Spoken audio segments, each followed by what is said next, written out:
This is Audible. W.F. Howes presents an unabridged recording of The Salesman by Joseph O'Connor, narrated by Aidan Kelly. Part 1. Prologue. Glenbalkin, Dalkey Avenue, November 1994. When I open up my diary for those terrible months at the end of last year, my love, I see once again that the first time I ever laid eyes on Donal Quinn was that October morning in court number 29 of the Four Courts, when the air reeked of mildew and dusty old leather-bound books. I was surprised when he came in. I suppose I must have thought that people would at least look up and fall silent when the three guards led him in and brought him up to the dock. But they didn't. They just kept right on talking, the clerks and solicitors passing papers and thick folders to one another, the chuckling senior counsel for the defence unfolding a paperclip with his teeth, the cops around the court softly laughing and nudging, or strutting about in a businesslike manner as though trying to get themselves noticed by somebody important. In he came, bold as you like, with the air of a man who owned the place and was not about to sell. The burly men in dark uniforms around him more like some royal retinue than prison officers. Father Shawnee put his fingertips on the back of my wrist, told me to try and be calm.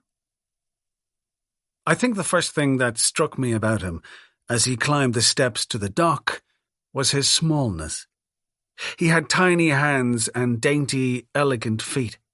He moved quickly, jerkily, like a vicious little winter bird. He had on a blue tie with a pattern of melting black and white clocks, one of those chain store suits that look good in a shop window, but cheap and sad and saggy in the daylight. Also a pair of battered old training shoes, which seemed a little odd to me, given the circumstances. He had sideburns. His arms were short and thick. There was something revoltingly efficient about him. He could easily have been taken for a boxer. His hair was much lighter in colour than it had appeared in the newspaper photographs. Sandy red, poorly cut into an old-fashioned pudding bowl style, and slightly thinning at the crown. It looked like maybe he had cut it himself. He showed very little interest as the other three accused were marched up and put into the dock beside him. I did not see him glance over in the direction of the jurors, 8 men and 4 women, even once. He sat looking bored, his shoulders slumped, listlessness personified, his head lolling a little to one side. Although it had rained for almost a week without stopping, it was a hot day for October. The courtroom was stuffy and airless. It felt like a place that was in some fundamental way dead. The plump registrar was sweating heavily in his bench below the judge, and I had the distinct impression that the tipstaff was actually asleep at the side door. I remember one of the lawyers asking the judge if anything could be done about what she called the atmosphere in the court, and the judge did not know at first what she meant. When the lawyer made it clear that she was talking about the air supply, the judge smiled and adjusted his wig and made some kind of joke which I could not quite hear, although a few of the solicitors laughed in a whinnying, dutiful way. A cadaverous young Garda had to go out and get a long wooden pole with a hook on the end to open the skylight. While all this was going on, Quinn peered around, his eyes rapidly blinking, and waved to a girl in heavy makeup who was sitting up in the public gallery between 2 scrawny-looking young fellas in sunglasses and green and white tracksuits. He blew her a kiss with his cuffed hands. He looked so harmless and far away. I suppose he looked a bit like a movie star. I think it was around then that one of the prison officers ambled over to me and said hello. He was a large, pink, vaguely damp-looking man with a head like a bullet. "Isn't it Billy?" he went. "Billy Sweeney." He shook my hand, told me that I had changed his life and saved his marriage. Big toothy beam, breath smelling of meat. I did not know what he meant. He winked conspiratorially. I had sold him his satellite dish, he said, and he punched my shoulder. What the hell was I doing here? I don't think I will forget the look on his face when I told him. As the hearing proper began, and the garage manager went up to give his evidence, Quinn bowed his head and began to stare at the courtroom floor, resting his chin in his cupped palms. He must have sat like that with his gaze fixed on one spot for a whole half hour. He seemed absolutely immune. If I tell the truth, some part of me almost envied him. Occasionally he would tap his fingertips against his cheekbones, as though he was listening to music. I remember a chubby little guard shoving him in the back at one point to make him stand up and listen to the judge. He was a bit jumpy from then on, and I noticed that he had the habit of jerking his neck to snap his hair out of his eyes, which were small, like the rest of him, and quite narrow, although they often took on an expression of surprise, or even shock, for no apparent reason. As the first hour wore on, I studied him. I got to know the small things. A good salesman has an eye for the small things. Sometimes his lips would move as though he was speaking to himself. Other times his teeth would gnaw at his top lip, or his darting tongue would lick at his thin moustache. In the days and weeks after that first time, I would often find myself thinking about him, particularly very early in the mornings, for some reason. Often these would be the first things I would focus on when I awoke. The sharp remembered sight of him licking his moustache, the image of his mumbling lips, the strange squeak his grubby sneakers somehow made as he ground them on the floor of the dock. It was odd. Sometimes I even found myself imagining that I was him. I suppose I must have wanted to know how he felt. Few things that happened during the whole trial would compare to the force of the first time I saw him. I stared at him, Pet, that first time. I felt the hatred bubble up and fizz through my veins until it seemed to me that the rage was about to burst open like an egg in my stomach. It actually became interesting to me, almost as an objective thing, just how far that sensation would go. I felt such a pure, clean contempt for him. It was like something boiled right down to its essence, that for a while I found it difficult to concentrate on anything that was being said. By the lawyers, by the officials, by Father Sean beside me. Even the judge's occasional words were quite impossible to connect with. They seemed to come echoing from some distant place that did not include me. I could not stop looking at Donal Quinn. But I don't think he even noticed me once. Just before lunch, he beckoned his solicitor over to the dock. I could see him nodding furiously and squinting his eyes at her. I could hear the hiss of his voice. She went to the front of the court then, a slim and intense-looking young woman with thick dark hair and a Northern Irish accent. "My lord," she said, "excuse me. I've a request in relation to my client." "Go on." "My client has been in extreme pain for some days, my lord, with his wisdom teeth." Someone giggled in the public gallery. The judge peered down at the solicitor and took off his glasses, an expression of disbelief in his hooded eyes. "My client is in great distress, my lord. He tells me he can't concentrate on these proceedings with the pain. I'm respectfully asking your lordship to grant an adjournment of 1 day, so the matter can be attended to." The judge sighed, his ancient face hawk-like against the wine-red curtain behind him. "Have the state anything to say about this?" One of the main prosecution solicitors shook his head. The judge drummed on his wrist with a pen for a few seconds. Then he turned to the dock, looking flushed and uncomfortable, as though he wished that he were somewhere else. He seemed to stare at Quinn for a moment or two before glancing back down at the file on his desk. "Wisdom tooth pain is very severe, my lord," the solicitor said. He ignored her and continued flicking irritatedly through his papers.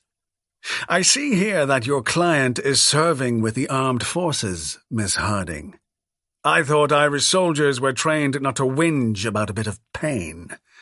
God help us all now if we're ever invaded." More people laughed at the back of the court. Quinn's face was dark with anger. "Well?" said the judge. "May it please your lordship," the solicitor said, "my client had the rank of private in the Defence Forces and indeed served a 3-month tour of duty in the Lebanon as part of the United Nations peacekeeping mission to that country, but he's no longer with the army, my lord." Someone made a loud scoffing sound at the back of the court. The tipstaff awoke with a jolt.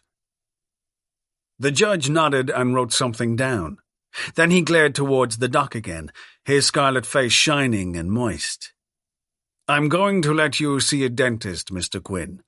Officer, take the accused out and make the appropriate arrangements, will you? I'll grant an adjournment until tomorrow morning at 10 o'clock. "Thank you, my lord," the solicitor said. "I'm obliged to the court." The judge's face was inscrutable. "I'm sure we're all happy to safeguard the constitutional rights of your client's wisdom teeth, Miss Harding, and happy to hear he's possessed of some wisdom at any rate."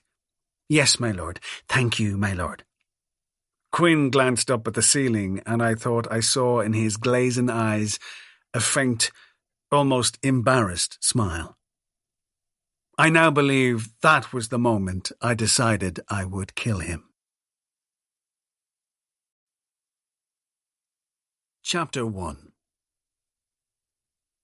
Since these things must begin somewhere, I suppose I should start with the first time I met your mother.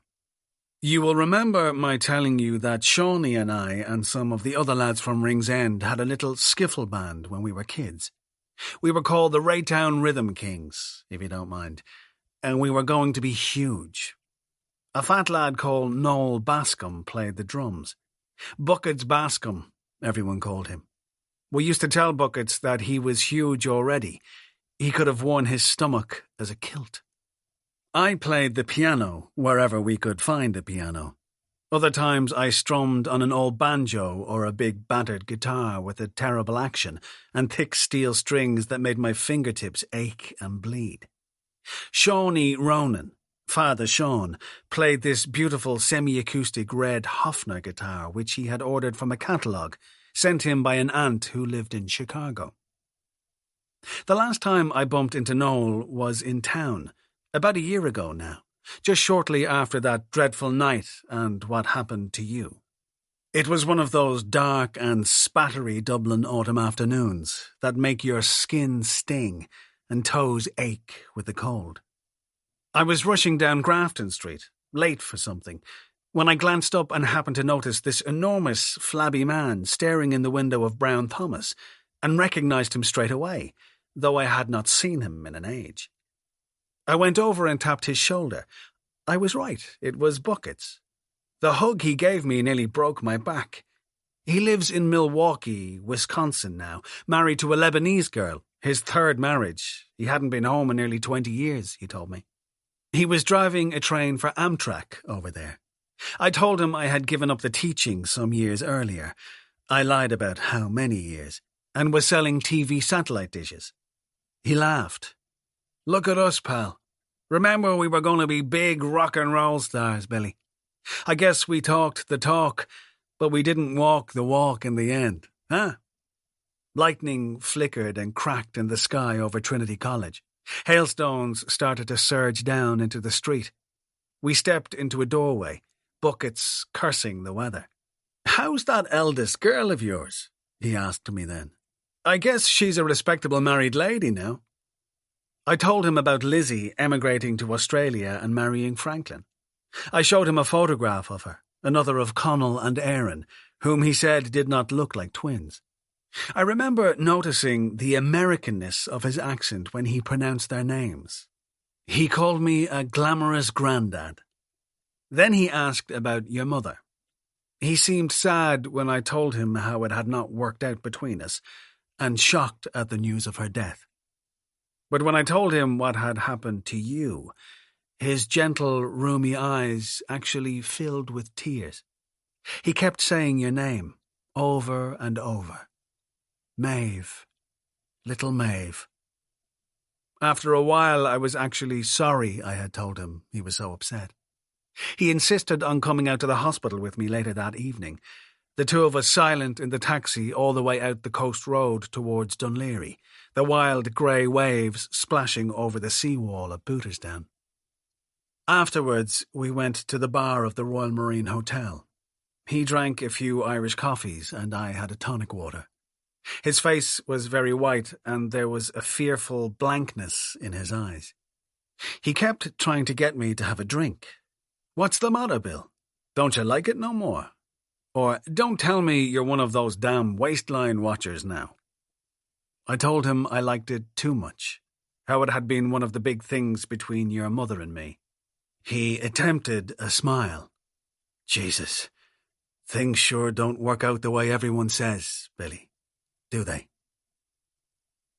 A few weeks later, a padded envelope arrived at home with a Wisconsin postmark. Inside was the photograph Buckets had promised me that evening when I had seen him off at the guest house. An old, creased-up snap, mottled by mould, of the Raytown Rhythm Kings playing a gig in Beechwood Avenue Tennis Club on a December night in 1963, when I was 17 years old. There we are on this tiny stage with a low ceiling. Shawnee out front, collar turned up on his black leather jacket, red Hofner slung low to his crotch, white shirt open to his navel. His damp quiff is in his eyes, with a few strands clinging to his wide, sweaty forehead. I'm at the back, strumming a guitar and looking a little down in the mouth. Buckets is wearing his sister Bernice's pink sequined blouse and pounding the snare drum, his eyes closed tight, his cheeks puffed out. Beside him playing a tea-chest bass is Frank English, a nice quiet lad from Hope Street in Ringsend. I have not seen Frank in 30 years and have no idea now whatever happened to him in the end. Shawnee was so handsome in those days, what all the Ringsend girls used to call a dazzler. He had sleek black hair that did not curl up like mine, sallow skin, gleaming white teeth, cheekbones you could hang your hat on, as my mother used to say. He had a way of looking straight at you when you were talking that made you feel like you were the only person in the world. He would listen attentively to what you were saying. Often he would say something back to you about it much later, as if he had really been thinking about it in the meantime. He was easy and relaxed. I never once saw him get flustered by anything. The girls just loved him. He had one trick I often saw him do. When a nice-looking girl came into the room, he would wait casually until she noticed him. Then he would glance back, take his cigarette out of his mouth, do his full-beam dazzler smile, drop the cigarette nonchalantly on the floor, and crush it out with his foot, but never once taking his eyes off her. It was a small enough thing, but it always worked. There he is in this photograph, doing the dazzler smile. Christ, what a nightmare he was.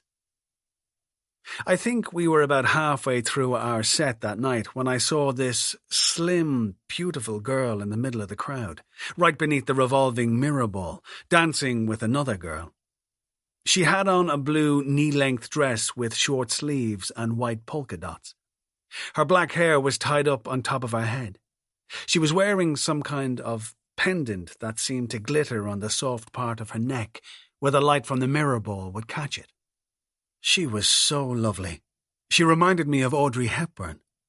She and her friend were wonderful dancers. They wheeled around and swung each other back and forwards, the two of them laughing together as they swayed their hips and snapped their fingers in time to the music. From time to time, apprehensive-looking boys would approach and ask them to dance, but mostly the two girls would shake their heads and say no. I could not stop looking at your mother. The way she jived and twisted and threw her head back when she laughed, the likeness of her, and the way the blue dress with the white dots moved on her slender body. Late one night recently, I was driving up from Limerick through a full-force gale, when on the car radio, over the wail of the rain and wind, I heard Seamus Heaney read out an old love poem with a phrase in it, "The liquefaction of her clothes."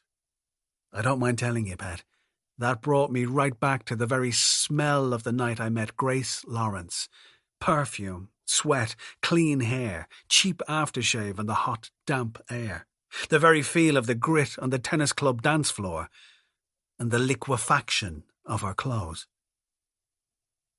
Towards the end of our set, she sauntered off with her friend and disappeared down the back of the room. When we finished playing, the others went to the changing room, but I hung around in the hall, hoping to see her and maybe speak to her. I walked up and down for a while, feeling lightheaded and strange. The second band came on. Couples started slow dancing. I could not find your mother anywhere. After a while, I gave up and decided to go and have a drink.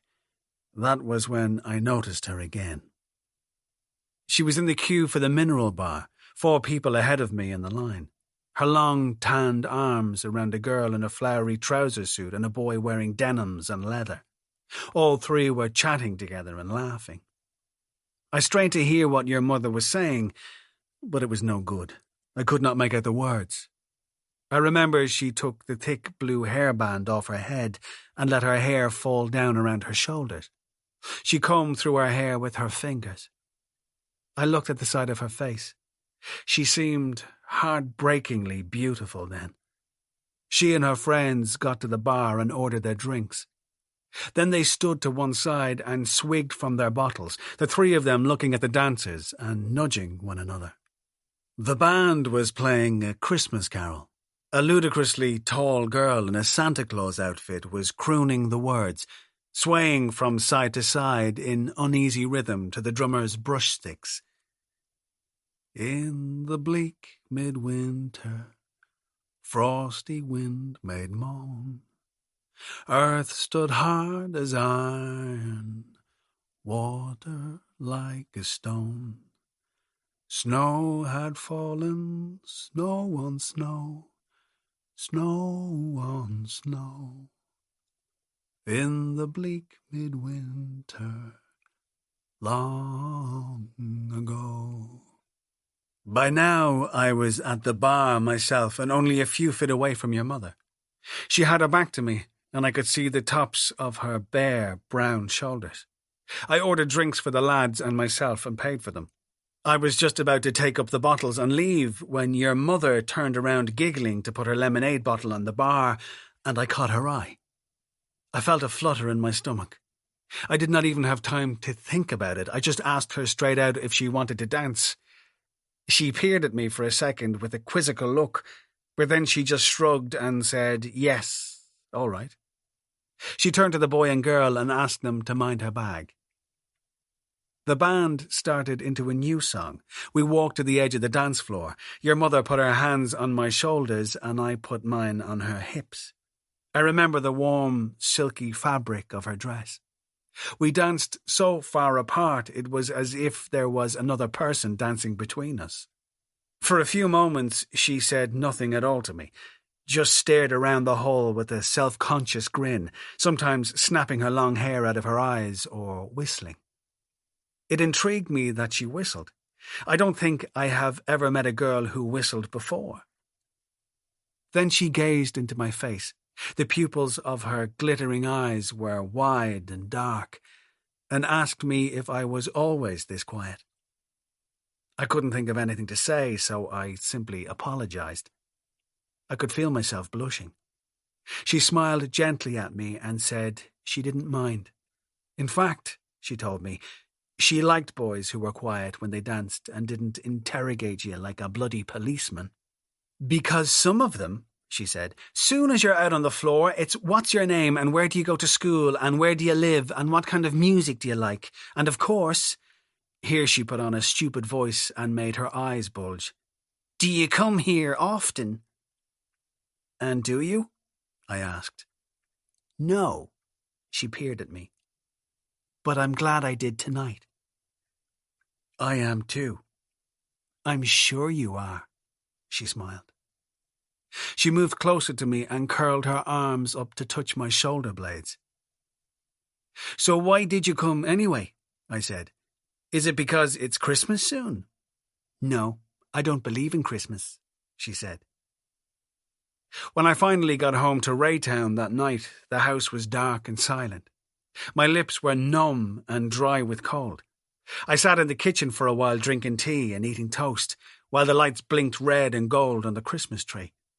I looked at the tiny figures in the crib on the mantelpiece, the kneeling shepherds, the Virgin in blue, the camel missing one hump, the chipped and misshapen magi. I went up to my room, put on the bedside light and undressed. It was so very cold that night. I remember shivering and ice forming on the inside of the window pane. I took a blanket from the bed and wrapped it around myself. Your Uncle Stephen, who would have been about 10 at the time, woke up and asked me was anything wrong, but I told him no, nothing was wrong. Everything was fine now, and he fell back asleep, stuttering the names of the stars, which for some reason always used to feature in his dreams when he was that age. I got a pencil and an old copybook and wrote out the words of the song to which your mother and I had danced. Vulpecula, he sleep-whispered. Andromeda, Draco, Perseus. I have the copybook still, and came across it again only recently, in a drawer downstairs stuffed with tangled fairy lights, strings of bright tinsel, sheets of crepe paper, angels made of tinfoil. There's a map of Ireland on the salmon-pink front cover, along with my name and birthplace in Irish, Liam O'Suvna, Baile Átha Cliath, and an intricate Celtic cross. The inside cover has printed on it the names of all the signatories of the 1916 proclamation, along with their dates of birth and execution by the British. There is only one piece of homework in the copybook, an essay about what I had done on my summer holidays that year. All the other kids had written about trips down the country to see their relations, or building sandcastles on Dollymount Strand. I wrote about going to the moon. There it is, My Summer on the Moon by Liam O'Suvna. And there on the inside back cover are the date and the words to the song, in red fountain pen, tiny scribbled letters, somehow fitted in beneath the printed panel containing the names of the 32 counties of Ireland, with their chief towns, important rivers, and major industries, and the motto, Ireland unfree shall never be at peace. Aquila, Delphinus, Arcturus, Castor, Ophiuchus, Pleiades, Camelopardalis. 1963, December 12. I can feel a new sensation in the place. I can feel a new expression on my face. And I can hear the guitars playing lovely tunes every time that you walk in the room. When Shawnee and I arrived for the second day of the trial, we were a couple of minutes late. The traffic had been very bad on the drive-in from Dalkey. An oil truck had jackknifed on the dual carriageway outside RTE, and Nutley Lane had been closed. It was clear when we got to the court that something was badly wrong. Reporters were crowded around the door, shoving each other, trying to take pictures, being warned to stop and held back by a line of guards. Some of them shouted at me as I tried to get in, asked me how I felt about what had happened now. Before I could answer or even speak, 2 guards had grabbed Shawnee and me by the arms and were dragging us through the scrum and into the court. As we pushed our way in, I saw that the detective was on his feet and trying to speak to the judge. People in the public gallery were clapping and shouting. The solicitors and young clerks at the defence table were searching frantically through thick files and books. The judge banged his fist on the bench. "Silence! I've more to do now than contend with empty-headed persons who are here, as far as I can see, for their own amusement and entertainment. There'll be no further disruption of these proceedings. There'll be complete silence this minute, I'm telling you now, or everyone will be put out immediately by the guards. Now go on, Superintendent." The detective coughed. "Yes, my lord, I'm afraid it's my duty to inform the court that the prisoner Quinn unfortunately absconded from custody at about 5:30 yesterday afternoon and has not been apprehended since." Lizzie came over to me and gripped my wrist. Shawnee's mouth was wide open. One of the defence solicitors stood up and started jabbering something about a mistrial application. I could not concentrate on what he was saying.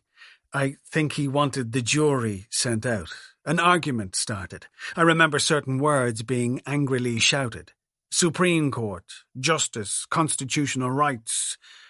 And then, before the jury members had quite left, the detective raised his hand and asked for permission to address the court again. The defence solicitors objected furiously that it was a matter for counsel, but the judge told them to sit back down.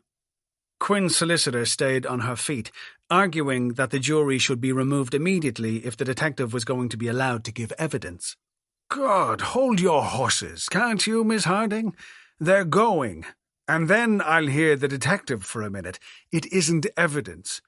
Superintendent, what measures have you in hand to deal with this very unfortunate turn of events? My lord, my officers are out now looking for him, and I'm confident of an imminent arrest. I would urge your lordship not to take any action by way of entertaining a mistrial plea. The prisoner Quinn has been known to my colleagues and myself for some time. He has a record of serious violent crime in the South Inner City. I've had occasion to interview him many times. He comes from a well-known criminal family and has been in trouble before. Your lordship will recall that his brother was shot dead in a criminal feud in the city last year? A solicitor I had not heard speak before jumped up and shouted, My lord, this is absolutely outrageous.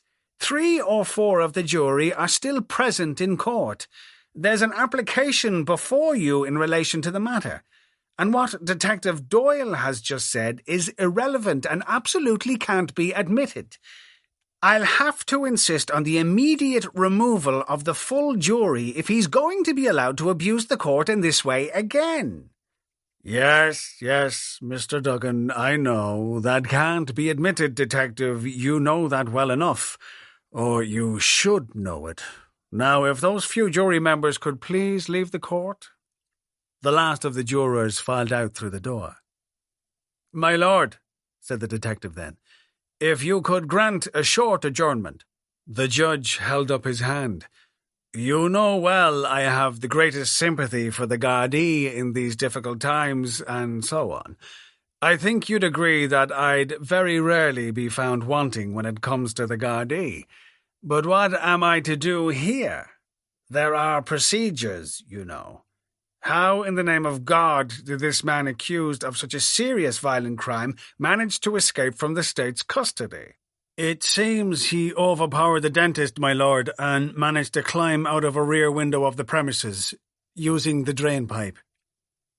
There was a roar of laughter from the back of the court. You do realize how that sounds, detective? I know, my lord, but... The 3 in the dock started shouting. They tried to get to their feet, jostling and squirming, and had to be held down by the prison officers. A crowd of people in the public gallery clapped and cheered.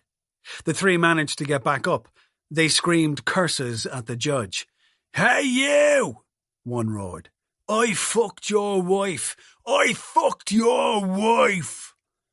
A warder got him into a headlock.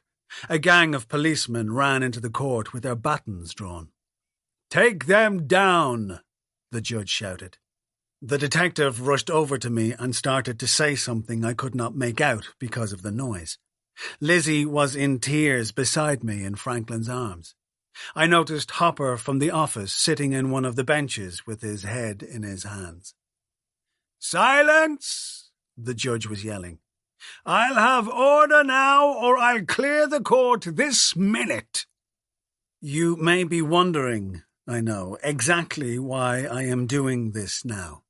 Writing down these words that will reveal to you what was to happen between Donald Quinn and myself in the weeks and months after I decided to end his life and started making my plans. Indeed, I am wondering myself. After only these few pages, I am already a little fearful of the sheer futility of trying to put these things into words. It feels a little like trying to freeze running water. A good salesman knows the things words can do and the things they can't. But I do, in fact, have my reasons. Once, many years ago, when I was in Carlow Mental Hospital for the first time, I think you would have been 7 or 8 around then, the consultant psychiatrist asked me to take a week and write down all the important things in my life. Just that. He felt it would be good for me, he said. Most recovering addicts found this a helpful thing to do. It was a strange experience because it was only in the writing out of the story that I realized what the important things had actually been. That might sound incredible to you, but believe me, it is true. In those years, I was too close to the everyday to be able to see anything with objectivity. I wrote for a whole week, usually quite late at night or very early in the morning, when my bewildered fellow patients were at Mass down in the hospital chapel. I wrote until I had a hard red blister on my writing finger. Then I went back and showed the psychiatrist what I had done. He looked through the 2 full foolscap notebooks for a while. He seemed disappointed and even a little disconcerted. This was all fine, he told me, but there was no feeling in it. I had no feeling. That part of me had maybe died, he said. It was all facts. I will always remember the strange expression on his face when he told me this. Your life, Mr. Sweeney, is all facts and no feelings. It was just my luck to get the only psychiatrist with a stammer in the whole place. You should try to remember your feelings, was what he reckoned. More specifically, your feelings about your choices. That was what made you fundamentally human, the nature of the choices that you had made. Every person is the sum of their choices, he said. Each one of us is a story, a mix of desires, experiences, fantasies. I needed to write my story if I wanted to fully recover. I was tempted to tell him to go but I suppose I felt a bit sorry for him. I went back to the ward and wrote for a while. Then I gave it up. But in the long, silent hours I spent listless and tranquilized, in a cocoon of artificial warmth, punctuated by occasional, oddly obsessive, random neural firings. I would find myself thinking incessantly about that word. Recover. An interesting word. To recover is to be healed of an illness, of course, but it is also to reclaim. When a ship sinks at sea, the bodies of the drowned are recovered. Stolen goods are recovered by the police. And there is another meaning too, of course, to cover up again. You see, Pet, for some reason, lately I have been thinking about what the psychiatrist said to me all those years ago. I suppose I have been wanting to recover. Hence these words. There is another more important reason for doing this now. Last month, your doctor and I had a conversation that has stayed with me. He told me that no change could be expected in what he called your condition, at least in the short term. You would not wake from the coma that Donal Quinn and his 3 brave friends put you into, but you would not die prematurely either. You might awaken in a year, or 5 years, or 30 years. It was possible, and actually quite likely, that if you did wake, your memory would have gone in parts, or even completely, and that when you tried to recall the important events of your own life, nothing would be there. Just a hollowness. A computer, he said, with the hard disk taken out and thrown away. It was also possible that there would be long-term motor neuron damage or muscular atrophy.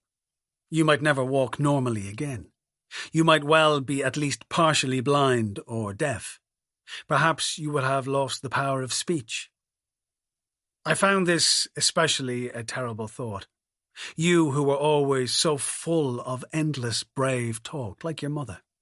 These things were notoriously difficult to predict, but you would not die prematurely. He was certain of it. You were in a hospital, after all. It was the safest place you could be. He took off his glasses and peered at me. an impatient scowl on his suntanned, handsome face. "Look it, Mr. Sweeney. Your daughter could live a deal longer than yourself," he said, and he poked me a few times in the stomach. "Especially if you don't lose a bit of that spare tire and give up the fags. You're a heart attack waiting to happen." You know how amazingly arrogant these doctors can be. "Now," he went, "if you'll excuse me, I've work to see to here." In the days afterwards, the doctor's remark began to preoccupy me. It was just a throwaway comment. I was aware of that. But a good salesman knows that a throwaway comment can be more powerful than any other.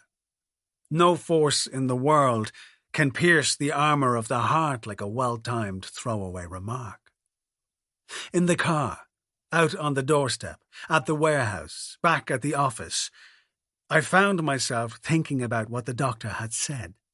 I began to try and imagine what would happen if I were to die before you. My intention was not to be morbid, but the truth is that you cannot treat your body the way I have treated mine for years and then expect to live to be 100. I know that. I am not holding my breath for a telegram from the president. So I decided to write these events down. Just some things that I thought you should know. Or one or two things that I am not at all sure you should know, but I am going to tell you anyway. About me and your mother.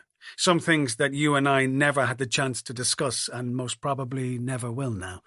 And some things that happened when I decided to take the law into my own hands and murder Donald Quinn. If you ever do wake up, these words and pages will be here for you. I intend to see to that. I do not have high hopes. They are, after all, only marks on a page, black stains and justifications, and no substitute at all for what you deserved from me. But they might help you to understand something small of where you came from. The bright, mad love we felt for you. The evanescent love we had for each other. I confess that I do hope for that little, or that much. A salesman has to have his hopes. It is not a way of life for a pessimist.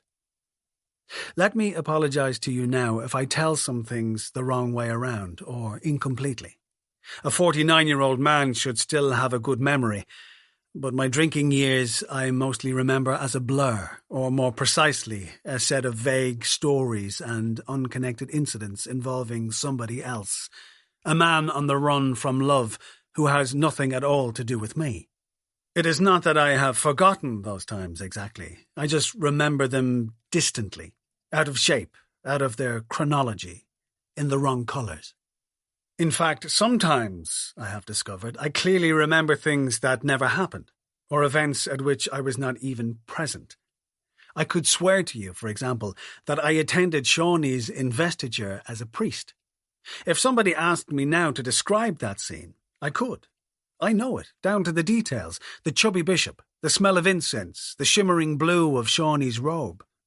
In my mind, I can see him walking slowly up the aisle with that smile on his handsome face, then lying face down in front of the altar with his hands outstretched.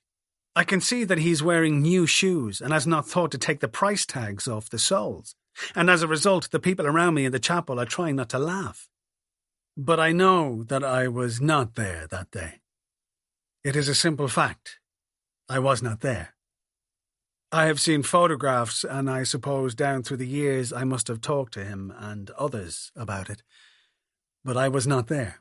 I could swear I was, but it would not be true. A good salesman will swear to things he knows not to be true. Chapter 2. Early enough the other morning, I was gunning it down to Portlaoise with a car full of satellite dishes and decoder boxes to be distributed among the indigenous peoples of that region, when I heard on the Pat Kenny radio show that the Beatles were about to reform. A middle-aged man came on from the Irish Beatles fan club. Then Pat Kenny interviewed Pete Best. You may or may not know that he was the one who left the band. About the old days and the Cavern Club and meeting John Lennon and all the rest of it.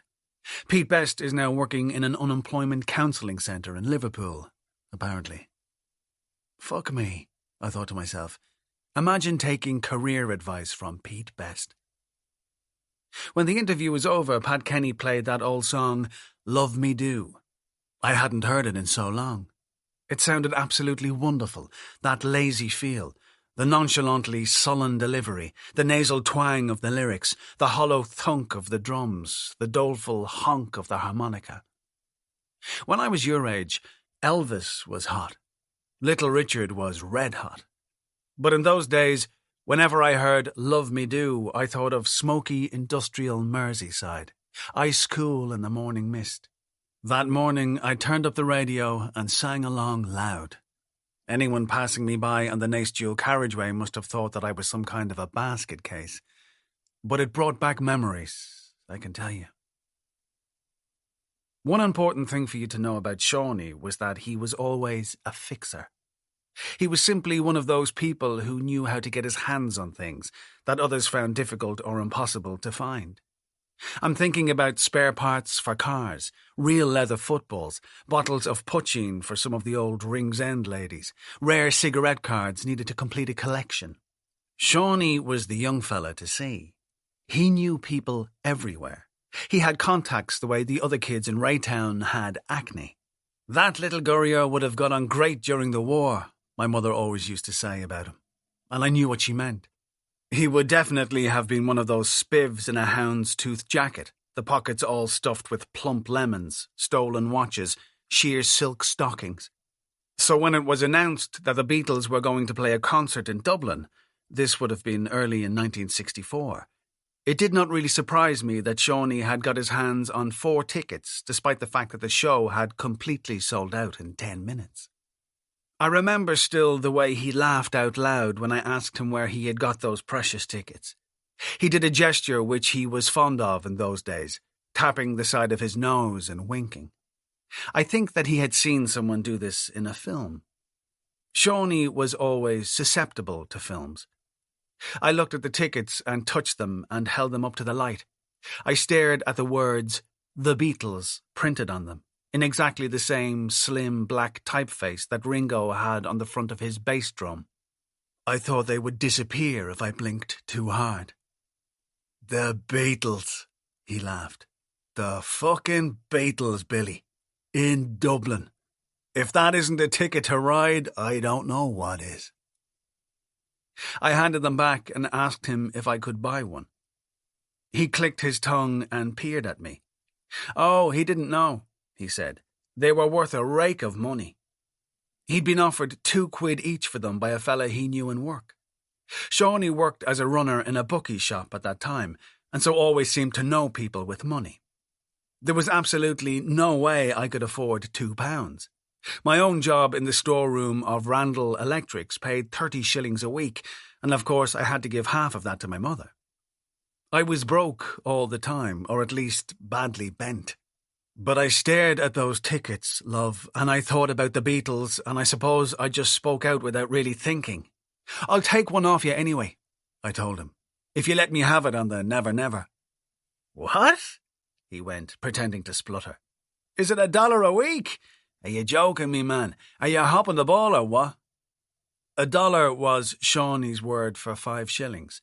For some strange reason, I think to do with music, Shawnee used to talk in Americanisms back in those days. Let me buy one, I said, and I'll give you piano lessons for it. He burst out laughing. Buy me arse, he said. And weren't I giving you 2 of them?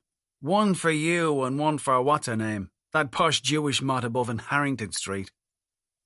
It was actually several years after I met her that Shawnee finally stopped referring to your mother as that posh Jewish mot above in Harrington Street. He put the 2 tickets into my breast pocket. I was absolutely speechless. I told him that I did not know how to thank him, which was true, I really didn't. This was above and beyond. Well, shag off and don't be annoying me so, he said then, which was Shawnee's way of telling you that thanks were not absolutely necessary. Shawnee knew that I had been completely smitten by your mother. The Saturday night after I had first met her, he had come back up to the tennis club dance in Ranelagh with me, but she had never showed. The next week was the Christmas dance, and I was sure she would come to that, but again she didn't. I wondered what to do about this. I had discussed with Shawnee the idea of calling to her house to talk to her, but he had advised against it. Shawnee was full of advice. "Let's face it, man, you've been blown out," he told me. "I don't know what you're belly aching for. There's plenty more mots about the place." There followed one of Shawnee's frequent lectures on how girls could sometimes be funny and you had to get used to their strange and unpredictable ways. That only annoyed me even more. Your mother was not a girl, after all. Your mother was Grace Lawrence. The next afternoon I took a half-day off work and waited for your mother outside her school. I did not feel too good skulking around the gateway like a peasant, and she took so long coming out that I thought I must have missed her. When she finally emerged, I barely recognized her. She was wearing her school uniform, fat, clumpy shoes, and carrying a satchel and a hockey stick. Her socks were down around her ankles. Her shins were grazed and bruised, I remember noticing. She was with 2 or 3 of her friends. When she saw me waiting across the road, she did not seem taken aback in any way, and I suppose that surprised me.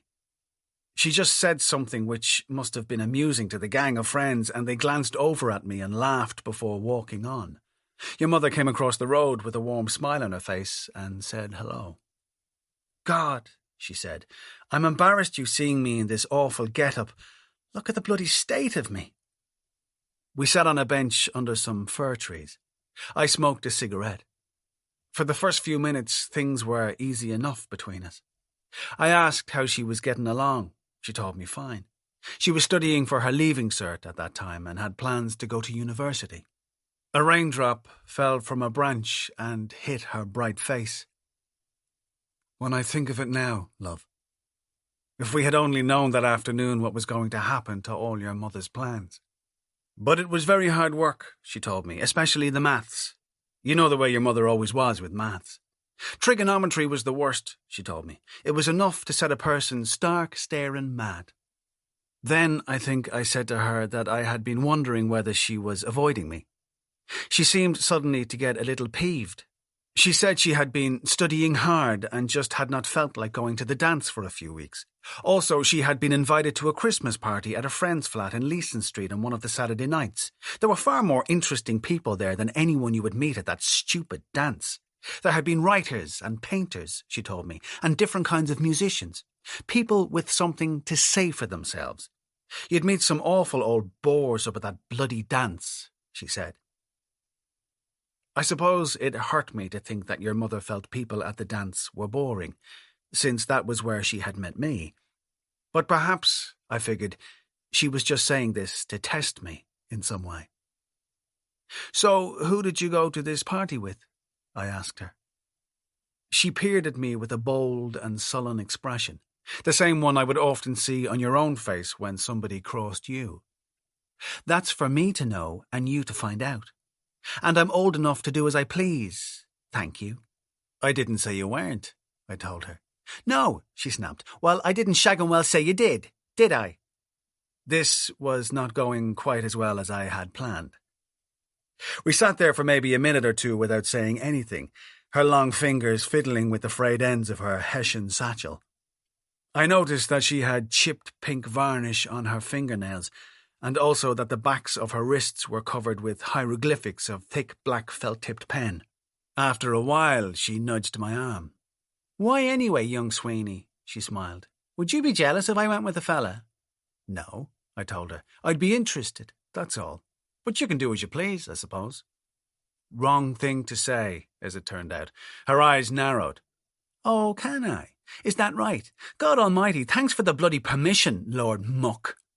"You're welcome," I said, and I lit another cigarette. A group of middle-aged people whom I took to be teachers came out through the school gates. They stared at your mother for a moment, but she did not look back at them. Then they stared at each other, like small, confused woodland animals of some kind. They climbed into a little Volkswagen and drove off. I remember being surprised by how many of them had fitted into the Volkswagen. "Well, I didn't go with a fella, actually," she said. "I went with some girls, for your information. And with my cousin Ronnie. He writes poetry and got himself invited. He's in Trinity College like I'm going to be, if any of this is your business. There was silence between us for what seemed to me a long time. I must have thought about just getting up and going home, but for some reason I stayed. I told your mother that I had been thinking about her over Christmas, which was the truth. I had thought about little else. She did one of her dismissive sighs. She peered up into the sky, then down at her scuffed knees. "Well, I suppose I thought about you too," she said, in a very gentle voice and without looking at me. Then she just nodded and peered across the road as though something interesting was going on in the school's front yard. "It made me feel warm inside to think of you opening your presents," she said. "Did you get good ones?" I told her about Christmas in our house, how my grandparents had come up to visit from Uachtarard and spent the whole holiday moaning about the length of the journey and the dirt of Ringsend and the spectacular rudeness of Dubliners, how my granny smelled of turf and mist, how my granddad played the piano standing up, like Little Richard, or so Shawnee had laughingly said, how everyone in the family had given me either a book or a book token, all except for my sister Nessa, who'd gotten me a sub to the NME, how my father had sat down blind drunk to the dinner table and told everyone he hoped they truly enjoyed their meal this year because he could feel in his bones that this was definitely his last Christmas on God's earth. Just like he'd been saying every year for as long as I could remember. That made her laugh. And I liked it when she laughed. It was exciting, and it made me laugh too. I felt closer to her then. "So do you want to know a secret?" she asked me. "Yes, all right. Well, I whisper it to you, Billy, if you like." She leaned close to me and put her hand on my shoulder. I walked down from Harrington Street to Rathmines Church early on Christmas morning and went in, and lit a candle for you, so you'd have a happy little day. That was very bold of me, wasn't it? But it was interesting. I was never in a Catholic church before. She looked at me and smiled. "So you see now," she whispered, "you must have been on my mind after all, young Sweeney, despite your thinking I was after forgetting all about you." This struck me as a very good moment to ask your mother if she wanted to come with me to see the Beatles. Always be selling, as they say in my trade. Your mother sat back from me and scoffed. She folded her arms and told me to stop messing. The girls in her school had been trying to get tickets for weeks, but with no success. Tickets for the Beatles could not be had for love nor money. One of the girls was practically engaged to a young fellow who worked in the Adelphi cinema, where the concert was going to be held, but even he couldn't get any passes. I took the 2 tickets from my pocket and showed them to her, without saying anything. Not a word. Her eyes widened. "Billy Sweeney," she said. She snatched them out of my hand and stared at them. "Oh my God," she said. All week long, I looked forward to our date. When the evening finally came, I ran home from work. Literally, I took in a pair of shorts and an old singlet so that I could run home to Raytown when the shop closed. I wolfed down my tea, and then I must have spent half an hour in the bathroom trying to comb the curls out of my hair. My father and your Aunt Molly, who was only a toddler then, caught me spraying myself with antiperspirant and laughed at me.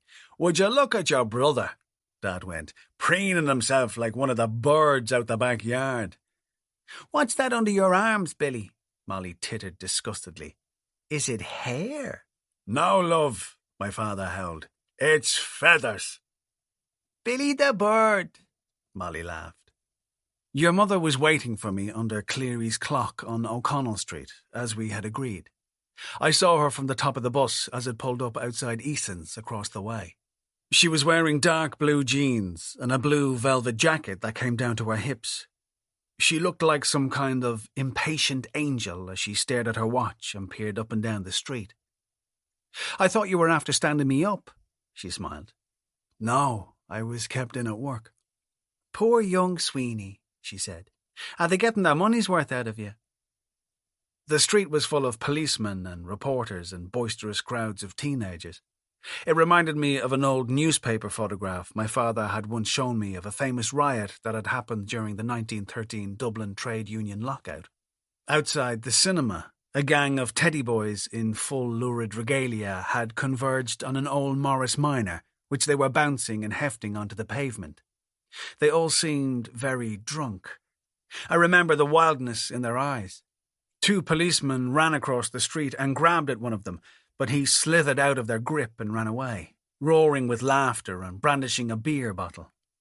As he sprinted over towards Parnell Street, one of his leopard skin patterned shoes fell off, and I saw an old lady pick it up and start to slap him around the shoulders with it. It was very hot inside the cinema, and the air seemed damp and sweet. Dark red and gold curtains hung across the front of the stage. Many of the young girls were screaming as we pushed through the crowd to find our seats.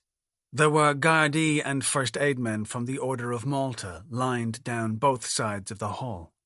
Loud rock and roll was playing over the speakers. I remember Buddy Holly and Fats Domino, Jerry Lee Lewis hammering a piano, Gene Vincent lazily hiccuping, "Bee-bop-a-lula, she's my baby." When the house lights went out, the screaming suddenly loudened. Your mother turned to me and smiled. "This is great gas, isn't it?" she said. The cinema remained in darkness for whole minutes. Then, from the upper balcony, a spotlight snapped on, spreading an undulating disk of whiteness across the gorgeous scarlet curtains. There was some kind of announcement, but it could not be heard above the applause and cheering. The curtains slowly parted. Another spotlight illuminated the back of the stage. There, on a small podium, was Ringo's drum kit. The screaming became frantic. The guards and first aid men linked arms and tried to keep the crowd in their rows. But it was useless. The young girls and boys ran at them, clambered over them, scuttled under them, all trying to get up to the front. Your mother put her fingers in her ears. The screaming got as loud as I thought it could possibly get. One more spotlight flickered on, picking out a flap in the curtains at the side of the stage, through which could now be seen 4 black silhouettes. And then the screaming got louder still. John Lennon strolled on first, wearing sunglasses and a leather cap, smoking a cigarette and waving to the crowd. Then came Paul McCartney, who did a thumbs-up sign, saluted and plugged in his bass guitar. A wail of feedback echoed around the cinema. George and Ringo ran on a few moments later and bowed. Then all 4 stood at the front of the stage and bowed several times in perfect unison. There were piercing screams and wild, anguished cheers. Ringo clambered up onto the podium, took a pair of sticks from his jacket pocket and bashed a few times at the cymbals and drums. Paul ambled over close to George and shouted something at him. John strummed a couple of loud power chords on his beautiful Rickenbacker guitar.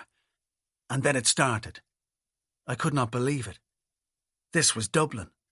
This was where I lived. Nobody famous ever came to Dublin. When you looked for Ireland on the weather map in my father's News of the World, the Republic would actually be missing. All you would see was Northern Ireland. An island now, floating a few miles off the Mull of Kintyre. You don't have to pay a thing. This audiobook is a gift to you. Take a short break, let the music ease your mind, and we'll be right back. Thanks for being here.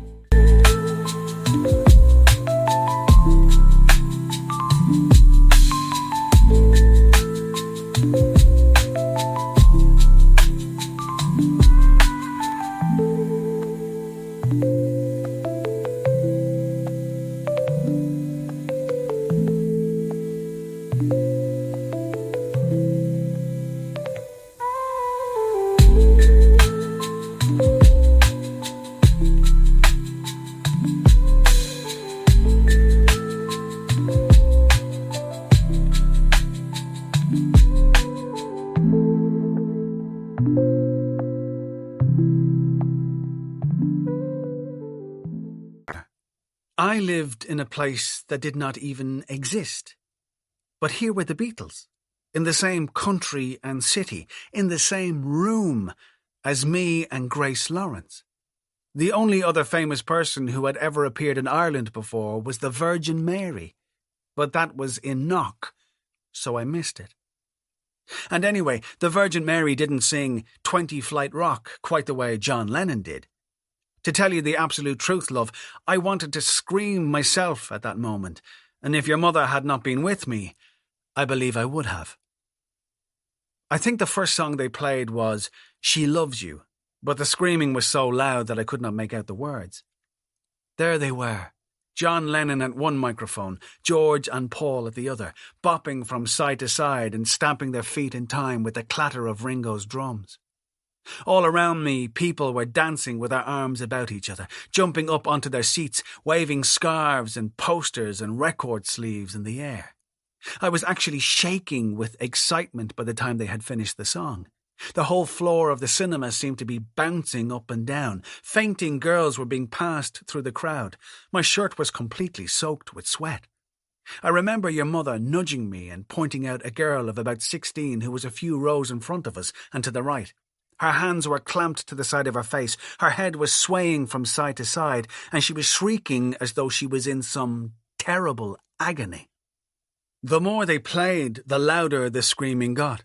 They did, I saw her standing there, and good golly, Miss Molly. Then, please, Mr. Postman, and dizzy Miss Lizzie.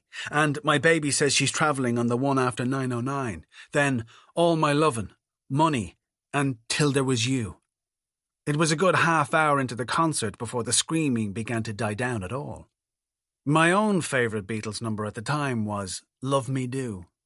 I particularly liked the part where John Lennon sings, So please,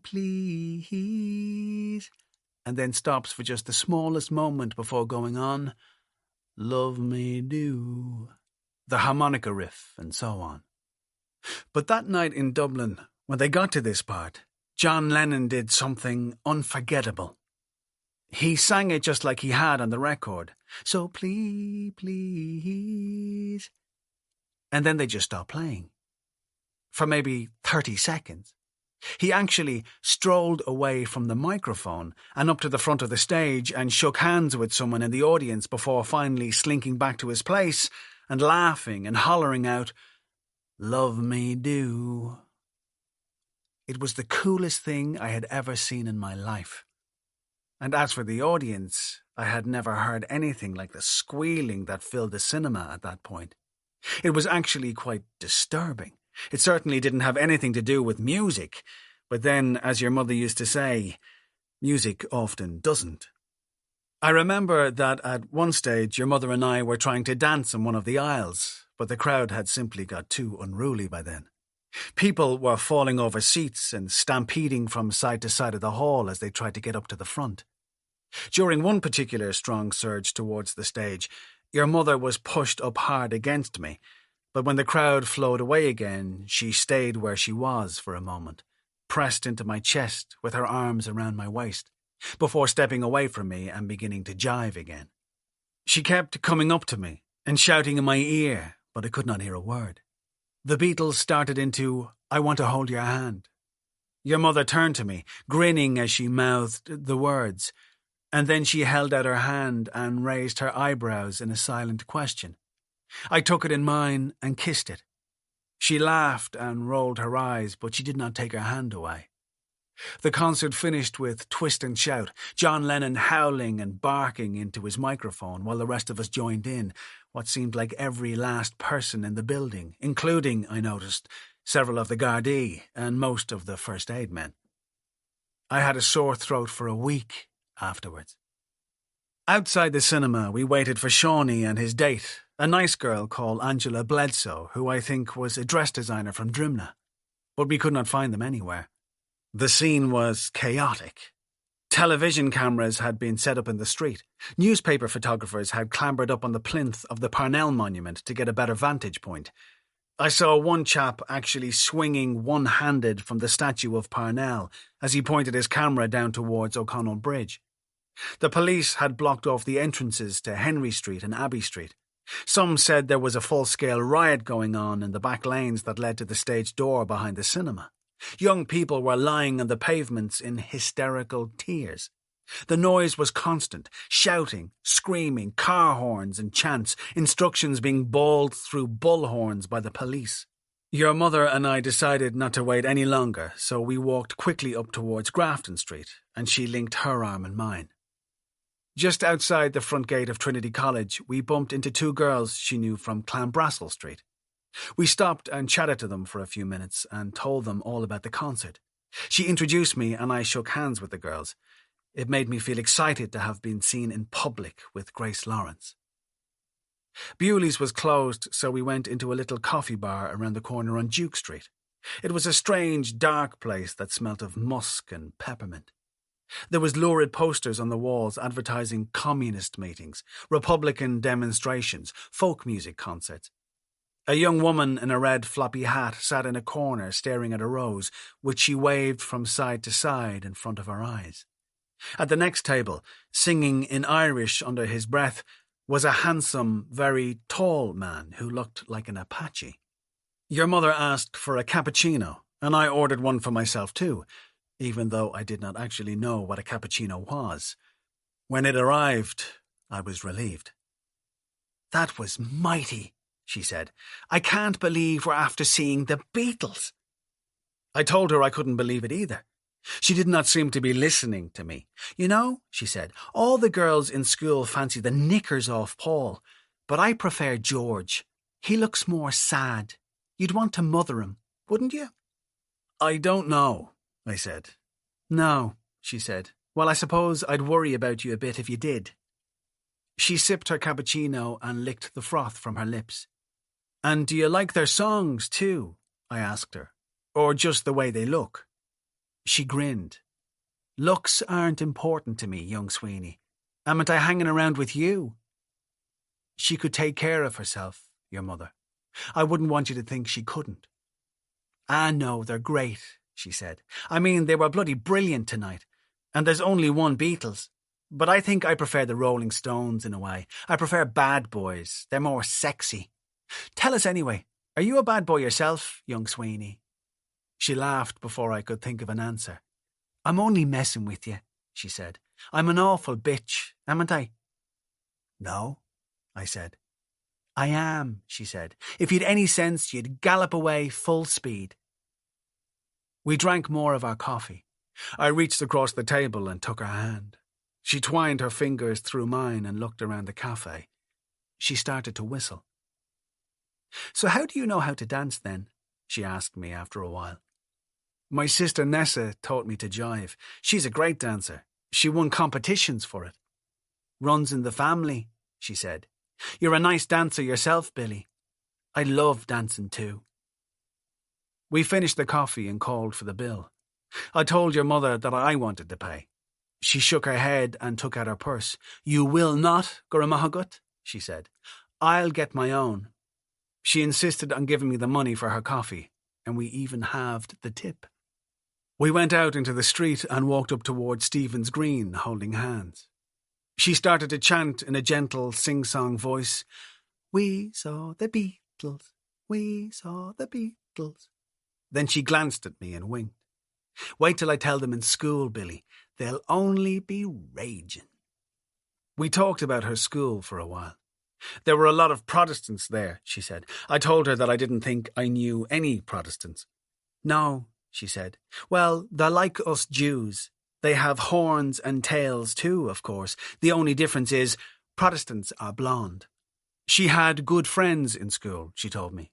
She hoped they would all still see each other when they finished the Leaving Cert and went to college or got jobs. Of course, one or two of them were hard enough to keep in touch with already, she laughed. All the ones with steady boyfriends. Girls were awful for that, she said. As soon as they got a boyfriend, you could kiss goodbye to them. They'd drop the oldest pal they had in the world for some louse of a boyfriend, she said, and you'd be lucky to hear from them ever again. "So, do you have a boyfriend?" I asked her. "God, of course. Loads of them. Poor Daddy's nearly worn out beating them away from the door." "I wouldn't be surprised if you did. I think you're lovely." "Stop it, Billy. Don't be embarrassing me." "Well, you are. I think you are." "Oh, I know. Gorgeous." We walked on. She started whistling again, which I was beginning to realize was something your mother did when she was thinking. "You're an odd fish," she said. "Do you know that, young Sweeney? Why's that? Well, do you really think I'd be strolling down the public street holding your paw like a gom if I'd a boyfriend? I don't know, I said. No, she said. Well, you don't know much then, do you? I know I'm very fond of you, I told her. I like being with you. She tossed her hair and did her mock scowl. God, you're fierce bloody serious, aren't you? You're like a little pope. We stopped into an Italian chipper on Camden Street and bought some lemonade and fried fish. Then we walked on together, eating from the oily sheets of newspaper. She asked me about work. I told her a bit about Randall's, but I could see that she was not very interested. I asked her more about school. I love English, she said.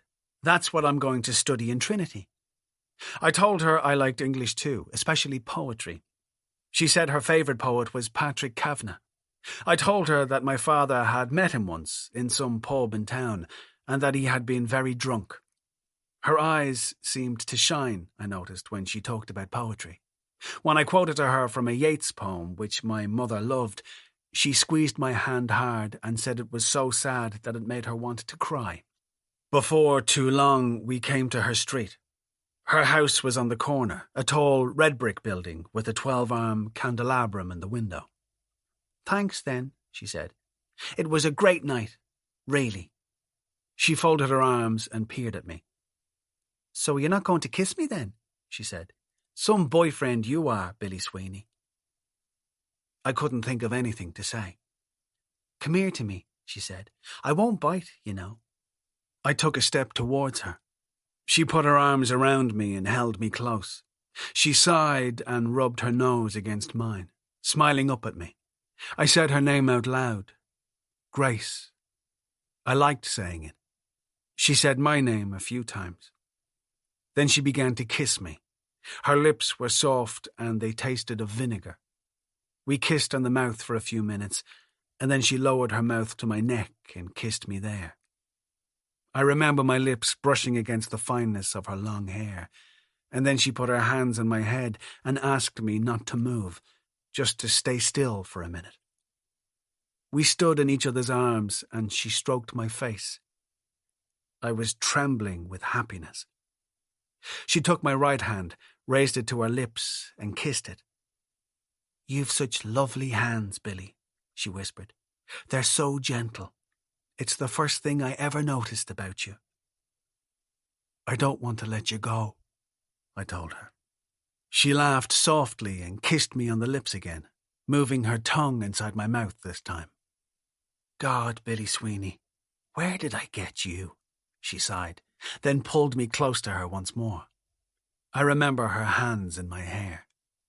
She loves you, yeah, yeah, yeah, she lilted. Her lovely face tilted playfully to one side. Then she turned away, blew me a last kiss, and walked quickly across the street and into her house. 2 days later, an envelope arrived for me. It was from your mother, a card she had bought to thank me for bringing her to the concert, and a poem by Emily Dickinson, which, she told me, she had copied out of her Leaving Cert textbook. Wild nights, were I with thee, wild nights should be our luxury. Futile, the winds, to a heart in port, done with the compass, done with the chart. Rowing in Eden, ah, the sea, might I but moor, tonight, in thee. My heart is in your port, Billy Sweeney, and yours in mine. Aren't we lucky? I love you, always. Grace. Chapter 3. The judge delayed the new trial for a month to give the police some time to find Donal Quinn. His description and photograph were broadcast on Crimeline, along with a short, computer-enhanced clip of slow-motion video from the robbery, and an acted-out reconstruction of the minutes before and after. His picture was published in all the newspapers, hung on the walls of post offices and train stations up and down the country, and I believe in the north, too. But by the beginning of last December, He still had not been found. His escape and disappearance provoked a new surge of publicity about the case in the newspapers. "Accused in student coma case still at large" was one of the headlines, under a photograph of you taken at your Debs dance. 6 weeks and no sign of Syringe Man. What had happened seemed to capture people's imagination. There were editorials, angry columns, protests from women's groups, calls for action from the Rape Crisis Centre and the trade unions, statements from the Council for Civil Liberties, speeches in the Dáil. A delegation of women TDs and senators demanded an urgent meeting with the Minister for Justice. The detective in charge was transferred to another unit. Callers rang up late-night radio shows to tell the presenters how they felt about what had happened to that poor girl, how they simply could not understand how one of the animals who had done it had been let escape. As the date for the new trial approached, they actually had problems down at the hospital because so many reporters turned up asking questions about you. The staff had to call in the guards more than once. When you were taken up to Belfast for the operation, a whole fleet of cars followed, the reporters sticking their cameras and microphones out the windows and shouting at us to look at them.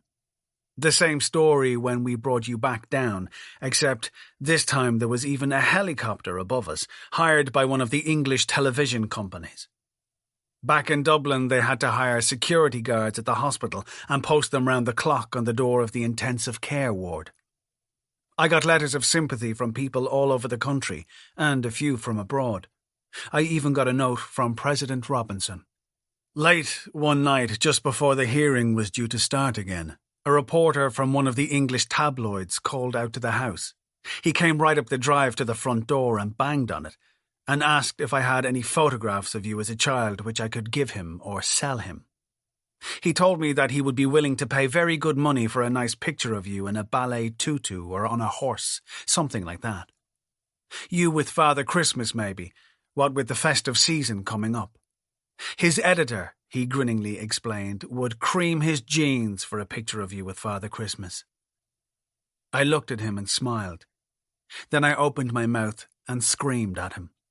Just screamed. No words or anything, just let out a nice, loud, blood-curdling screech. You want to have seen him cantering down the driveway. The trial was resumed in the first week of December. On the first morning, Shawnee picked me up at the house and we drove into the forecourts together. All the way in, he tried to make conversation about other subjects, how Lizzie was doing, how long now before she and Franklin would return to Australia, the friends they were staying with down in Wicklow. Different bits and pieces of news on the car radio, various plans he had for the holiday. After a while, I asked him to switch the radio off. I was afraid that there would be something about the case on Morning Ireland. If there was, I did not want to hear it. We drove on through the rush hour. Before long, Shawnee stopped talking. I suppose he had run out of things to say. The streets and shop windows were full of Christmas lights. There was a clown on Bagot Street Bridge handing out cans of Coca-Cola to people stuck in the traffic. At the side gate of Trinity College, a choir was singing "Once in Royal David City." The huge circular hall of the forecourts was full of people. When we came through the front doors, a murmur went around and everyone turned to look at us. Silence came down. I remember flashbulbs going off. I looked up at the dome. There were golden stars on it. Beautiful, perfect stars. A reporter came over and asked me how I felt on this difficult occasion. "Did you think that bloody question up by yourself, pal?" Shawnee snapped, and the guy opened and closed his beak a few times. I suppose he must have been surprised that a priest would talk like that. The reporter swallowed and blushed and said he was only trying to do his job. Shawnee told him to fuck off and do it somewhere else unless he wanted to wake up with a crowd around him. I was surprised by how humane the guards were. I'd had plenty of dealings with guards in my drinking years and never liked them much. But that morning they were decent enough, I have to admit. They took us down to the basement of the forecourts, where there is a dreary little coffee shop the colour of a cancerous lung. There were soldiers at some of the tables, a couple of paper streamers that had been strung along the ceiling, and there was a nylon Christmas tree beside the cash register. I did not want to eat anything, but one of the guards, a kindly older man whose bent nose gave him the look of a retired prizefighter, kept telling me I should have a sandwich and a cup of tea, because it was going to be a long day. Before too long, the new detective in charge of the case came in. He was a tall, chain-smoking, heavy-looking Dublin man who didn't say too much. He had on a neatly pressed, dark civilian suit, shiny black patent leather shoes which seemed strange on his massive feet. He sat down at the table, nodded a gruff hello, and lit a cigarette.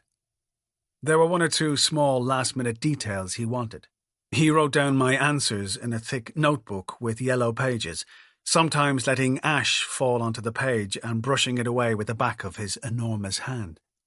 His eyes moved a lot, I noticed. Even though his head and his large body did not move too much, his eyes would flicker around and seemed to take in everything. A good salesman learns to read people's eyes. After a while, he ran out of cigarettes, and I offered him one of mine. He peered at it with a seemingly suspicious expression that might have made me laugh had the circumstance been different, before finally reaching out to accept it. "Fierce, the old coffin nails," he said, taking a light from Shawnee. He took a deep drag. "The wife's never done at me about jagging them in. Has the ear fairly worn off me, she does. Even got me to do the hypnosis there last year, but it didn't work." "No," I said, "it wouldn't work for me either." He nodded. "Wasted time and money. But the women are never done talking, are they?" "That's true enough," I said, wishing he'd just shut up and get back to his writing. Which he did.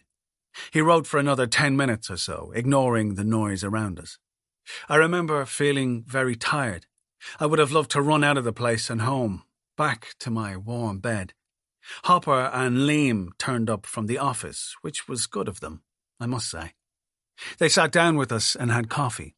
Hopper started talking too much, which is a thing he does when he's nervous, but I noticed that the detective was not looking at him. He was staring at the doorway now with a scowl on his face. "Shay," he said curtly to one of his men. I turned around to look at the door.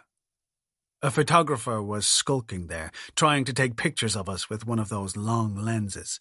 "Listen," the detective hissed at the guard. "Go and tell that fucking rubberneck to make tracks, will you, Shay? Before I have to go over there and break his face for him." The young guard leapt up and went to the photographer and threw him out. The detective looked at me. "Don't worry about that waste of space," he says. "If he comes nosing around here again, he'll be carrying his balls home in a plastic bag." He went back to his papers then, scribbling facts, checking forms and notebooks. A bell rang loudly on the coffee shop wall. The detective's face darkened. "I suppose that's starter's orders," he said. "Are you right so?" We all went up to the courtroom. Shawnee, myself, the lads from work, the detectives and the guards. Lizzie and Franklin were in there already when we arrived. Dominic was standing down at the back with his parents and some of your college pals. The detective wanted to know who he was. I told him he was your boyfriend from university. For some reason, he wrote his name down in a notebook. The press gallery was packed. Some of the journalists were standing. The public benches were also completely full, except for a row of seats up near the front, on which someone had left pieces of paper with the word "reserved" scribbled on them. These were meant for us. We made our way up to the seats and sat down. The room was stiflingly hot. It smelt of sweat and wet, dirty hair. The tipstaff came in, followed by the judge. There was a bit of bowing and scraping, and then the three accused were led up the steps from the cells beneath the court. All 4 names were read out. Matthew Kelly of Plunkett Avenue, Dublin 1. Gerard Paul Davis of Mangan Terrace, Dublin 1. Eamon John Malone of No Fixed Abode, and Donal Michael Quinn of Michael Collins Buildings, Dublin 1. A young policeman went up to the witness box and took the oath. He had a quiet and nervous voice. He sounded as though he might have had a sore throat. His hand seemed to be shaking a little when he raised it and promised that he would tell the truth. The prosecution counsel asked him if he had been on duty on the night of an armed attack on a petrol station at Stillorgan Avenue. He licked his lips and said yes, he had. Then he asked the judge if it would be in order for him to consult his notes. The judge nodded. The guard took out a notebook, flicked through it for a moment and began to read. My lord, Garda Con Healy and myself were on mobile patrol duty from Donnybrook Station on the night of the 19th of August 1993, when we were called by radio to an incident at the Quasar petrol station at Stillorgan Avenue. This would have been just after midnight. When we arrived at the premises, there was evidence of an attempted robbery in the shop area on the forecourt. A young woman had been violently attacked and was almost unconscious. The assistant manager, Mr. Seamus Lyons, was present and identified her as a Miss Maeve Sweeney of Glenbolkin, Dalkey, County Dublin, an employee of his. He added that another of his part-time student employees, a Miss Sinead Dwyer, had seen a group of 4 youths hanging around on the forecourt in a suspicious manner on previous evenings. I object, my lord, said one of the defence lawyers. The judge took off his glasses and peered down at him. Yes, Mr. Brannock, he sighed. My lord, that's hearsay. The guard can only say what he himself found. Garda, said the judge. I don't understand, my lord. You must only give your own evidence. The policeman gaped around. Who else's evidence was I giving? He said anxiously. There was loud laughter in the press gallery. Yes, the judge said. Thank you, ladies and gentlemen. I'm gratified that you're all so amused. When you've finished in the playground, you might try to remember that this is certainly no occasion for levity, and that the guard is doing his best for us, after all. The judge turned to the policeman. Now, guard, disregard what you were and weren't told, and tell us only what you saw yourself. Was the injured party, Miss Sweeney, actually unconscious or not, for example? Would she have been capable of speech? Well, yes, Judge, but she was in a very bad way and severely injured. He raised his hand to his face. Here, he said. There was an awful lot of blood. She would have been in great pain, my lord. There seemed to be deep wounds to the head and the upper chest and arms. The top she had on and the skirt were nearly torn off her. Her tights had been pulled down around her thighs. Right. Go on then, guard. He looked into his notebook again. Well, there was evidence of a violent struggle and an attempted robbery. The cash register was lying on the floor, and attempts had evidently been made to smash it open. Con, that's Garda Healy, my lord, immediately requested backup from the station. 2 squad cars and an ambulance arrived shortly afterwards. In the intervening time, I conducted a preliminary search of the crime scene. Underneath a retail display unit in the shop, I found a hypodermic syringe full of blood. Garda Healy told me that this would be infected blood and would have been used by the criminals as a weapon. He said criminals with AIDS were in the habit— I object to that, shouted another solicitor. The judge put his hands to his face. More snuffles and giggles came from the press benches. Well, my lord, with respect, neither Garda Howard nor Garda Healy could possibly have personal knowledge of whether or not the blood in the syringe was infected, nor even whether it was real blood or tomato juice, and they certainly couldn't know who brought it into the shop. It's hearsay again. I'm sure as a public servant the guard would have a good knowledge of the Irish language and would know the old expression, Durt ban lum go durt ban lay. A woman said to me that a woman said to her, etc. The judge sighed. All right, yes, but you know, really, Mr. Lynch, if we're going to have all these objections, we could be here until kingdom come. Yes, my lord, thank you, but I'm only thinking of my client's rights, after all. My client's rights are extremely important. It was at that point that I got up and left the court. Chapter 4. Around the time that the trial began again, I got into the habit of driving around late in the evenings. This was something I had begun to do in the period immediately following that dreadful night at the garage. In those first weeks and months of your absence from the house, I would often discover myself lying awake at 3 or 4 in the morning, still half waiting for you to come in from some party or nightclub, half expecting to hear your voice and Dominic's downstairs in the kitchen. I found the new silence disturbing and strange. It seemed to wrap itself around the house like a blanket. I would get up in the dead of night and make a sandwich or a pot of tea. Sometimes I would watch part of an old film on ITV or some terrible game show. I joined a video club in Dunleary, which was open 24 hours, and sometimes I would drive down there and wander up and down the racks in the bluish light, with little enough idea of what I was doing or what exactly I was looking for. The girl who worked there must have thought I was insane. She was a student in UCD, she told me one night, doing an MA in ancient Irish history. Her name was Grania. Her parents had named her after the legend of Diarmid and Grania.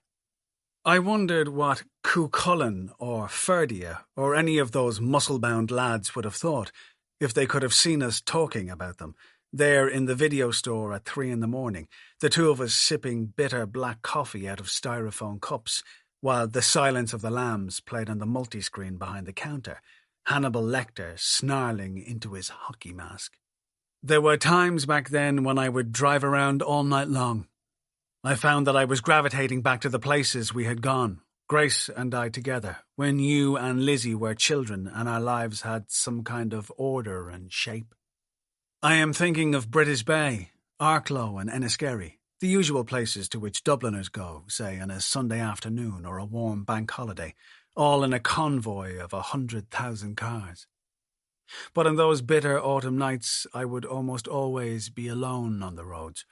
I would often drive down to Glendalough, where I would park the car and look at the lake for a long time, and the bare trees and the round tower, so black and slim against the sky, which always seemed bright, even on the moonless nights. As the trial started up for the second time, I found that I began to be attracted back to these places late at night. Sleep was out of the question. I would get up, climb into the car, and simply drive. One night I drove up through the quiet and lonely roads to the Sally Gap, where I knew I could get the BBC World Service clearly because of the altitude.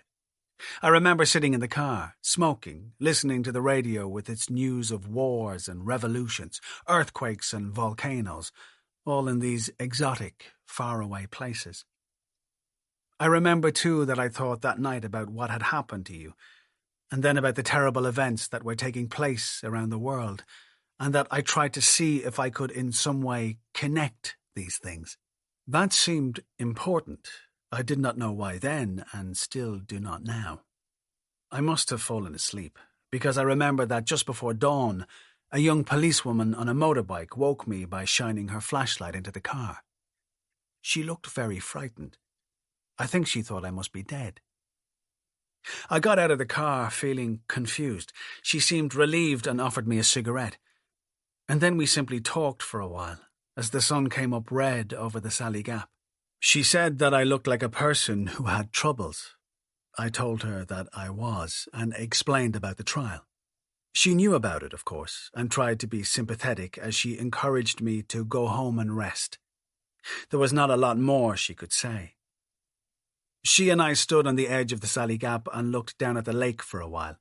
I remember great discs of pale light on the surface of the water, the croaking of birds, the sun glimmering on the lumps of quartz and granite embedded in the barren black moraine. Hardly a word passed between us for perhaps 10 minutes, but as the sun rose I felt strangely close to her. She asked me if I was sure I was all right to drive. I told her yes. She climbed onto the motorbike and sped away down the hill. I slept in the car for a while more, then drove into the trial. Later that afternoon, when the day's hearing was over, I was delivering some dishes to a shop out in Bray when something odd happened. I had a bad headache from exhaustion. The shop was very crowded. I remember a gang of rowdy, red-faced children playing with a computer, Christmas music blaring on a stereo. I had brought in the last of the boxes and was just about to leave when I saw an unusual-looking young man come in and begin to look around at the shelves of radios and CD players. He was clean-shaven, with thick, black-rimmed glasses and shaved, inky black hair.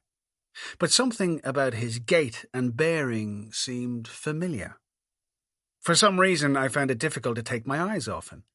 I remember wondering whether he was one of your college friends or someone Lizzie might have known in art school, because he was dressed like a student, in jeans, a black turtleneck and a leather motorbike jacket. Anyway, I was late for another delivery, so I left, dawdling for a moment just to check the display in the window. He caught my attention again. Through the glass, I saw him jerk his head, as though to snap the hair out of his eyes. Rain started to fall. I walked back towards the car, still wondering who he was. Had he been out to the house on some occasion? Had he perhaps been a guest at your 21st party? Was he a friend of Dominic's? I had the car key in my hand and was about to open the car door when something occurred to me. That gesture, that thrust of the neck. Why would he have that gesture? He had short hair. He did not need to snap his hair out of his eyes. It was shaved so short that his scalp could almost be seen. It was a gesture that a person with long hair would have, or a person who had shaved his head only recently. I walked slowly back up to the shop and looked at the window display again. The cardboard blue and green planet Earth with a red plastic satellite. My eyes drifted upwards. I could see him moving slowly around the shop now, poking at switches on the radios and stereos. He strolled across to an electronic keyboard and held down a chord.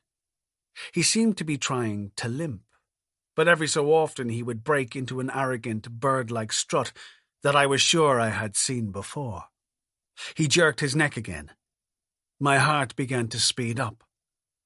I felt my mouth go dry. I went slowly back into the shop. My glasses steamed up in the heat. After I cleaned them, I walked around for a while, pretending to look at the washing machines and fridges. I kept trying to get a proper look at his face, but he had his head bowed and kept it that way. He moved down an aisle of television sets. I followed, pushing through the customers until I was standing right behind him. I could see his reflection clearly in the mirrored pillar. It was obvious that he had recently shaved off his moustache. You could still see the redness around his upper lip. An assistant came over and asked if he wanted any help. He muttered something about cassette players. When I heard his voice and accent, my blood seemed to freeze. He snapped his hair out of his eyes again. Twice. It was then that I was certain who it was. There was absolutely no doubt about it. Trembling, I left the shop and ran down the street to the car. I tried to ring Store Street Garda Station on my mobile, but Dignan's direct line answering machine flicked on. I kept trying the number, but it was no use. A minute later, in the rearview mirror, I saw Quinn leave the shop and cross the street, limping heavily now, with a package under his arm. My heart was thundering. I tried to remember back to the day I had seen him in the court. I did not think he'd had a limp. Certainly none of the descriptions that had been circulated to the papers had mentioned this. It was clearly part of the disguise, like the dyed hair, those ridiculous glasses. I phoned directory inquiries and got the main switchboard number for Store Street. I dialed quickly and got through this time. A young woman's voice answered, sounding brisk and efficient. I was about to speak. I may have begun to speak. I saw him on the pavement just down the street buying a newspaper from a stall. And then, suddenly, a thought occurred to me, as clear as the moment when a migraine lifts. I switched off the phone and put it down. I climbed out of the car. I could still see him, perhaps 100 feet away from me now, looking in the window of a butcher's shop, stamping his feet in the cold, puffing out mouthfuls of steam. After a moment, he walked on. I started to follow him down the street. It had begun to rain harder. People were running. His limp was completely gone now. He was striding along fast, his feet splashing through the puddles. Thunder cracked in the sky. I trailed him all the way down Queensborough Road, past Dunkern Terrace, across the train tracks and down to the seafront. He turned the corner by the train station and disappeared from my view. I ran to catch up. As I came around the corner, a woman's umbrella caught me in the face. When I looked again, the seafront was completely empty. I could not see him anywhere. Over on my left, the waves were white-capping. Far out in the bay, I saw a small fleet of what looked like pleasure boats turn and head back in towards the shore. A flash of lightning sparked and ripped over the headland. I went back to the car, drenched to the skin, and sat in the passenger seat for a while. For some reason, what happened for the next hour or so is very vague in my mind. I recall the seat being wet, the window misting up. I remember smoking a lot of cigarettes, feeling dreamy, playing the radio for a while. And on the way home, yes, I do remember this, there was an account of that day's court hearing on the 6:30 news. It was much later that night when the rain finally stopped. I drove down to Dunleary for a walk on the pier and some fresh air. My head was buzzing with pain and tension. I was so confused that I had not been able to eat anything. I was halfway down the pier and looking at the gulls when I could have sworn I saw you standing by the bandstand, a string of Christmas lights spilling a wash of vivid colour over the upper half of your body. You were gazing over in the direction of the beaming lighthouse as though it was something miraculous or maybe sacred from some far-away and better world. I stood shocked and still outside the public toilets for a while and watched as the young woman turned and raised the collar of her long white raincoat. This audiobook is completely free for you. Take a moment to breathe, enjoy a bit of relaxing music, and then we'll continue the story. Thank you for watching.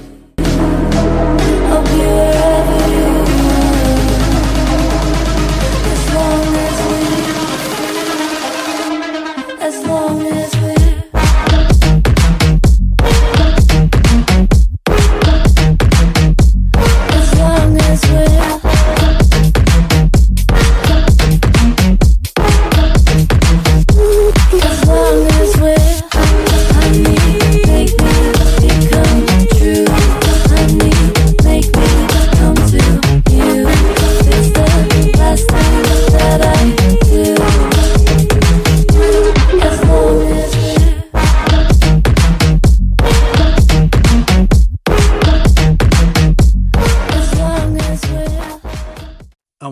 quite quickly back in my direction towards the town, hands thrust into her pockets.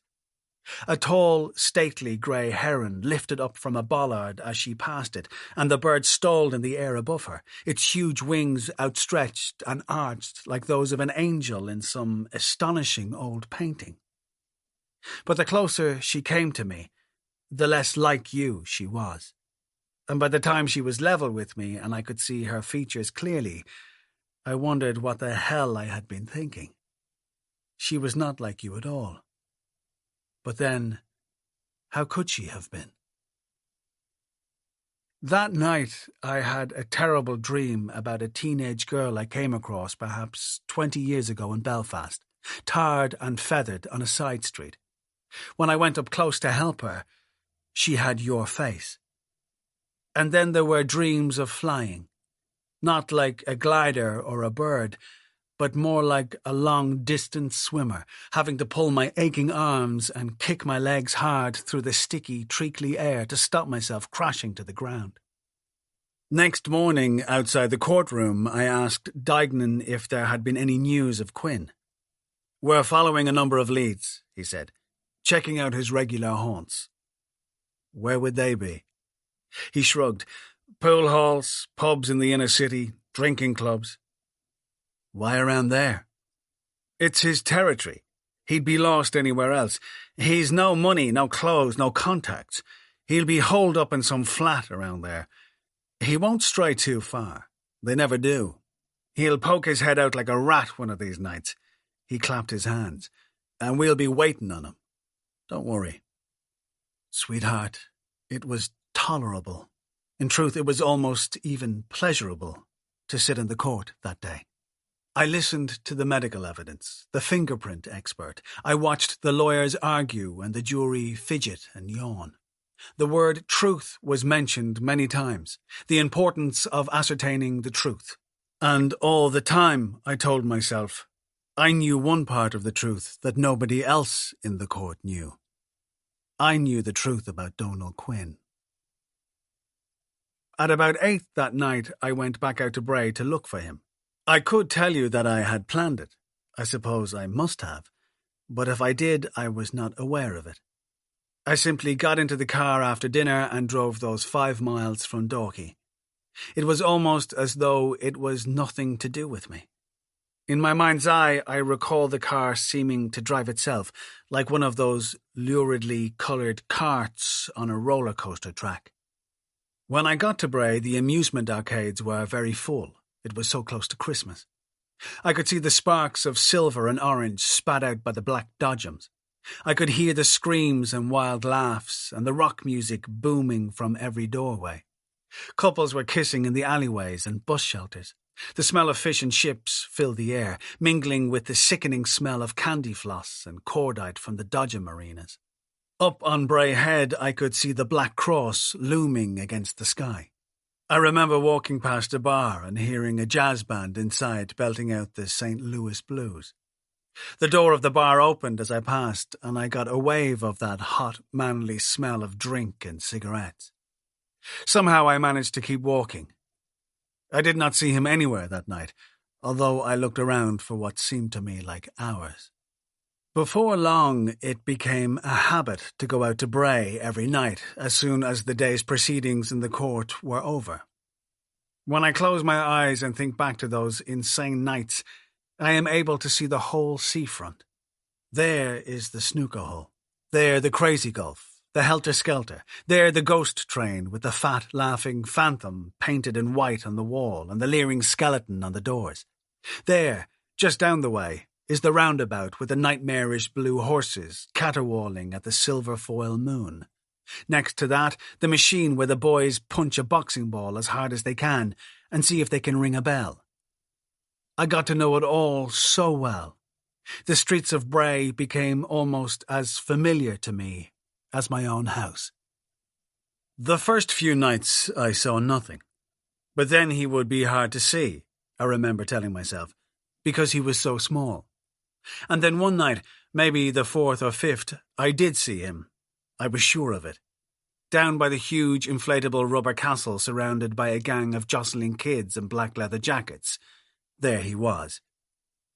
By the time I parked the car and got closer, he had gone into the Slots Palace. I went in and looked around for a while. The place was full of old people, some of them in slippers, all of them shoveling plastic cups of change into the fruit machines. I could not find him. I hung around for a time playing electric roulette. I kept winning.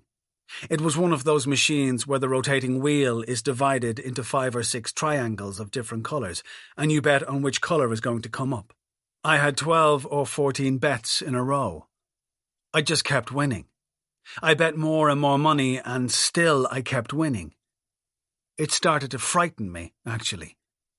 I had to stop playing. The next night I saw him again. It was raining quite hard, and I was driving slowly along the wet main street, red and green Christmas lights reflecting in all the shop windows. Halfway down the street and just outside the tall, morbid-looking church, a shouting match was going on between a gang of teenage lads. One chubby young fella had been pushed up hard against the church railings, and another was bawling senselessly into his face, pulling hard on the lapels of his jacket. A third, who was perhaps a little older and very heavily muscled for such a small-framed boy, suddenly ran at the other two, flailing his arms and screaming. All 3 fell on the ground in a scramble of punches and kicking feet. I drove on a little way down the street. I was still looking for Quinn, of course. But what I had seen outside the church was on my mind. I felt that I should do something to break up the fight. I wished I had not seen it because I hate to get involved in other people's situations, and these days you would not know how something like that would turn out. A kosh, for example, or even a knife would not be a surprise. A syringe. But I had seen it, and now I knew that I would have to do something. Plenty of times in the past, people saw me in similar trouble and just kept on walking. A good salesman remembers his hard lessons. I drove on, looking around myself for a place to park. Soon I came to a part of the street where there is an all-night kebab shop. I do not know what made me glance up at the window. Perhaps it was the Christmas lights, but for some reason I did. He was there, in the queue by the counter. I recognized him immediately, that emaciated face with the scar across his forehead, the cropped black hair, the sideburns, the Buddy Holly glasses, also the way he moved, tight, controlled, disciplined, like a soldier. It was definitely him. There was no doubt at all in my mind. Beside him was a tired-looking girl in baggy jeans and a knee-length black leather coat. The Merc behind me, a taxi, started honking furiously and flashing its headlights. I had to drive on.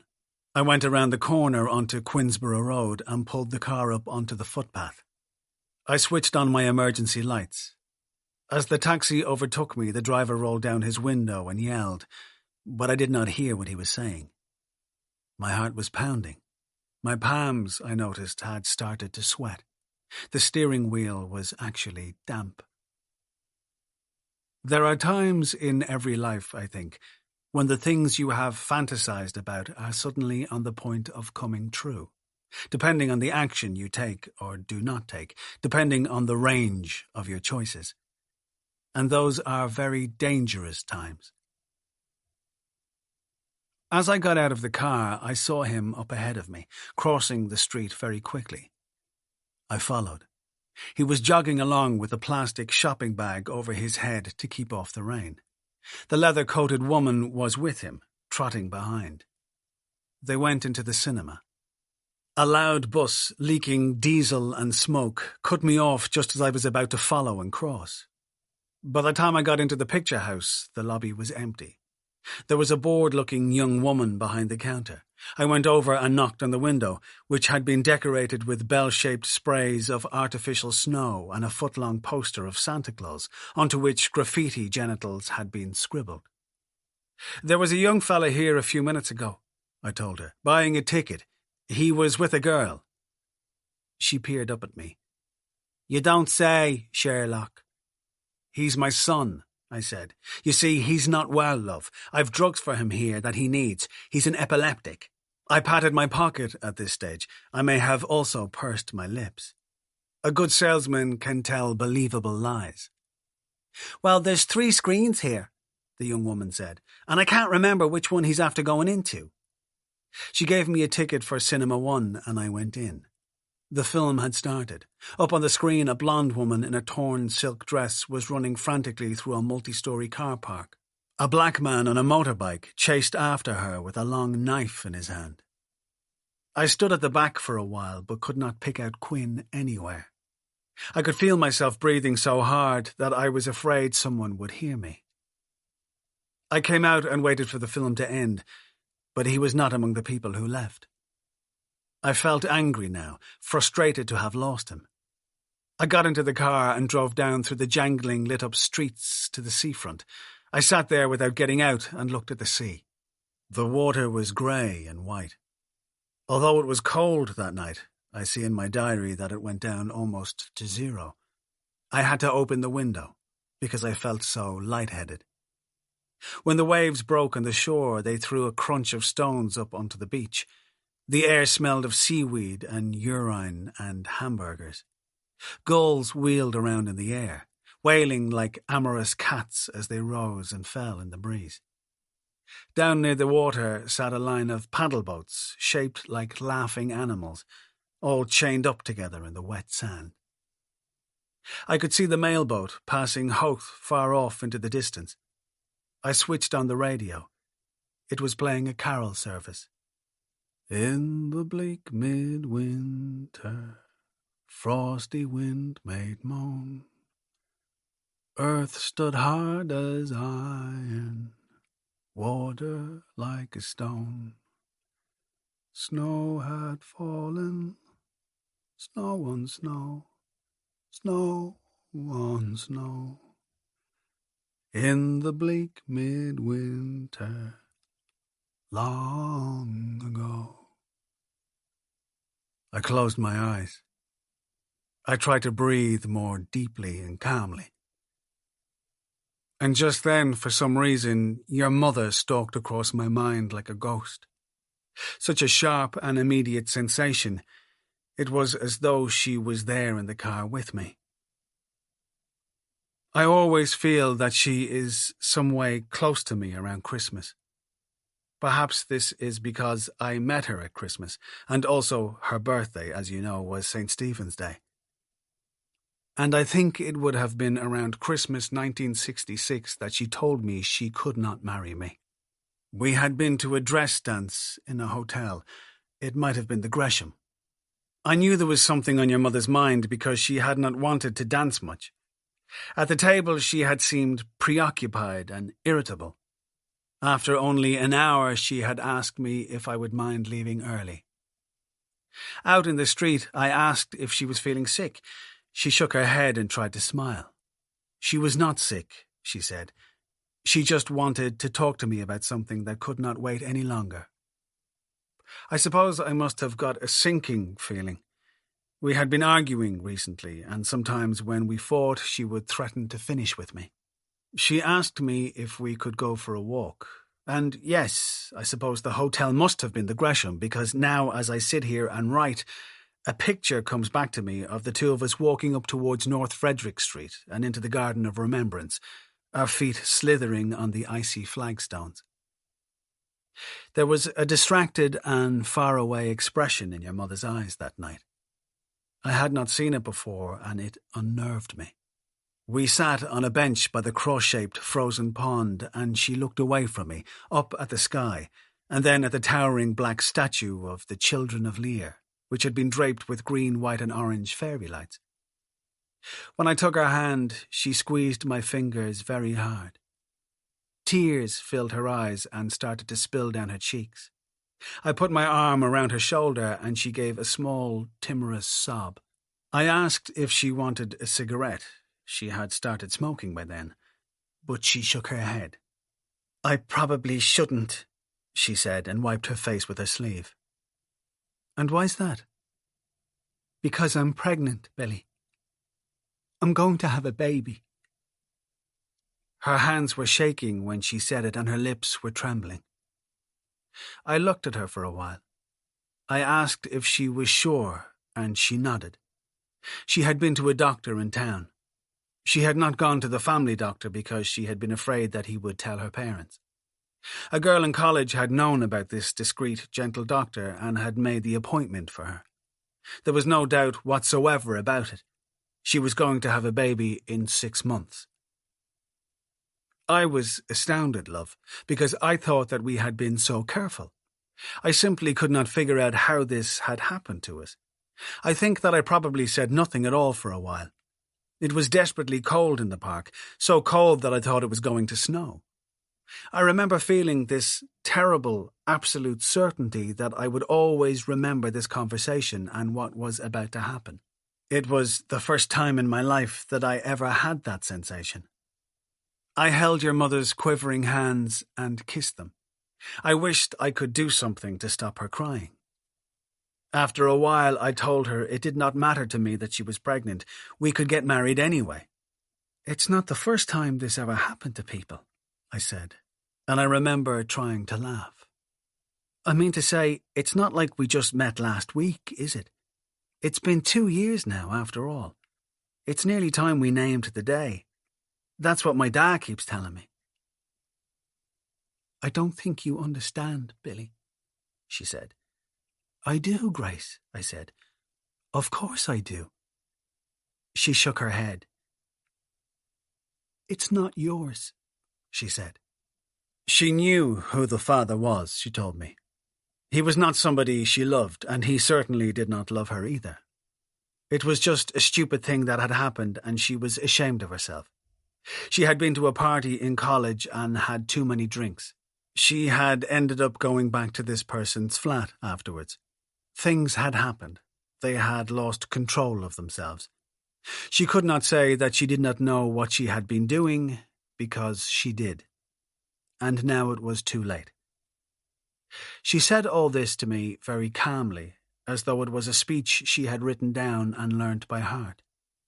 It was only when she spoke about how we could not even think of getting married now that she began to get visibly upset once more. She hung her head and wept into her hands. I held your mother as tightly as I could and told her that I did not care about any of this. I do not know how long we must have sat there with me telling her again and again that I did not care. I pleaded with her, love. I'm not ashamed to tell you. I begged her. I said that we could get married and she could have the child and we would bring it up together. We would be a family together and nobody would ever interfere with that. I told her there was nothing in the world that could ever stop me loving her, not even this. But she did not believe me, or would not, and perhaps she was right after all. Because, of course, I did care. I did care. When she dried her eyes and started to speak again, there was a coldness about her that terrified me. She seemed immune and detached. She would not even look at me. She had made plans, she said, and they did not involve me anymore. She told me that she would never see me again. She was going to leave in a minute or two, and she did not want me on any account to follow her. After she had left, I sat there feeling shell-shocked and stared at the pond. To be honest, this is another of those times about which I do not remember very much. A few minutes ago, I put down my pen and began to rack my memory, searching for some tangible thing to tell you about exactly how I felt that night after your mother left. But the truth is that I can recall nothing for a few hours except the unmerciful bitterness of the cold, the glint of the lights on the statue of the Children of Lear, the doleful sound of country and western music coming from one of the dance halls out on Parnell Square, and ice on the water. Much later, at about 10 o'clock, an attendant came over and told me that I would have to leave now. He was locking up for the night. I left the park and walked down the street, looking for a pub. I could not find one, so I went into the bar of the Gate Theatre on Parnell Square. I had some drinks there, and then the play must have ended because I remember the room being suddenly very full of wealthy-looking men in sharp suits and women in fur coats and pearls. I stayed for a while and had more whiskies and coke. I think I must have got into an argument with somebody, because after a while an usher in a royal blue military-style uniform marched over and asked me to leave. I went out into the street feeling badly drunk.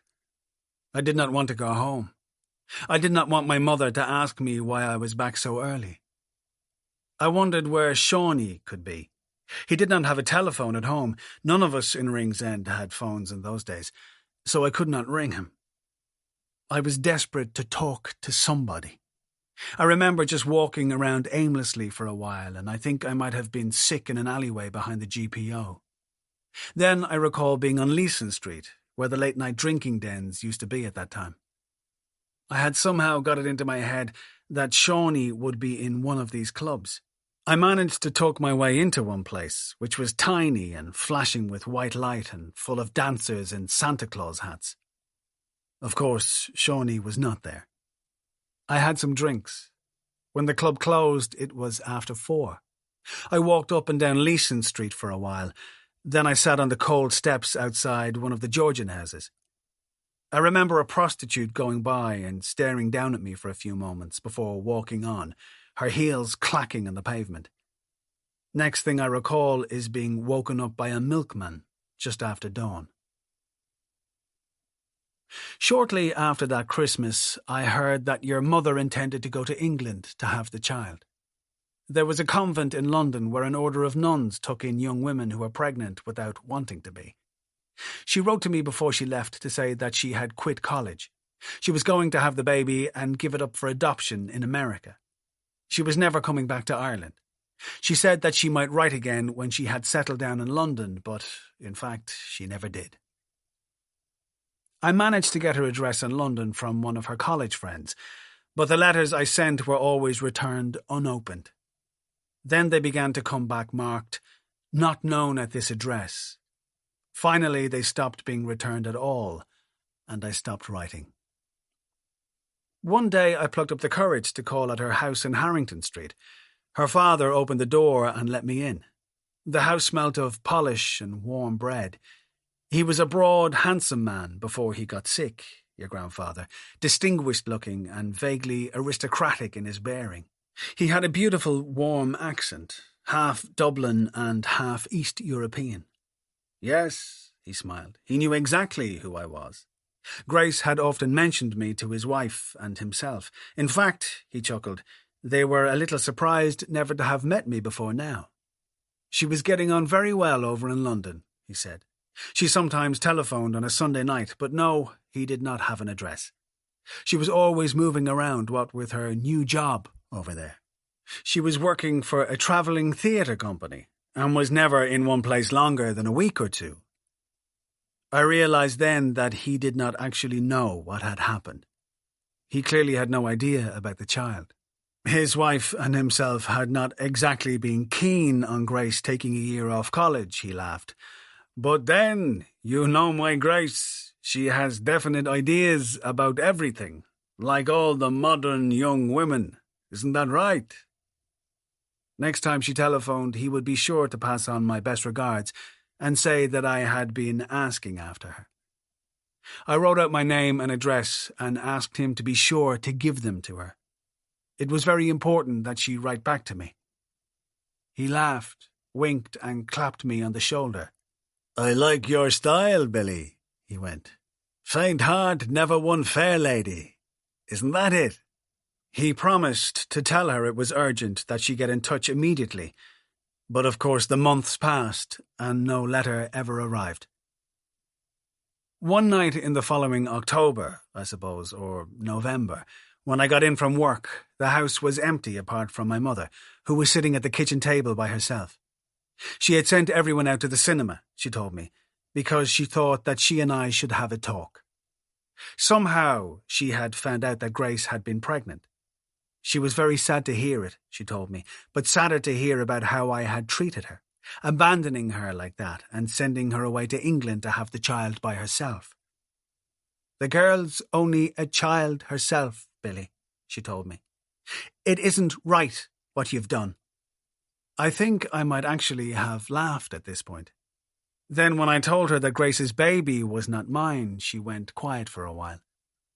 I thought that she would be horrified, but she did not seem to be. She spent some time peering at the tablecloth, scraping at a tiny lump of grease with her thumbnail. In the end, she just sighed and looked across at me. What about St. Joseph? She said, and laughed softly. That child wasn't his either.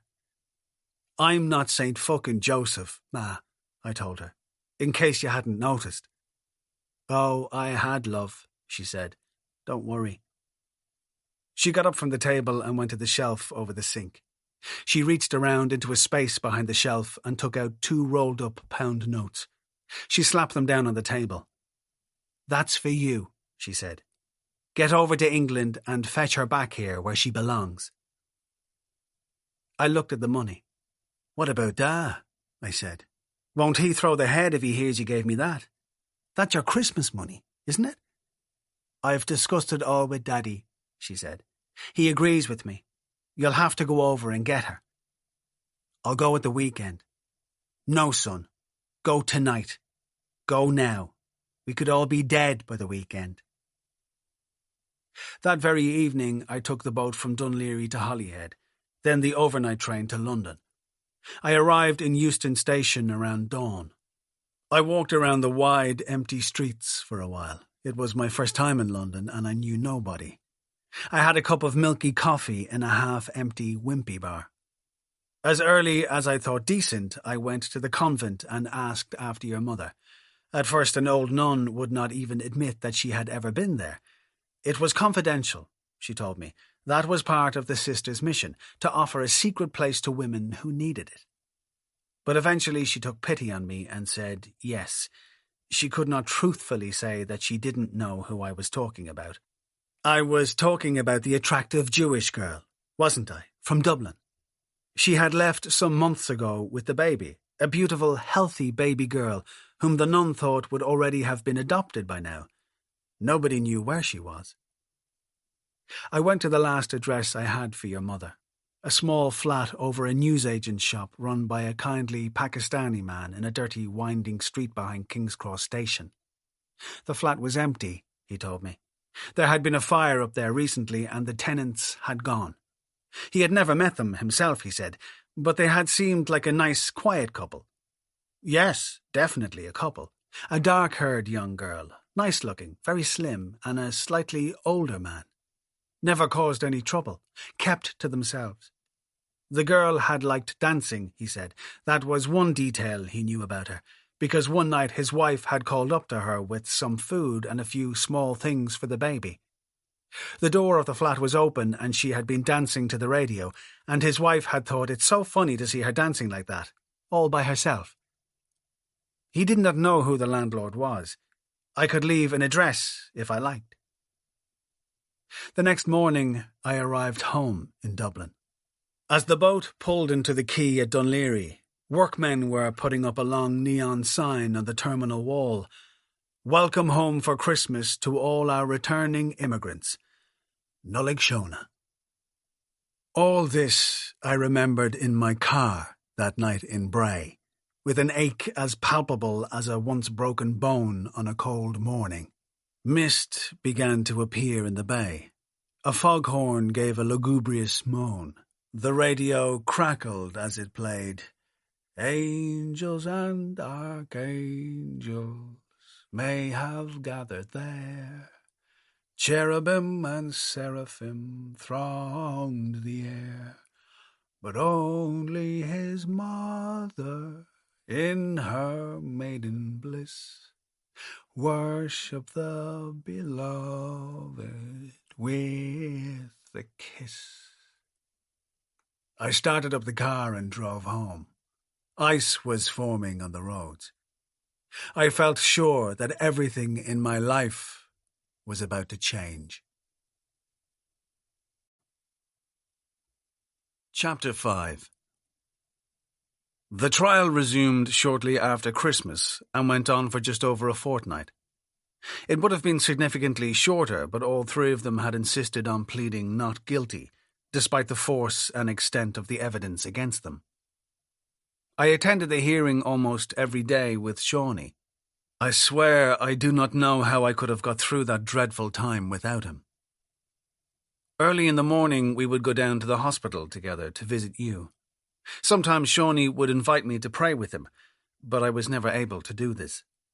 I found the small details of your situation the most distressing. The forest of Christmas cards by your bed, the blue rubber identity tag on your wrist, and the plastic tubing around your frail neck, like some awful parody of jewellery. The vulnerability of your bare feet. That sounds utterly ridiculous, I know. And yet, to a parent, small things, a child's bare feet, can awaken the most visceral protectiveness. After the hospital, we would have a silent breakfast in a cafe in Dunleary, drive into town in his car, turn up at the court just before 10, sit through the morning session, wait for the next extraordinary horror to reveal itself. Whole days were wasted with legal arguments of various kinds. The jury would have to leave, and then it would all start up, seemingly endless words about what could be admitted as evidence and what could not. Precise, measured talk of statutes and precedents and ancient acts of Parliament. There were times when I wanted to stand up and scream, "My daughter is lying half dead not 5 miles from here. Stop talking. I want no more talk." It was like drowning in a sewage of putrid words. Often I would get the sickening feeling that something else would go wrong, and all three of them would get off, just like Quinn, but through some lawyer's trick or semantic sidestep. I actually grew to despise some of the barristers, so vulgarly polite and smilingly obsequious. Even the prosecution counsel irritated me almost beyond belief. He seemed pompous and overeducated. He loved saying the Latin phrases and ornate adjectives of the law. He would roll them around his mouth like a priest saying high mass. I became obsessed with the thought that they would be acquitted. I started to dream about meeting them walking down an exploding street with your clothes in their hands, all three of them laughing together about what they had done. In this dream, I would keep running at them, trying to do some kind of violence to them, but always, just when I was close enough to strike, I would wake up shuddering, my mouth dry and my eyes hot, the damp sheets wrapped tight around my legs and arms like manacles. One afternoon, around the middle of January, Superintendent Dignan took me to one side after the hearing and said he was not sure whether I would want to keep coming into the court every day. For a while, he hedged about his reasons for saying this, but finally I forced him to speak honestly. Photographs of your injuries would be shown to the jury the next morning, he told me. He had seen them himself, and they were not pretty, was how he put it. He could not absolutely guarantee that I would not see some of these photographs in the courtroom.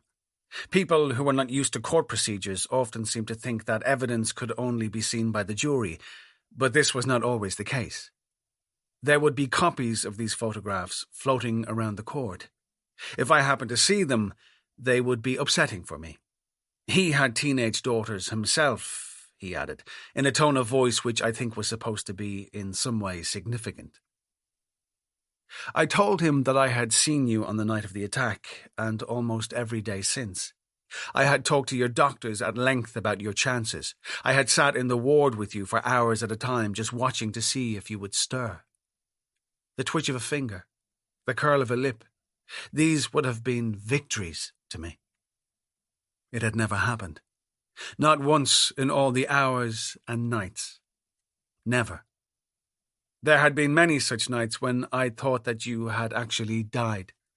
Curved lines on monitor screens, grey waves gently undulating across sheets of computer paper, had been the only proof that I was wrong. I had sat in that ward and watched people, old and young, being dragged in bleeding and broken around you. One night I had sat there until dawn, while the teenage boy in the bed next to you had slowly died. Jesus Christ, I had brought his parents coffee and sandwiches at 4 a.m. and seen the expressions on their chalk-white faces. I had sat there until I could not stand it any more, until the doctors had asked me not to come at night anymore, and when I did visit, not to stay for hours at a time. I'd had to talk to your 6-year-old niece and nephew, down a telephone line to Australia, and face their confused questions.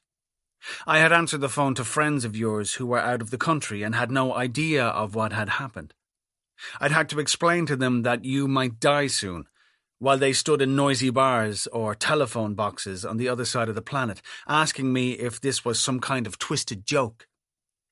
I'd had to watch one morning when a doctor young enough to be my son rushed in to start your heart beating again with his bare hands. It's not that I feel sorry for myself, Detective, I said, but there's nothing in a photograph could hurt me now. He sighed and pinched the bridge of his nose. Mr. Sweeney, I don't know if you understand. In some of these photographs, your daughter wouldn't be dressed. She'd be partially naked.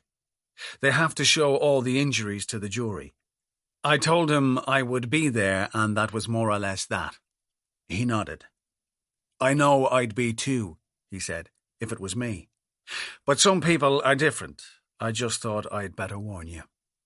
In the event, I did not see any of the photographs, but I heard the sound that the men and women in the jury box made when they saw them. I won't ever forget that sound, love, or the image of the middle-aged jurywoman who always wore pearls, weeping into her hands, or the sight of Dignan hanging his head and peering at the floor, or the quake in the judge's voice when he started to speak again after those moments were over. And then the day came for the security video to be played in the courtroom. In the darkness, I saw your shoulders and the back of your head on the screen. the cash register on the counter in front of you. You were listening to a radio, some corny country music station, and bobbing your head from side to side in time with the music. A black strip ran along the bottom of the film, with flickering white digits and letters. The four of them could clearly be seen coming into the shop, wearing motorbike helmets. They did not run. They walked. They swaggered like half-drunk lusty boys ambling into a dance hall. The lens was slightly unfocused, or perhaps the film itself was faulty in some way, because they seemed to move like phantoms and leave ghostly imprints and pale tracings of themselves as they slid across the screen. The country song kept playing as Kelly closed the door and stood by it with his arms folded. Quinn vaulted over the counter and pulled an iron bar from his jacket. He started threatening you while Davis and Malone tried to hammer open the till. He screamed so loud at you that the speakers buzzed and rattled in the courtroom, and one of the officials had to turn down the volume. You said nothing. You stood wedged into a corner with your hands above your head and said nothing. Quinn screamed again. The other two took out crowbars and began to hack at the till. Then Kelly rushed across and clambered over the counter, waving the syringe. "This is my blood," he screamed. "I have AIDS." He held it in your face and said he would use it if you did not open the till straight away. Did you understand this? He wanted to know. Did you understand exactly what would happen to you if you got AIDS? The music played. At this point, somebody seemed to come to the glass door of the shop. It was difficult to make this out clearly, but there seemed to be a bulky shape in the doorframe, like a heavily built man in a long coat and an old-fashioned Homburg hat. He stood at the door for a few moments, then he turned around and simply walked away. He must have seen what was going on in there. There is no way he could have missed it, but he just walked away. He left you there. Suddenly Davis was on you, punching you and kicking, pulling your hair back hard with a long knife to your throat. You flailed at him. There was a series of loud bangs, and then I heard you scream, just once. The sound drilled through me. All four of them seemed to be attacking you then. I saw you being dragged across the screen, in and out of the picture, your fists lashing out at them. The film rattled a little, as though someone was shaking the camera. I heard a new voice, a deep, gravelly voice, saying that he would rape you and then kill you if you did not help them. You said that you could not help. The till was broken now. Quinn pushed you. You grabbed a lemonade bottle from the counter and let Davis, the one with the deep voice, have it right in the face. You fell over and disappeared from the screen. There was another loud bang and then silence, except for the whine of the song on the radio. And then, after a moment, you started to plead with them not to kill you. Your voice could be heard quite clearly in the courtroom. Please don't kill me. Take anything you want and go. But don't hurt me. I won't tell anyone. Please. I won't tell. I promise. The film flickered and ended. The lights came back on in the courtroom. It was very quiet for a while. The judge was writing something down. Somebody coughed. An electronic watch started to bleep. I raised my eyes to the three of them in the dock. They looked so pale and young. Davis was chewing gum and gazing at the ceiling. The other two stared blankly into the middle distance. Something went wrong with the tape as the court official tried to rewind it, and a high-pitched squeaking sound filled the room. Davis grinned. The other two kept staring. Outside by the river that lunchtime, I felt too sick to eat. I leaned on the wall and looked down at the grey water, desperately trying to steady myself. Shawnee was starting to get on my nerves, droning on at me about not getting too bitter and turning the other cheek and all the rest of it. Did you ever hear of a more stupid, unnatural thing in your life than turn the other cheek? At one point, I wanted to grab him by the dog collar and heft him over the wall into the fucking Liffey. Try turning the other cheek to that, father. Bitterness isn't going to make anything better, he said. And it'll do damn all for Maeve. You know that. Don't talk to me about bitter, I said.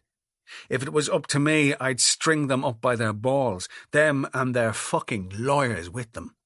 "I understand, Liam," he sighed. "I'm only saying—" "Fucking little liars," I said. "They'd swear a hole in an iron pot to get themselves off. Scumbags.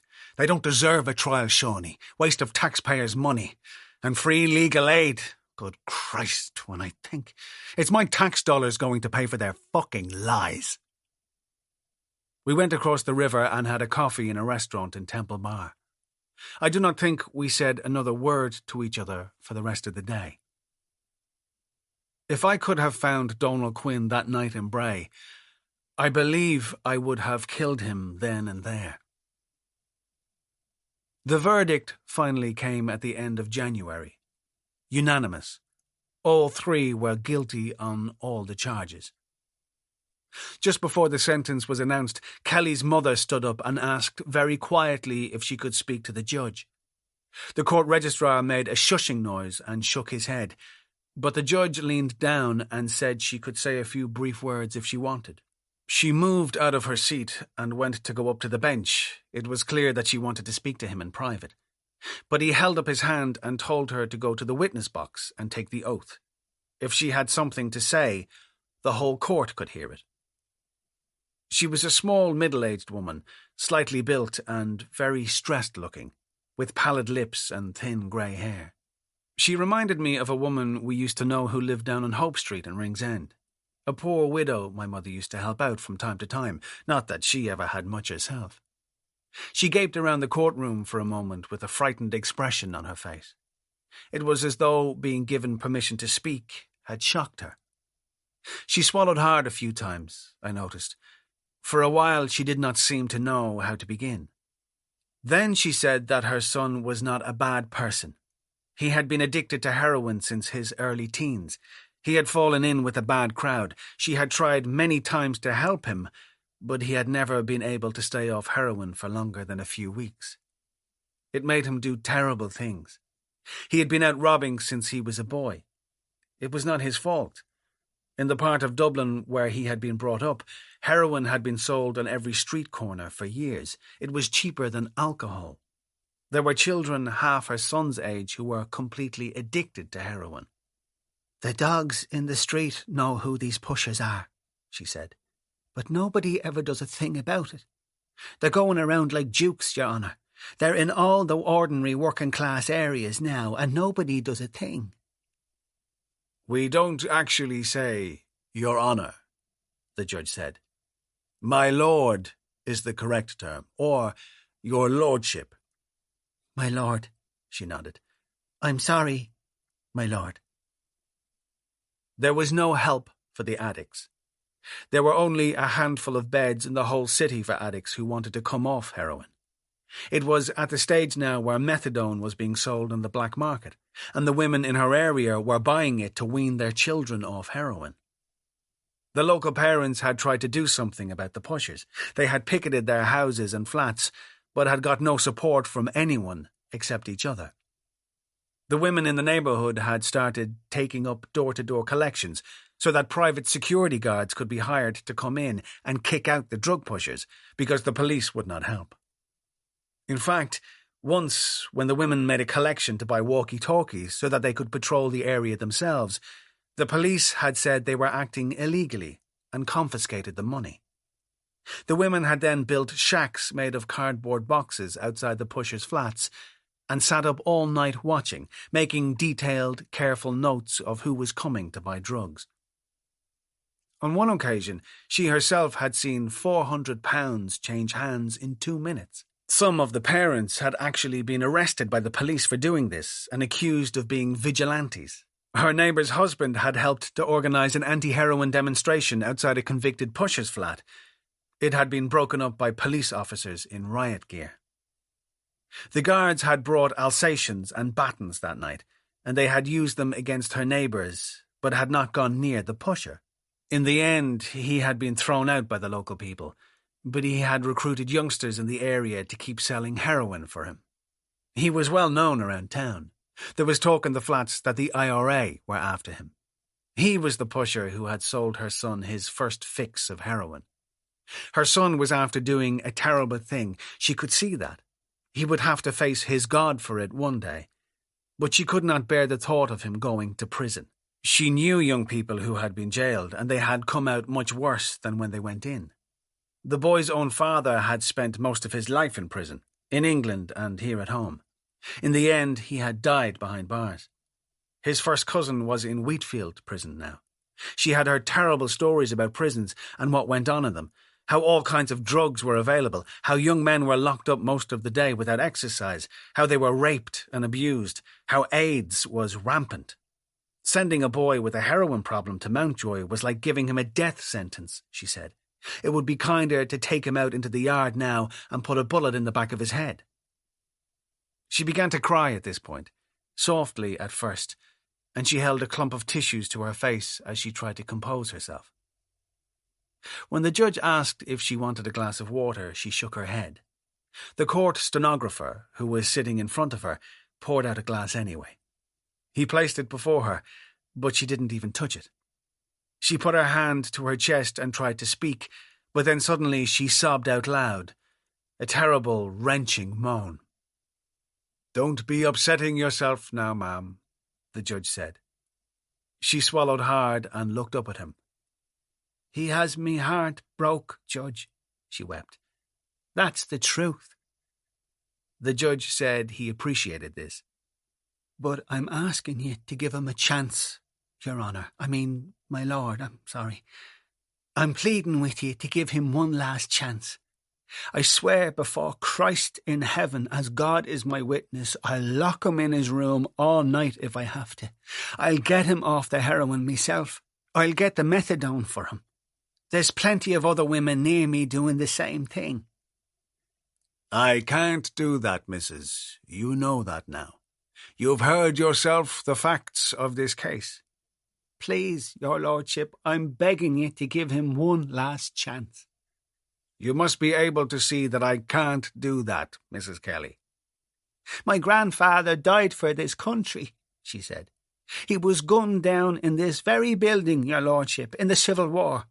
I swear to Christ Almighty I'd rather that happen to my own son tomorrow morning than you sent him into Mountjoy jail." Sobbing again, she pointed one shaking finger towards the ceiling. "That's the Irish tricolour flying on the roof of this place today, Your Lordship. That's the country he fought for. My country. And all I'm asking it for is mercy for that man's great-grandson. One last chance." The judge looked at her for a time. There was total silence in the court. I could actually hear him breathing. He sighed and wrote something in his notebook. Then he glanced down at her again and shook his head. He said that he had great respect for Irish mothers and the work they did to hold families together. In his many years on the bench, he had seen what ordinary, decent women did for their children, and noticed how it was almost always the woman who seemed to suffer most in a situation. But really, there was nothing he could do here. Nothing at all. The youth had been before him several times in the past. In fact, he thought he could remember seeing him in the juvenile court some years ago, and as far as he could recall, he had given him a chance on that occasion and applied the Probation Act, even though it had been a serious enough matter. Nevertheless, he had given him the benefit of the doubt. As things had turned out, he could not now say that had been the correct decision. This had been a premeditated, horrific and violent crime, one of the most distressing he had ever come across. Justice would have to be done. "No reflection on yourself," he said, "but this lad is after becoming a danger to people. You can see that." "But there's more to him than that, Judge. He took a wrong turn in his life. He never had the chances." The judge nodded in my direction. "That man's daughter is in a hospital bed today. I have to think of her too. Little enough mercy she got, after all. And what about her chances? A young woman with everything ahead of her. We don't know if she can ever have a normal life, a happy family life, children and so on. Probably she can't." One last chance, my lord, is all I'm asking for. I swear to you, I'll keep him straight from now on. Let him come home with me now, and I'll lock him in the flat with me." "I'm sorry, ma'am," he said. "Truly I am. But I can't do that.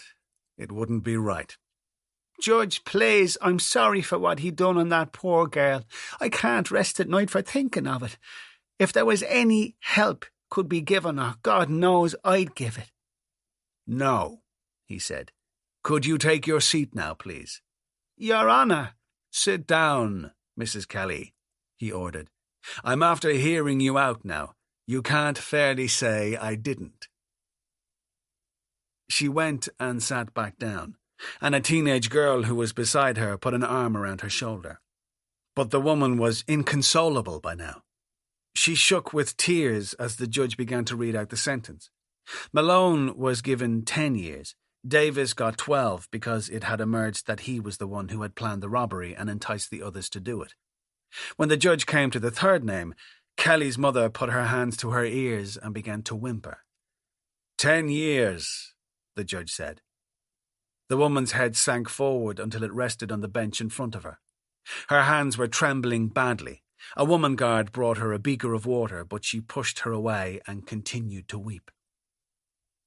Her son did not even look at her once as he was taken away with the other two and led down the stairs to the cells.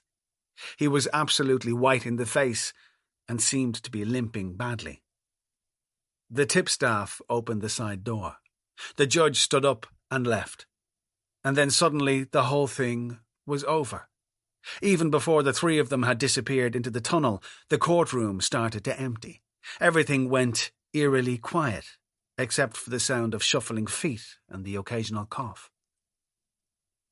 Up at the front, I saw the lawyers from both sides begin to chat to each other. They all shook hands and laughed. One of them clapped another on the back. It was as though a game of tennis had just ended. It occurred to me then that any one of them could have argued any side of the case. It was just a professional thing to them, and no more. They were like salesmen. That's all. Nothing more. A good salesman can sell anything. By the time Shawnee and I got out to the lobby, Lizzie was speaking to a reporter. Dignan was being interviewed by someone from the television news. From where I was standing, I could hear what he was saying. No, happy wasn't the word he would use in a case as tragic as this, but he felt that justice had been served today. No, he had no comment at all on the escape of Donal Quinn at the moment. Yes, of course, he and his men had strong personal views on the matter, but he was not prepared to discuss same in public. Shawnee went over to talk to Lizzie and Franklin. I watched as he put his arms around them and ruffled Lizzie's hair. An old man I did not know shook my hand and said he was sorry for my troubles. I remember looking down the river in the direction of the Phoenix Park and wishing I was somewhere, anywhere else. I found myself thinking about Donal Quinn, wondering what he was doing at that moment. I had a sudden sharp mental picture of him listening to the verdict on the radio news and laughing. Perhaps, later on in the evening, he would be in a warm pub when he would glance up over the bar and see on the television screen the picture which was now being filmed in front of me. He would order himself another drink. He would laugh at his good fortune. He would walk home and sleep in a safe bed. A few cold drops of rain fell on my face. I realized that I had left my coat on the bench in the courtroom.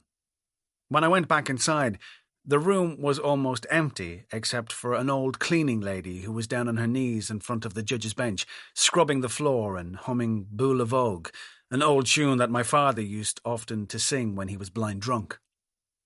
And Kelly's mother was still sitting where I had seen her last, her bony shoulders shaking as she cried into a handkerchief. After I had found the raincoat, I went over and tapped her on the arm. She stiffened. "Mrs. Kelly," I said. "Leave me alone," she said without turning around. "It's Billy Sweeney here." She said nothing. "Listen, love," I said. "Are you all right? Do you have anyone here to see you home?" "Please, just leave me in peace. Well, look, I have a car outside with me, love. I could drop you off somewhere if you like. She shook her head and said nothing. I saw the whiteness of her knuckles as she gripped onto the seat. Outside on the steps, Shawnee was reading out the statement we had written together during the lunch break. The reporters clamoured around, pushing their microphones and lenses into his face. The statement said that we wanted to be left alone now, that there was absolutely no point in the press following us or contacting us at home because we would not be saying anything else. We had taken enough. We wanted some peace. We had nothing at all to say. It was a cold, dark afternoon, and a light rain was falling steadily. Across the river, crowds of people were streaming out of the offices and going home for the night. Lizzie and Franklin left straight away, along with Dominic and his parents. Shawnee and I walked up to the Quill Bar with Dignan and a few of the guards. The pub was dark and warm. There was a football match on the television. Shawnee and I sat in one of the alcoves by the window. The guards all stood talking quietly in a semicircle by the bar.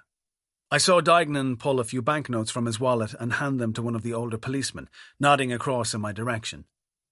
The guard came over and took off his cap. "Excuse me, Mr. Sweeney, do you take a drink at all?"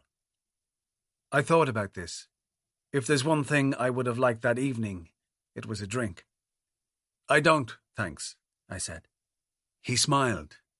"I'll be in fierce trouble with the boss if you don't. I'm under orders here." "I'll have a tonic water and ice, if you insist." He nodded. "And yourself, Father, would you have something to keep the cold winter away?" Shawnee said he'd have a mineral water. The guard left us, returning a few minutes later with the drinks, also a pot of tea and a plate of ham sandwiches on a tray. The three of us ate and drank in silence. I could think of nothing to say. After a time, some of the other guards came over and sat down. I suppose we must have stayed there for half an hour, the guards and Shawnee attempting conversation about the football match on the television. There was a studied casualness to what they were saying, and this annoyed me. I did not want to be given a reassuring hug or a kiss, exactly, but I did not want them to pretend that this was all normal either, and that any evening of the week myself and Father Sean Ronan could be found sat in a pub on the quays talking football with a squad of policemen. Dignan walked over and announced it was time to get back to the station. The guards all stood up and shook hands with us. Dignan asked if he could have a private word, so we went down to the back of the bar together. "Listen, I'm sorry we didn't nail the other fella," he sighed. "There'll be another day, though. That's one little gouger can't stay away from mischief long. Next time his arse won't touch the ground before he's up in the joy." "That'd make my day right enough," I said. He took out his wallet and gave me a card. "If there's anything we can do for you in the meantime, that's where we are." I think I might actually have laughed here. "Like what?" I said. "What exactly do you think you could do for me, Superintendent?" Something flickered in his dark eyes. "Occasionally people find counselling a help. That's all I meant. We've leaflets about victim support above in the station. I could drop a few of them out to you one of the nights, if you like. I'm often out your way at night." "I don't have much time for that type of thing," I said. He nodded. "Well, you know where we are anyway." We went back up to the front, then Dignan left along with the last of the guards. After they had gone, Shawnee realised that he was late for an appointment, so he went upstairs to make a phone call. It was the first time all day that I had been completely alone. The barman lit the fire in the grate. I took off my tie and unbuttoned my collar. It felt good not to have to make conversation anymore. I watched the office workers rushing in out of the rain and shaking their wet hair and ordering drinks. The television was switched off and a jukebox started to play Frank Sinatra. I'm going to sit right down and write myself a letter. A girl came in selling raffle tickets. I watched her move around the bar. She would have been about your age. I put my hand in my pocket to get some change, in case she came near me. I wanted to have the change at the ready so I would not have to talk to her. I thought I would break down if I had to talk to her. I felt Dignan's card in my pocket and took it out. Just at that moment, the sound of wild laughter filled the bar.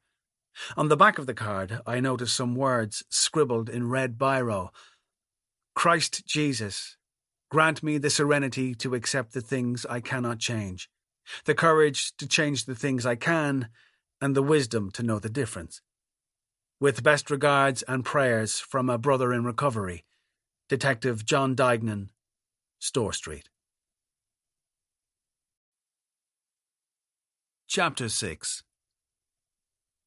Some weeks after the ending of the trial, Lizzie wrote me a long letter from Sydney to say that she and Franklin had finally made up their minds. They were coming to Ireland in the summer, and for good this time. She had missed home more than she thought. She did not like living in Australia anymore. Try as I might, Billy, I just can't learn to say Hawaii-ya instead of hello. Franklin understood and was ready to make the move. It would be better for Connell and Erin too, they felt, to grow up in Ireland. I suppose that this news should have been a source of happiness, but to be absolutely honest with you, I had other things to think about. I don't even think I finished reading the letter. I knew by then where he was staying. A small, deserted-looking corporation house in a cul-de-sac parallel to the seafront, to which I had followed him one cold night in early February. I had some idea of certain of his haunts. I knew that there was a pub near the harbour which he frequented, and sometimes I would park the car there and wait for him. It was often a long wait. Some nights he would not show up at all. I got into the habit of trying somehow to slow down my mind, so that I could deal with the tedium of waiting. I would think about work or the garden, some small thing, one of the many that needed to be done in the house. I would watch the seabirds and try to remember what they were called. Other birds, too, I would try to name. I began to keep a notebook in which I would write down the names of whatever species of birds I saw on those nights in Bray. I would compose long letters to famous people in history on my dictaphone machine. Dear Lee Harvey Oswald, I wonder if you remember where you were when JFK was shot. I would listen to the car radio, and often, to occupy myself during those endless hours, I would find myself thinking about your mother. About 3 years after I had gone to London to try and find her, I was walking one hot afternoon through Stephen's Green with a girl called Bernadette French, who I was seeing at the time, a nice girl from Donegal town who was a stewardess with Aer Lingus. We had been strolling along by the duck pond when suddenly I saw a beautiful young woman crossing the little humpback bridge, pushing a stroller which contained a laughing toddler. She stopped just a few feet from me and got down on her hunkers beside the child. Then she took a bag of breadcrumbs from her pocket and began tossing them into the water, cooing into the stroller and stroking the child's head. "Hello, stranger," I said. She looked up at me as though she did not know who I was. Then she shaded her eyes with her palm. "My God, is it Billy Sweeney?" she said. She held out her hand, which surprised me a little and felt strange, but we shook hands anyway. She appeared well and happy, older beyond the years which had passed since I had last seen her. She looked like an adult now. Her face was fuller and she was wearing dark lipstick. Her hair was cut into a boyish bob style. I had the idea that she might have dyed it. She was dressed fashionably. I can't remember how exactly, but there was a touch of Jackie Kennedy about her smartly tailored clothes. She had on a pillbox hat. She certainly stood out from the crowd. I introduced Bernadette and they shook hands. I noticed that Grace was wearing black leather gloves. Bernadette looked down at the stroller where the baby was clucking with mirth and waving its arms. She laughed at the baby and stroked its plump face. "Oh yes, and this is Lizzie," Grace said. "Elizabeth I, always looking for attention, aren't you, pet? Always wants to be the centre of everything." She grinned at me. "Just like her owl one," she said. The baby opened her mouth and yawned. When your mother took off her glove on her left hand, I noticed that she was not wearing a wedding band, and in fact still had on a silver cladder ring I had once given her as a birthday present. "Oh, isn't she a little dote?" Bernadette said. "Not always," Grace laughed, and she changed the subject back to me. She asked me about work. I told her it was going all right. I was still in the shop, but had started studying at night for the UCD entrance exams. A few months earlier, I had applied for a Dublin Corporation scholarship to go to college and won it. I was going to study English and history, if I could. Her face lit up. "Billy," she said, "oh, that's wonderful. Really, I'm so pleased for you." "Yes," I said. "Well, I haven't got in yet." She clicked her tongue. "Sure, why wouldn't you get in?" she said, and she smiled at Bernadette. "This fella's tripping over himself with brains. He's wasted in that old shop." "I know," laughed Bernadette. "He's more interested in books than real life. That's what I'm always telling him." "And your mother must be so thrilled, Billy," said Grace. "You'd want to see her," I said. "You'd swear I was master of Trinity College the way she goes on. But I suppose we wouldn't get too many scholars down Ringsend way." All the time this conversation was going on, I could scarcely take my eyes off the child. At first, I was not absolutely sure whether or not she was Grace's, and because Bernadette was there, I did not want to ask straight out. Lizzie was an unusual name for a girl at that time in Ireland. I wondered if she might be a niece from England, where I knew your mother had relations, or even the child of some friend.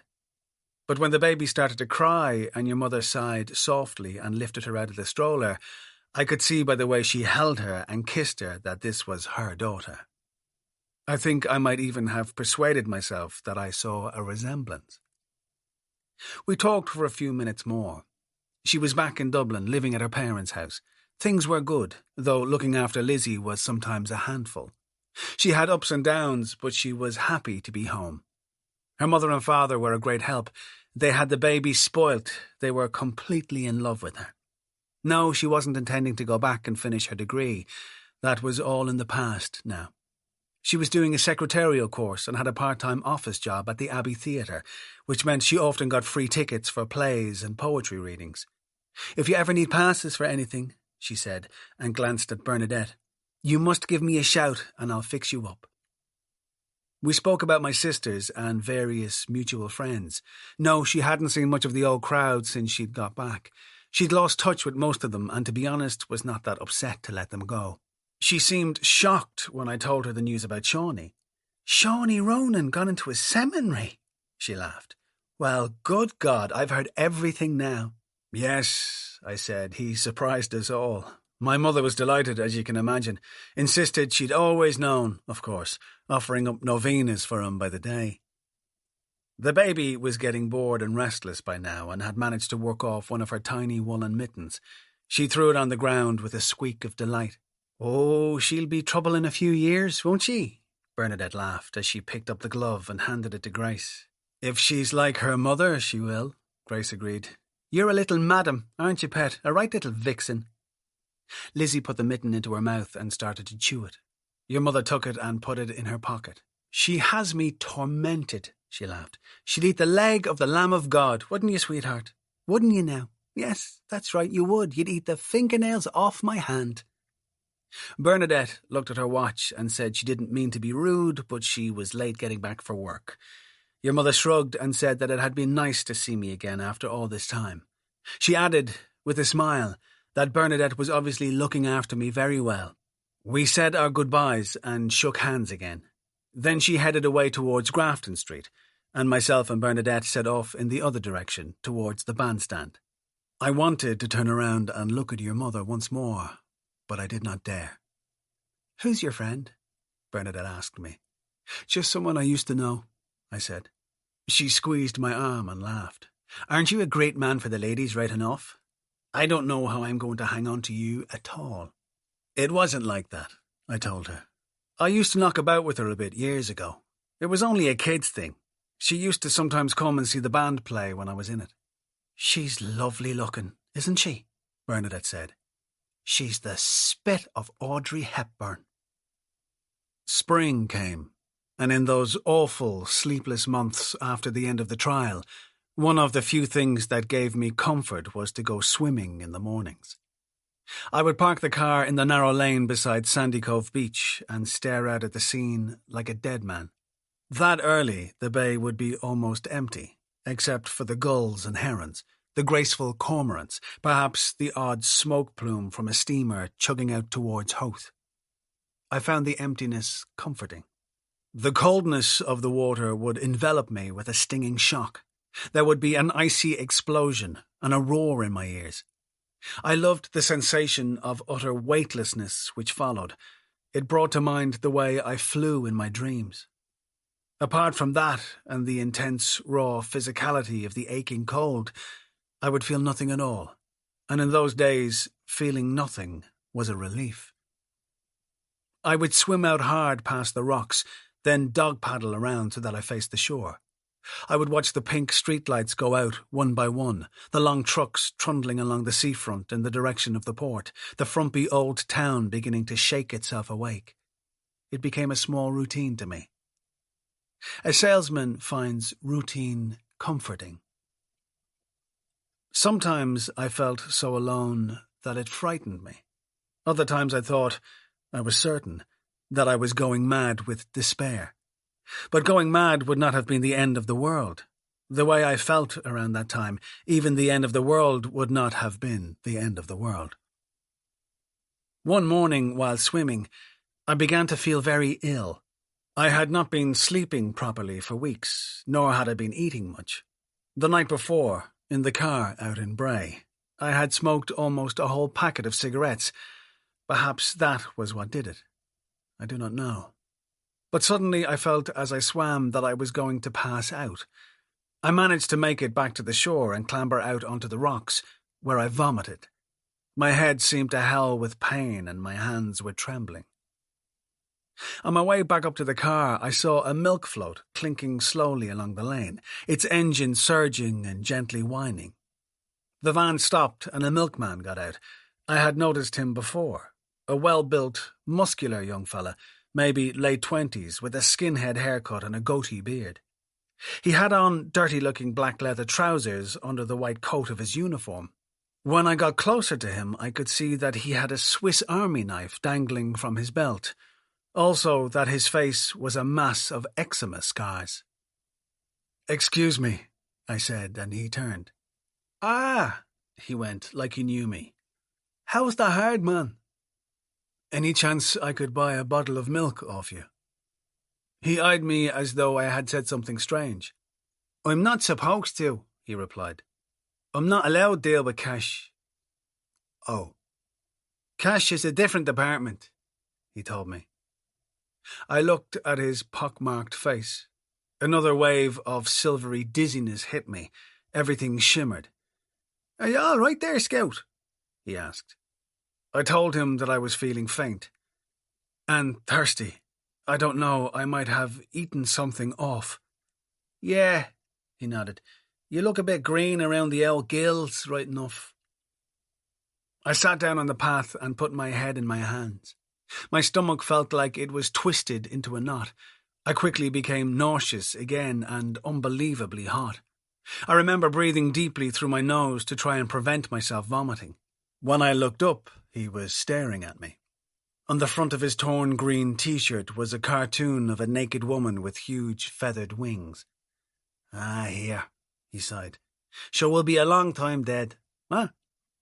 He reached into a crate and took out a small carton of milk, which he threw to me.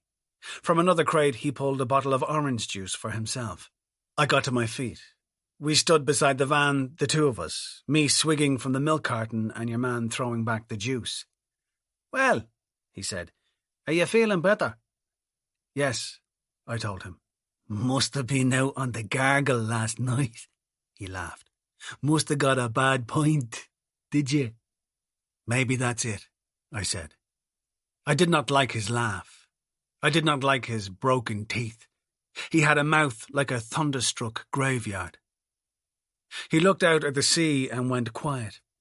I felt that I should say something to him. The silence between us was making me nervous. "Well," I said, "you don't have much power there." "How do you mean?" "In your van, I'm saying. They're slow, old things, I know. My father was a coal man for years in Dublin. I didn't know those old things were still on the road. What kind of power would she have anyway?" He shook his head and spat on the ground. "Don't make me laugh," he said.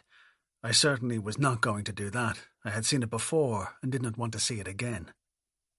There wouldn't be the power in that shit heap to power your mutt's dildo, he said. He nodded at the sea. Were you in? I told him yes. Did you get the bollocks freezed off you? I tried to summon up a chuckle. It was cold, right enough. That's what I thought. He took another slurp of his juice. Not going to work today, no? Afraid so. I'm in sales. I sell satellite dishes. Do you say there's big shekels in that, is there? Well, I said, it's a living. They're popular enough these days, especially for the sports. I've a sister loves the telly, he said. She's into things about the olden days. Jane Austen, is it? Charles Dickens, all that old English shite. I like the American gladiators myself. That one Jet, what? Nipples on her like football studs. I prefer her to Jane fucking Austen any day. Again, I did my best to laugh. I read all those old things years ago. I don't like watching them on the box. I always feel they're not as good as the books. Never gave a shite about books myself.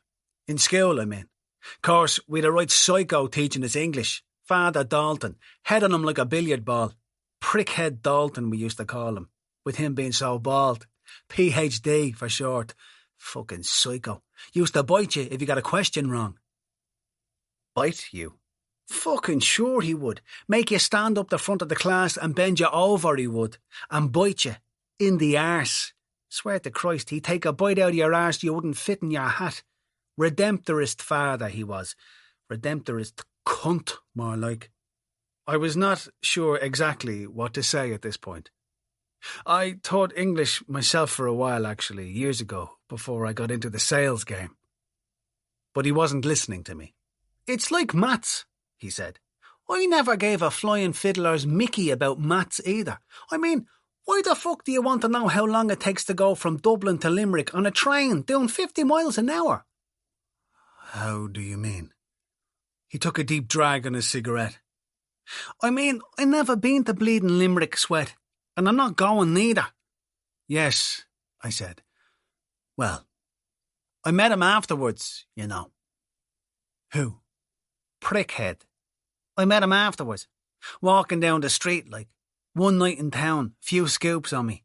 I was with a pal of mine, big lad, he's a bouncer. Remember the night of Ireland versus England in Stuttgart? 1-0. That night.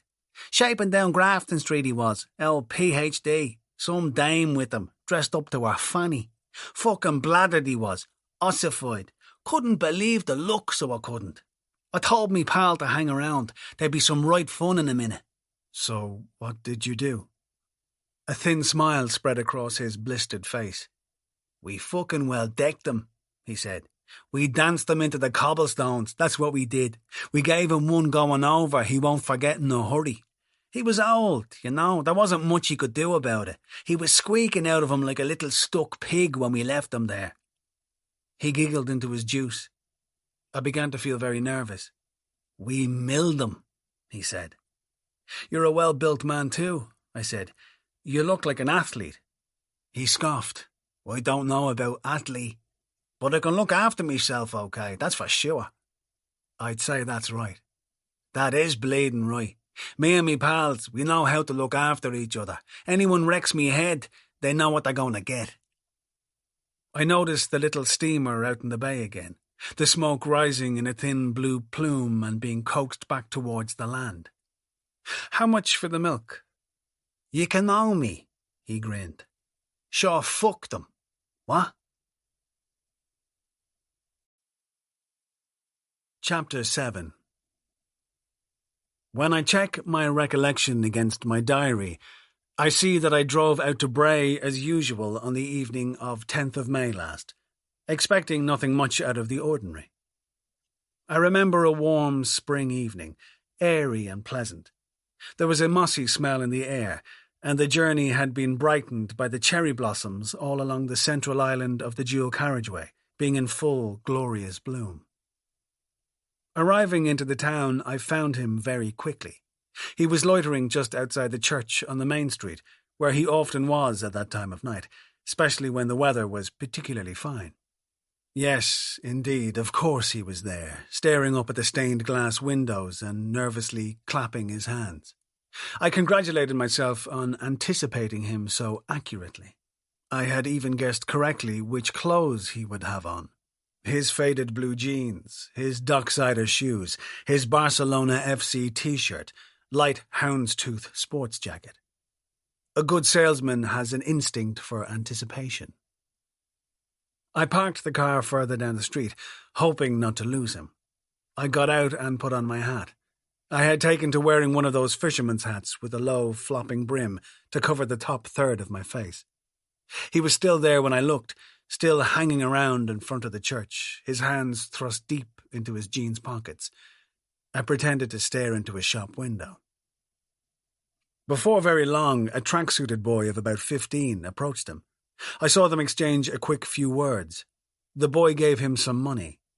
Quinn glanced up and down the street several times before reaching into his jacket and pulling out an envelope. The boy took it, shoved it down the back of his track pants, and strolled quickly away.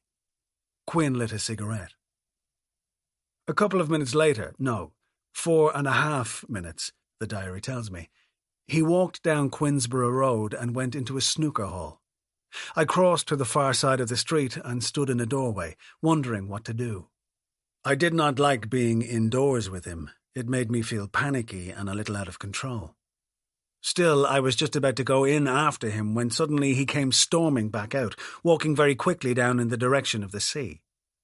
I waited until he was maybe 30 yards ahead of me, and then I began to follow.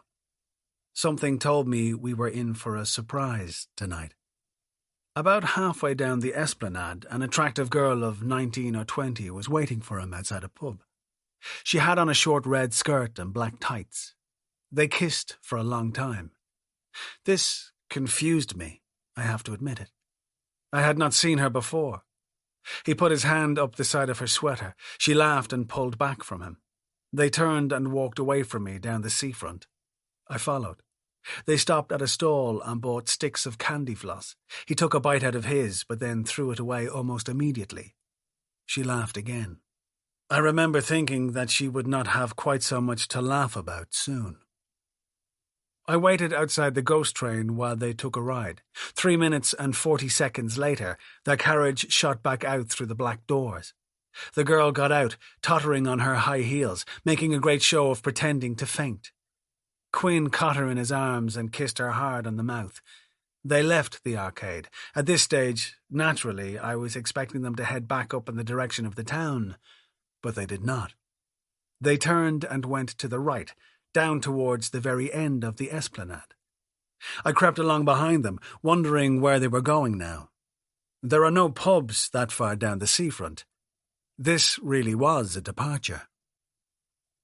For a moment or two, they almost had me confounded, but then suddenly I realized precisely what they were doing. Of course, they were going to walk up Bray Head.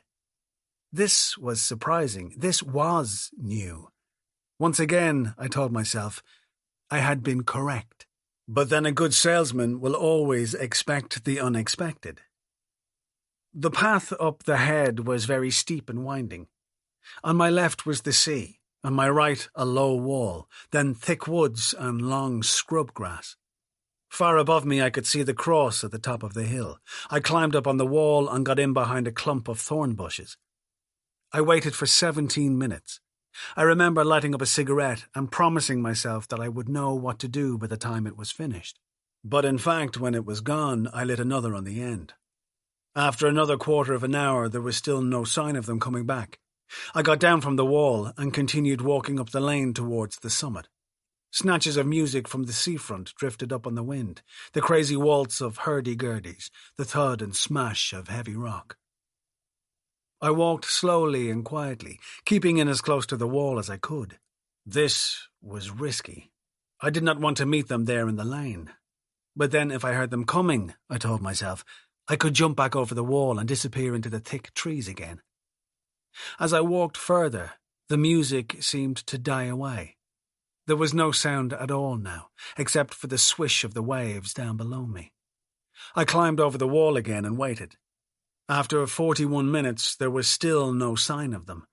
I clambered down and walked up the path a bit more, the brim of my hat well down over my eyes. Before long, I came to a clearing in the woods on my right. In the moonlight, I could see the girl standing under a tree. Her jumper was up around her neck, and he was mauling her, his thigh between her thighs, his mouth on her breasts. Her hands were above her head, her fingers grasping at the low branches of the tree. I could hear her moaning at a name as he shuddered against her. Niall! Oh, Niall! The deceitful bastard hadn't even told her his real name. I turned and headed back down the hill. The sea was a strange shade of purple. Far out towards Howth, I saw a huge black cargo tanker, the size of a building, moving very slowly. Suddenly I saw two men striding quickly up the hill in my direction. Two men in dark donkey jackets and heavy-looking boots. One of them scuffed his boot on the path and sparks flew from it. He had a knife in his hand. I could see it quite clearly, a long, thick knife like a machete. I felt my heart thud. I looked around. The wall was too high for me to climb. I was stuck there in the laneway. There was nothing for it except to walk on. I stared out at the sea as though I was preoccupied. They came closer. I could hear them straining and panting with the effort of the hill. I looked out at that sea, love, like I was expecting it to fucking well talk to me. I could see them staring at me as they passed me by. I drove home fast with the radio on loud. I wrote in my diary for a while. That night, once again, I had the most terrible nightmares. Your mother and yourself trapped inside the ghost train and pitifully calling out for me to come and find you. I woke up clawing at the air. It must have been 4:30 in the morning when I went out to the garden. I remember looking up at the sky through the trees, the feel of the grass under my bare feet.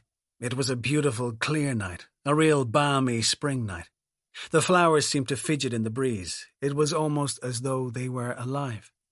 I walked right down to the back wall where the ground was moist and springy from the stream. In the moonlight I saw forget-me-nots, knitbone, honeysuckle, white bindweed, yellow bryonies, all swishing in a tangled mess. For some reason it felt important to recall their names. I remember saying their names out loud. The moon slid behind a cloud. Inside the aviary, the swing perches creaked in the breeze. Then silence fell down on the garden, a silence so intense it was as though it had been caused by some act of shocking violence. Everything around me was dark. Even the flowers stopped moving.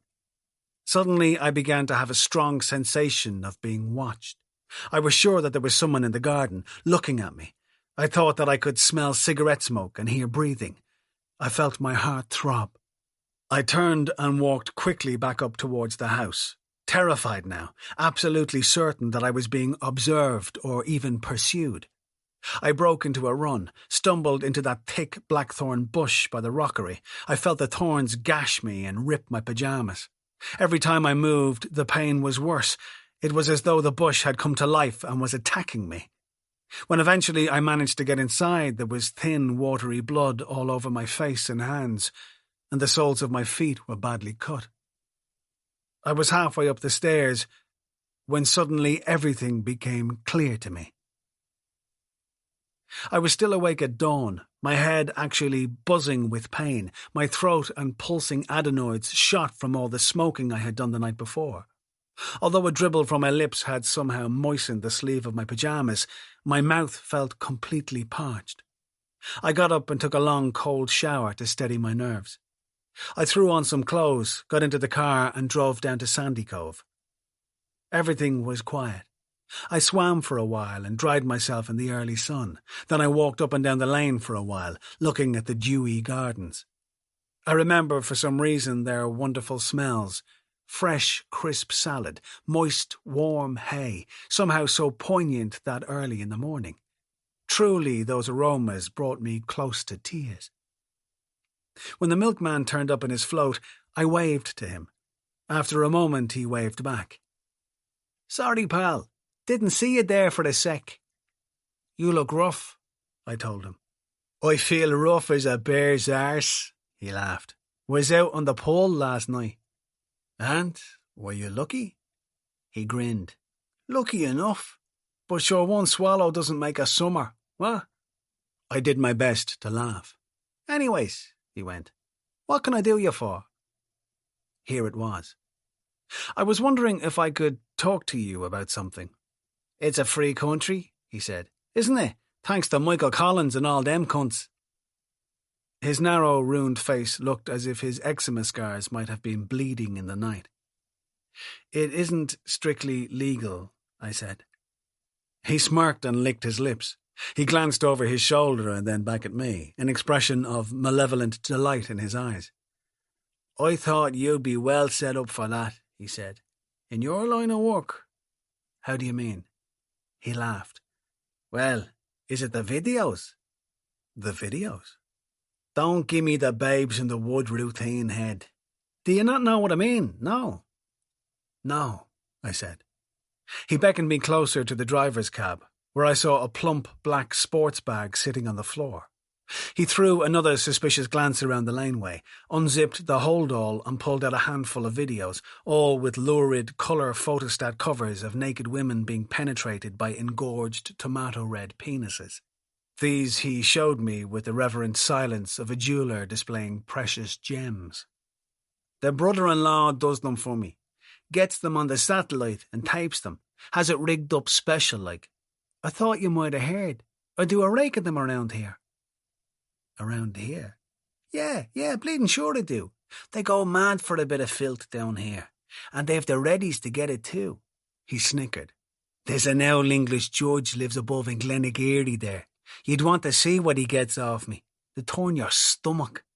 He picked one out and offered it to me. That's good one there now, he said. Dutch. There's a mott in it with a Mickey. Serio. Fucking langer on her the size of your own. Hung like a Hoover hose. Lovely looking bird though. I'll say that for her. Knockers on her like the mountains of fucking Mourne. He took out another and peered at it. And there's a cracker there. Bloke in it can suck his own cock. Not joking you. Strides down, head down, nobbing the gob, gobbling away till he nearly gets shagging lockjaw. He peered dreamily out at the sea, shaking his head and sighing. Jesus' sake, if I could do that, I'd never leave the fucking house. Would you? No, I told him. It isn't those I was interested in. He scrutinised me for a moment. I do the gay as well, he said then. £20 each, 2 for 35. I shook my head. I suppose at this stage that there was at least some doubt in my mind. I have to admit it. But I mean, what was the very worst thing that could have happened? He could have laughed, I suppose, or thought I was joking. Well, that would have been fine. I had considered this possibility. I would simply have told him, yes, that's right, I was only joking. He could have said no and told me to take a hike. Big deal. No loss, really. And what then? What if he involved the authorities? If he went to the guards, I told myself, they would never believe him over me. Would they? Realistically? Him over me? Not a chance. And anyway, I felt sure he would never go to the guards. It was simply not in his face. A good salesman can read a face. You know, I said, what you told me a while back, about how you gave that fella a good going over, the priest you met in Grafton Street that time. Yeah? What about it? I turned and glanced at the beach. Suddenly there were 3 women up to their fleshy thighs in the water. I felt a shudder ripple down my back. Well, I told him, I've been thinking. There's a certain fella I'd like to get a good going over, too. The thing is, he's a bit younger than me. I couldn't really manage it myself. Behind me, I heard the women laugh and shout. I don't know, if you were able to help me out at all, I'd make it worth your while. He stared at me. He climbed out of the van with a weird look on his face. For one long moment, I actually thought that he was going to hit me. I found myself stepping back from him and feeling for the steak knife in my pocket. But then he just reached into his coat, pulled out a pack of cigarettes and offered me one. I took it. When he offered me the cigarette, I knew that he had bitten. I had closed him. Always be closing, That's what they say. A good salesman will always be closing. A good salesman knows what ABC really stands for. Who might that be? Just this little get who's coming between me and my sleep. It's a long story. It's about my daughter. He reached out his lighter. What about her? I sucked at the flame. I find it hard to go into details. Let's just say he's after causing her problems. The seagulls screamed in the air. So I'd like to cause a few for him, I said. He lit his own cigarette and exhaled a mouthful of smoke. Is he what? One of them perverts or something? I nodded. He pursed his lips and whistled. Christ, he said quietly. I couldn't get involved in that, pal. Tell you the truth now, I'm under probation at the moment. I've a good bit of previous, you know. The wind rushed in fresh and crisp off the water. Out by a line of grey-green, flat, seaweedy rocks, 2 of the women were efficiently swimming. A third, the youngest, was up to her waist, splashing her shoulders and face. I'd be willing to pay good money, I told him.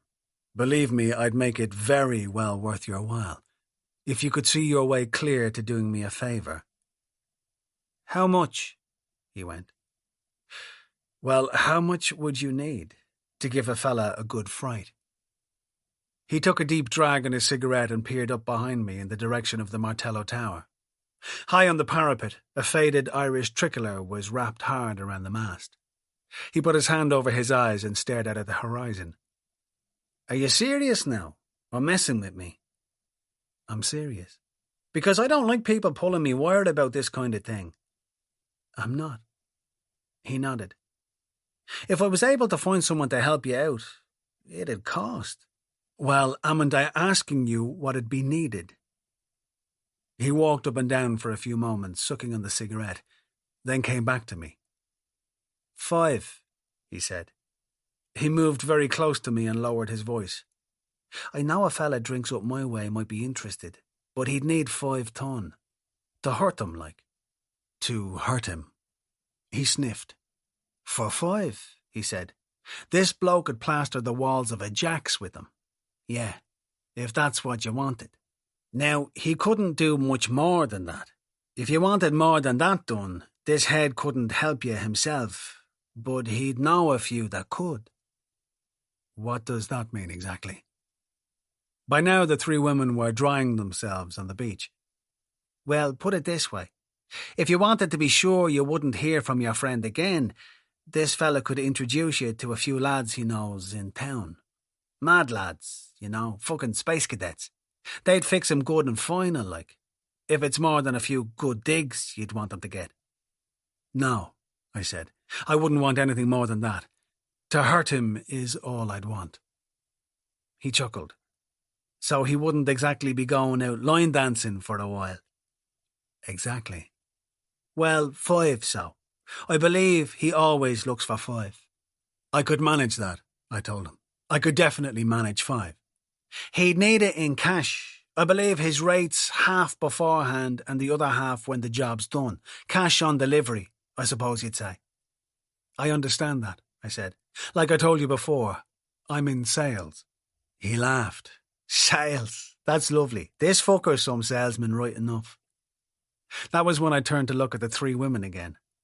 I was startled to see that they were wearing long black habits and cream-coloured veils. Look, there's one other thing, I said. What?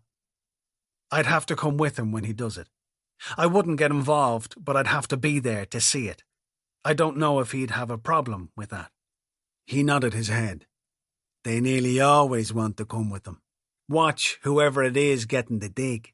Sometimes give them a dig themselves and check they're getting value for money. Huh? I felt myself laughing a little too loud.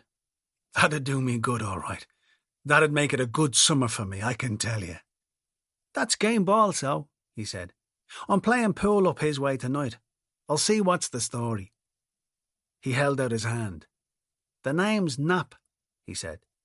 Knapp, right, I said. I'm Lawrence. Lawrence Grace. As in Larry? As in Larry, yes, if you like. He wanted me to meet him next morning with half the money. Then, he told me, we could make a proper arrangement. And listen, pal, you better understand, if anyone else heard about this, there'd be consequences. Big problems, Larry, you know? Oh yes, I know, it's strictly between us. I wouldn't cause your pal any problems. He sneered.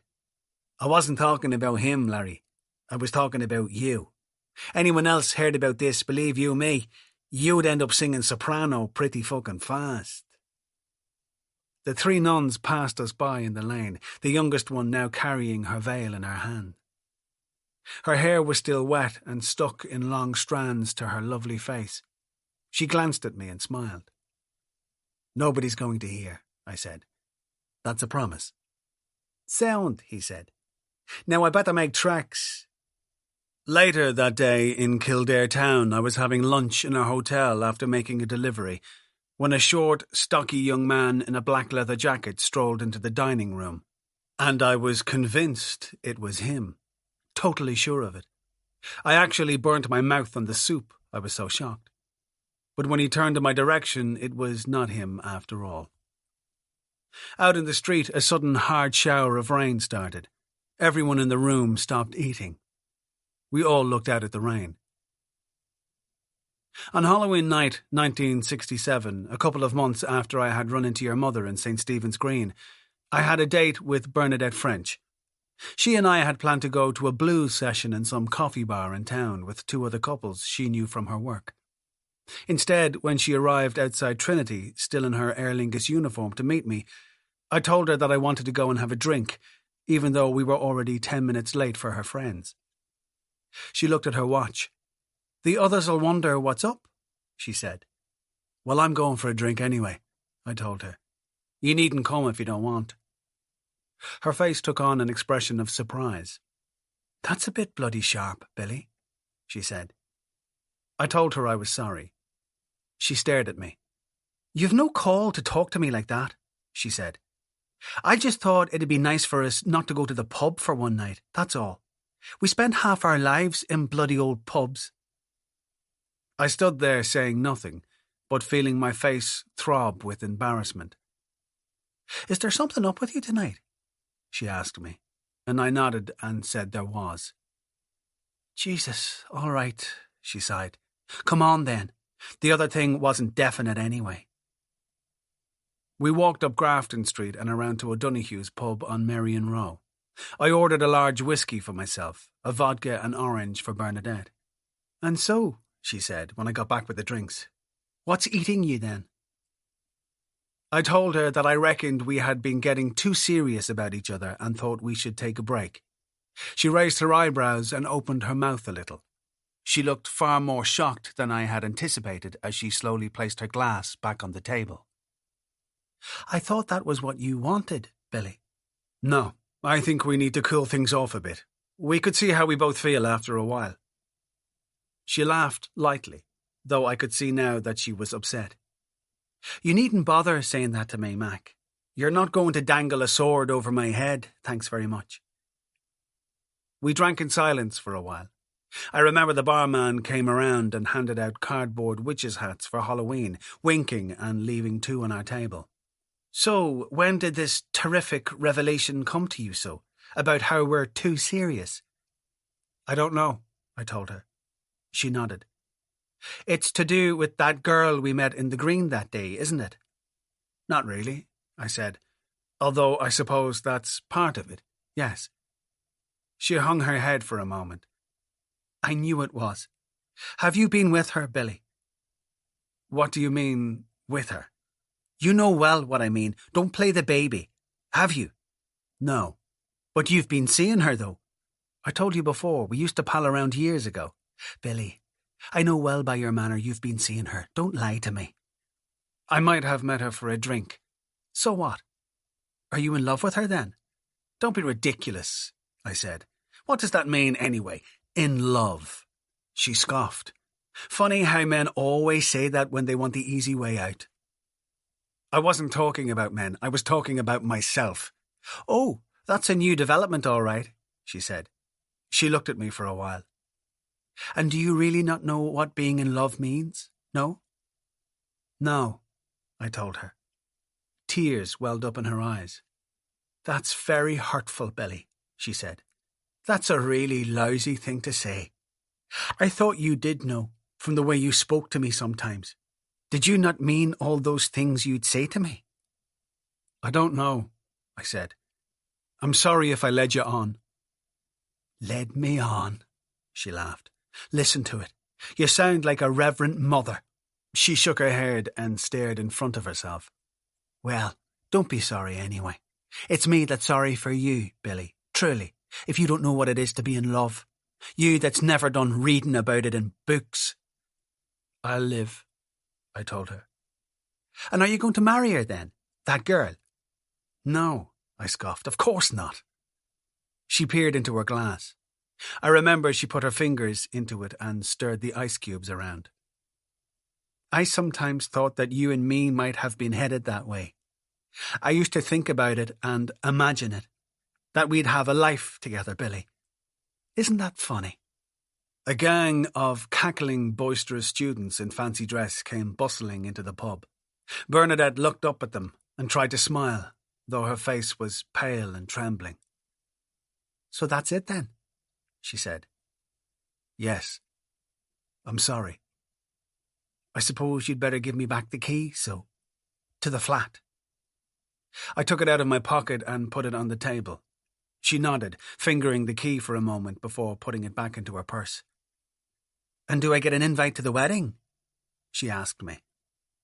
I told you already there's no wedding, and if it comes to it, how do you know she isn't married already? Sure, it's a small town, Billy. One of the girls in work knows her, or knows her brother. I think she was doing a line with him for a while. You've little enough to talk about in work, I said. Oh, for Christ's sake. Her name came up one day over coffee. That's all, Billy. I know all about her, thank you very much. What's that supposed to mean? Just, I know all about her, that's all. She's quite the reputation, your little girlfriend. She isn't that, I said. Bernadette picked up one of the paper hats and played with the orange crepe frill around the brim. Anyways, it doesn't much matter now, does it? No, I suppose not. No. Still, I can't help wishing you'd have let me know how you felt before this. I don't think you've been very fair to me, Billy. When I told her I didn't know what she meant, she laughed. You know damn well. Don't play the gom. I did know. Bernadette and I had been sleeping together for some time. She had a small flat just off the South Circular Road where we had taken to spending whole weekends. On a Friday afternoon, when lectures were over, I would walk out from town and let myself in. Sometimes I would be so tired that I would get straight into her single bed and sleep for a few hours before she came home. It was a strange time in my life. What I remember most about those days is the sensation of being tired always. This had started in the months after your mother went away to England. A constant, crushing physical tiredness, a frightening feeling of utter listlessness, punctuated only by flickers of terrible anxiety and a kind of resounding guilt. When I met Bernadette, I suppose things improved.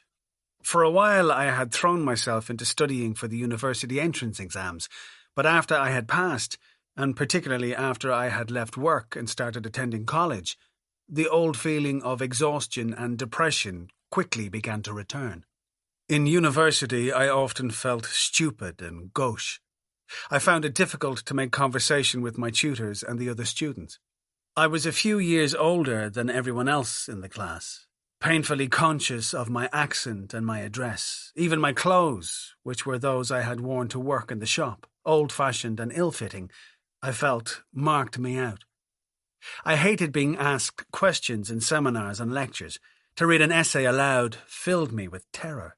There were times when I would become almost speechless with embarrassment. I coped with all this by cracking jokes and being as self-consciously shocking as possible. Jimmy Porter meets Brendan Behan, the working-class fool playing to the court, bitterly mocking the courtiers as a means of begging to be accepted by them. The only person I felt easy around was Bernadette. Our weekends together became the only sources of anything like happiness in my life. When she would arrive back at the flat, I'd get up feeling dazed with tiredness. She would change out of her uniform and take a bath. Sometimes we would bathe together. Then we would go down to Rathmines or Ranelagh for a few drinks and something to eat. More often, we just had the drinks.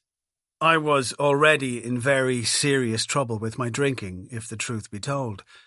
But it was relatively easy for a young man in Ireland to dress up serious trouble as joie de vivre, and I imagine it is still easy enough to do this now. At closing time, I would insist on buying as many bottles of beer or cheap wine as we could afford. We would stagger back to the flat where we would drink for hours and furiously argue and dance to Radio Luxembourg as a prelude to drunkenly making love. On a Saturday morning, we would wake up wrapped in each other's arms. I would get out of bed and stack up her record player with 5 or 6 discs. Then I would make breakfast, light the fire, get back into bed for the whole day. We'd only get up when it was getting dark and it was time to think about going out again. I remember the colours of that time as a black and amber blur of night and streetlights. They had been happy and comfortable enough times, I thought, and if I am honest, which I want to be now, they were little more than that for me. I had been inconsolable when your mother left. All lives have periods of radical and absolutely fundamental change which are not at all obvious as that while being endured. Thinking back now, I believe that I became a different person in those months. A person who talked endlessly about the importance of good times and fun and laughed a lot. Every single photograph of me taken in those days shows me laughing. I fell in love with gaiety, which any drunk can tell you is only the shape grief takes on the good day, the day you don't want to scream with pain. Most alcoholics I have met have been wonderful company. It is because they have to be. They've built themselves that way. It is like putting on a coat for them. Outside his house, my father was the funniest man in Ringsend. Only at home would he become the shaking, fulminating wreck I have sometimes seen when I have glanced in mirrors. He was a great actor. I have often thought he would have made one hell of a salesman. At the age of 23, I already thought I had his act down to a fine art. I had convinced myself so thoroughly, it simply would never have occurred to me that somebody who cared for me might not have been fooled also. Looking at Bernadette in the pub that Halloween night, I suppose I must have been able to sense something of how wrong I was. Is it actually possible that I did not know those times had been more than a distraction to her? Certainly, I do not remember any such realization. She was the first person in my life that I ever truly hurt. Yet, to this day, all I really remember about her hurt is how inconvenient it was to me. I'm not proud of it, but it's true. She sat beside me in the pub that evening, looking limp with disbelief. Around us, young people were laughing. Music was playing. Everyone was happy, just the way I liked the people around me to be in those days. All those things you'd said to me when we were together at the flat, Billy. Good God, you must have thought you'd found a right little fool. And you weren't wrong, were you? I never told you a lie, Bernadette, I said. There were fresh tears in her eyes, but she blinked them away. She put her finger into her glass once more and stirred the ice cubes around. You never told me anything else, Billy, she said. Up at the bar, the students started to sing a loud rebel song. One of them, a plump, gleeful girl who was dressed as a squaw, threw a torn white eiderdown over her head and flapped her arms like a ghost, while the others howled and laughed and clapped along with the singing. So wrap the green flag round me, boys, to die were far more sweet, with Erin's noble emblem, boys, to be my winding sheet. Well, you're free to go, Mac, Bernadette said. Don't worry. If you're upset, I'll see you home, I said. No. I'd better get on and meet the others. She glanced at her watch. They'll think I'm after running away somewhere. I could get you a taxi, I said, if you're upset. Don't bloody flatter yourself, she told me. She put her cigarettes into her handbag. I went to touch her arm, but she pulled away. The last thing she ever said to me, I have never forgotten. She turned. I can still see her dusty blue eyes, the dry flesh of her lips, and looked right into my face. You're a dangerous man, Billy. I can see that about you now. You have some lovely qualities, but you're dangerous. You should do something about it. You're going to cause a lot of hurt otherwise, to people who don't deserve it. She got up and left. I sat by myself in the pub until closing time, drinking, smoking, drinking more, watching everyone around me be happy. Chapter 8. On the 28th of October 1968, my 24th birthday, Father Sean Ronan married your mother and me in the University Chapel on Stephen's Green. We were his first wedding, he nervously told the congregation, and he hoped the same was true for the happy couple. Your mother insisted that we get married in the Catholic Church. I had expected bitter arguments with her parents about it, but they never materialized. Not that I would have given a damn where the ceremony took place myself. By then I had lost any last shred of religious feeling. But I think your mother saw it as some kind of fresh start. Also, she was probably the most emotionally generous and spiritually wise person I have ever met. She knew it would have been important to my own parents for their grandchildren to be brought up Catholic. Lizzie was your mother's flower girl. You have seen the photographs. You know how beautiful she looked as she tottered up the aisle in crinoline and lace.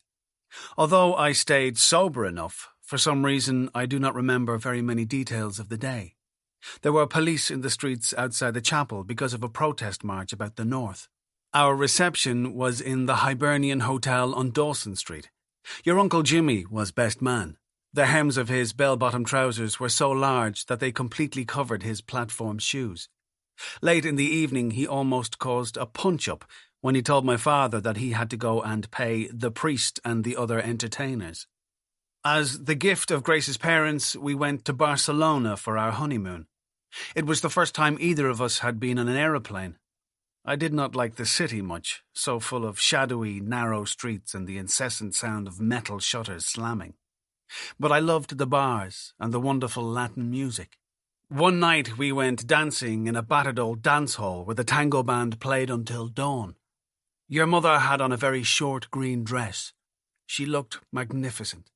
We drank sweet white wine, it was only a few shillings a bottle, and walked back to the hotel at 7 a.m, hand in hand, exhausted, our feet raw and sore from dancing. When we came home, we moved into the small basement flat we had rented in Rathmines, just beside the canal. It was dark and a little damp, but it was cheap and clean and owned by a landlord who did not mind Lizzie being there. We liked the feel of the house. In the attic was a group of country girls who were nursing students. Below them lived an elderly woman who had spent time in Chicago and Boston and was full of stories. A couple of the other flats seemed to be inhabited by whole gangs of labourers, and these were sometimes noisy at night, but mostly your mother seemed to find that reassuring or even amusing. I was finishing my studies and teaching a few hours in a school in Ranelagh as part of my qualification. Your mother continued working part-time at the Abbey, writing press releases, organising interviews with the actors, compiling first-night invitation lists. We ate a lot of tins of beans. Lizzie did not get brought out much. I suppose we must have thought that things would get better somehow. Thinking that things would get better somehow had replaced hurling as the national sport in Ireland around that time, and after a while your mother and I got to be champions. You were born on the 20th of September 1970, which my father pointed out to us was the anniversary of the execution of Robert Emmet by the English. Had you been a boy, I would have quite liked to call you Emmet Sweeney, because that was the kind of fucking rubbish I believed in back then, just like everyone else in the country. It was just before the North really got going again. It was a hard and long labour, and in the end you were breech-born, which my mother used to say was one of the reasons that you and Grace were so close. The obstetrician who delivered you was some kind of relation of Eamon de Valera. I remember him once telling me proudly that his hands and surgical instruments had been blessed by the Pope. As you grew up, I noticed several strange things about you. Where Lizzie was gregarious and mischievously funny, and used to bounce around the flat like a ball bearing in a pinball machine, you seemed serious, almost solemn. I saw it in the curl of your mouth, the way you held yourself, the shockingly dark shapes and muddy colours in your drawings, the words you sometimes cried out in your dreams. Thinking back now, I suppose that your seriousness should not have been a surprise. Serious things were beginning to go on around you. In 1971, I got a job teaching English in Dunleary Senior College. A year later, just before 7 in the evening of your second birthday, I was arrested on the way home and charged with drink driving. Shortly after this, I was lifted again, on Talbot Street in town, not drunk this time, but badly in the horrors, gibbering, seeing visions and swaying all over the road. I had 3 children from the school in the back of the car. I had been driving them home from a music lesson. I lost my job and was hospitalised for the first time. I only ended up at St. Ronan Finn's because the Dublin hospitals were all full. A riot had broken out after a demonstration at the British Embassy, and the casualty departments around the whole city were crammed. Despite the horrendous state of mind I was in, some small details of the long journey down to County Carlow have stayed with me. At one point, the ambulance took a wrong turn and got lost down a side road. I remember still how the sound of the low branches tapping on the roof filled me with utter, screaming dread.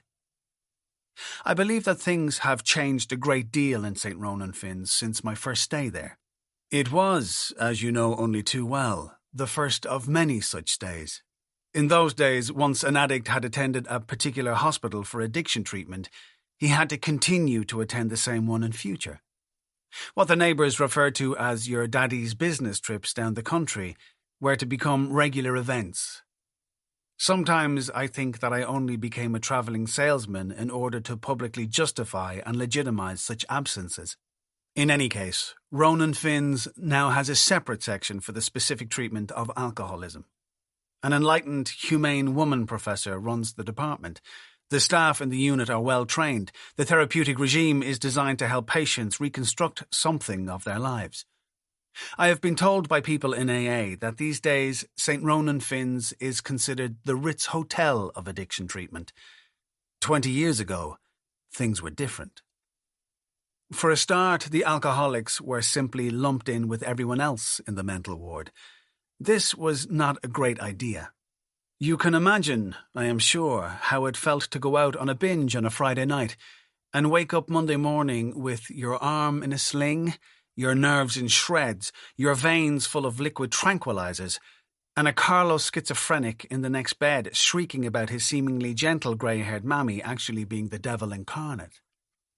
Half the patients seemed to have delusions of grandeur, half the psychiatrists far more worrying delusions of adequacy.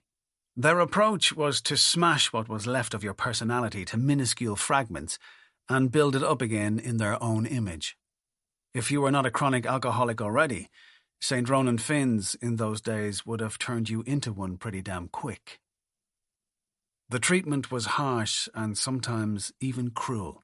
During various stays there over the years, I heard stories of patients being force-fed alcohol until they vomited, as a crude form of aversion therapy. There were tales of long-term residents, the happy gang, we occasional visitors called them, receiving regular electric shock therapy without anaesthetic.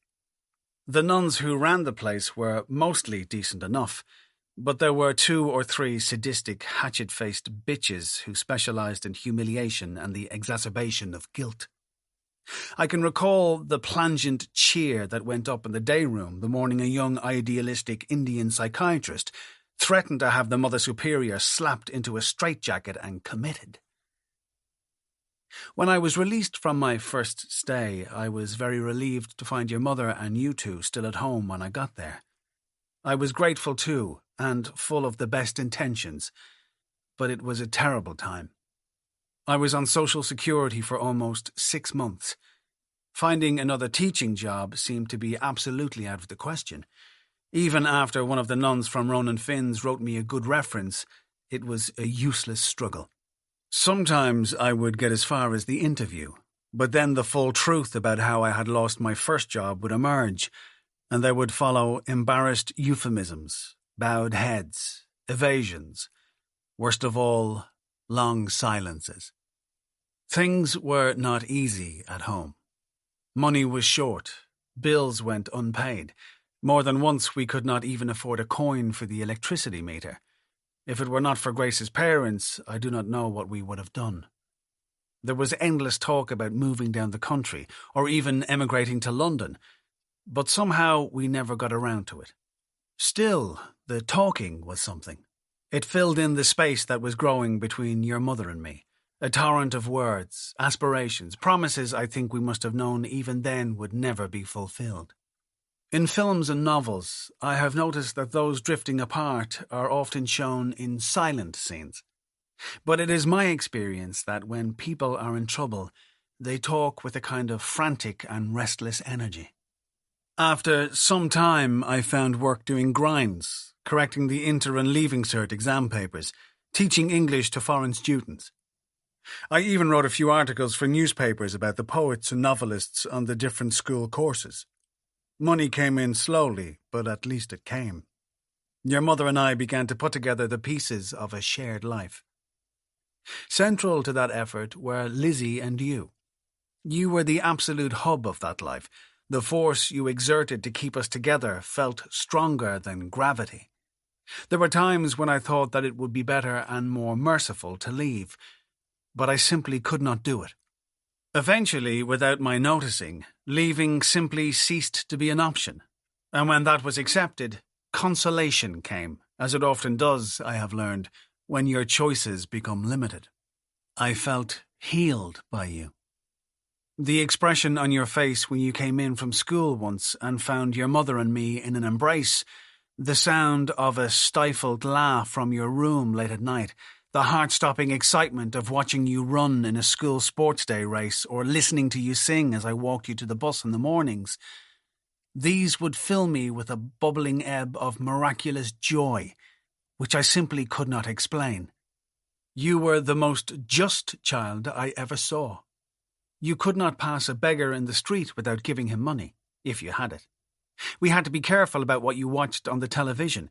If you saw people hungry or lonely, refugees in Africa, or victims of the violence that was by then part of the everyday in Belfast and Derry, it would distress you in some fundamental way for hours at a time. One night I found you in tears on your bedroom floor. You had heard a radio interview with an elderly Derry woman who had been burnt out of her home by a drunken loyalist mob. You clung to me, shaking with grief, asked me why the world was like this.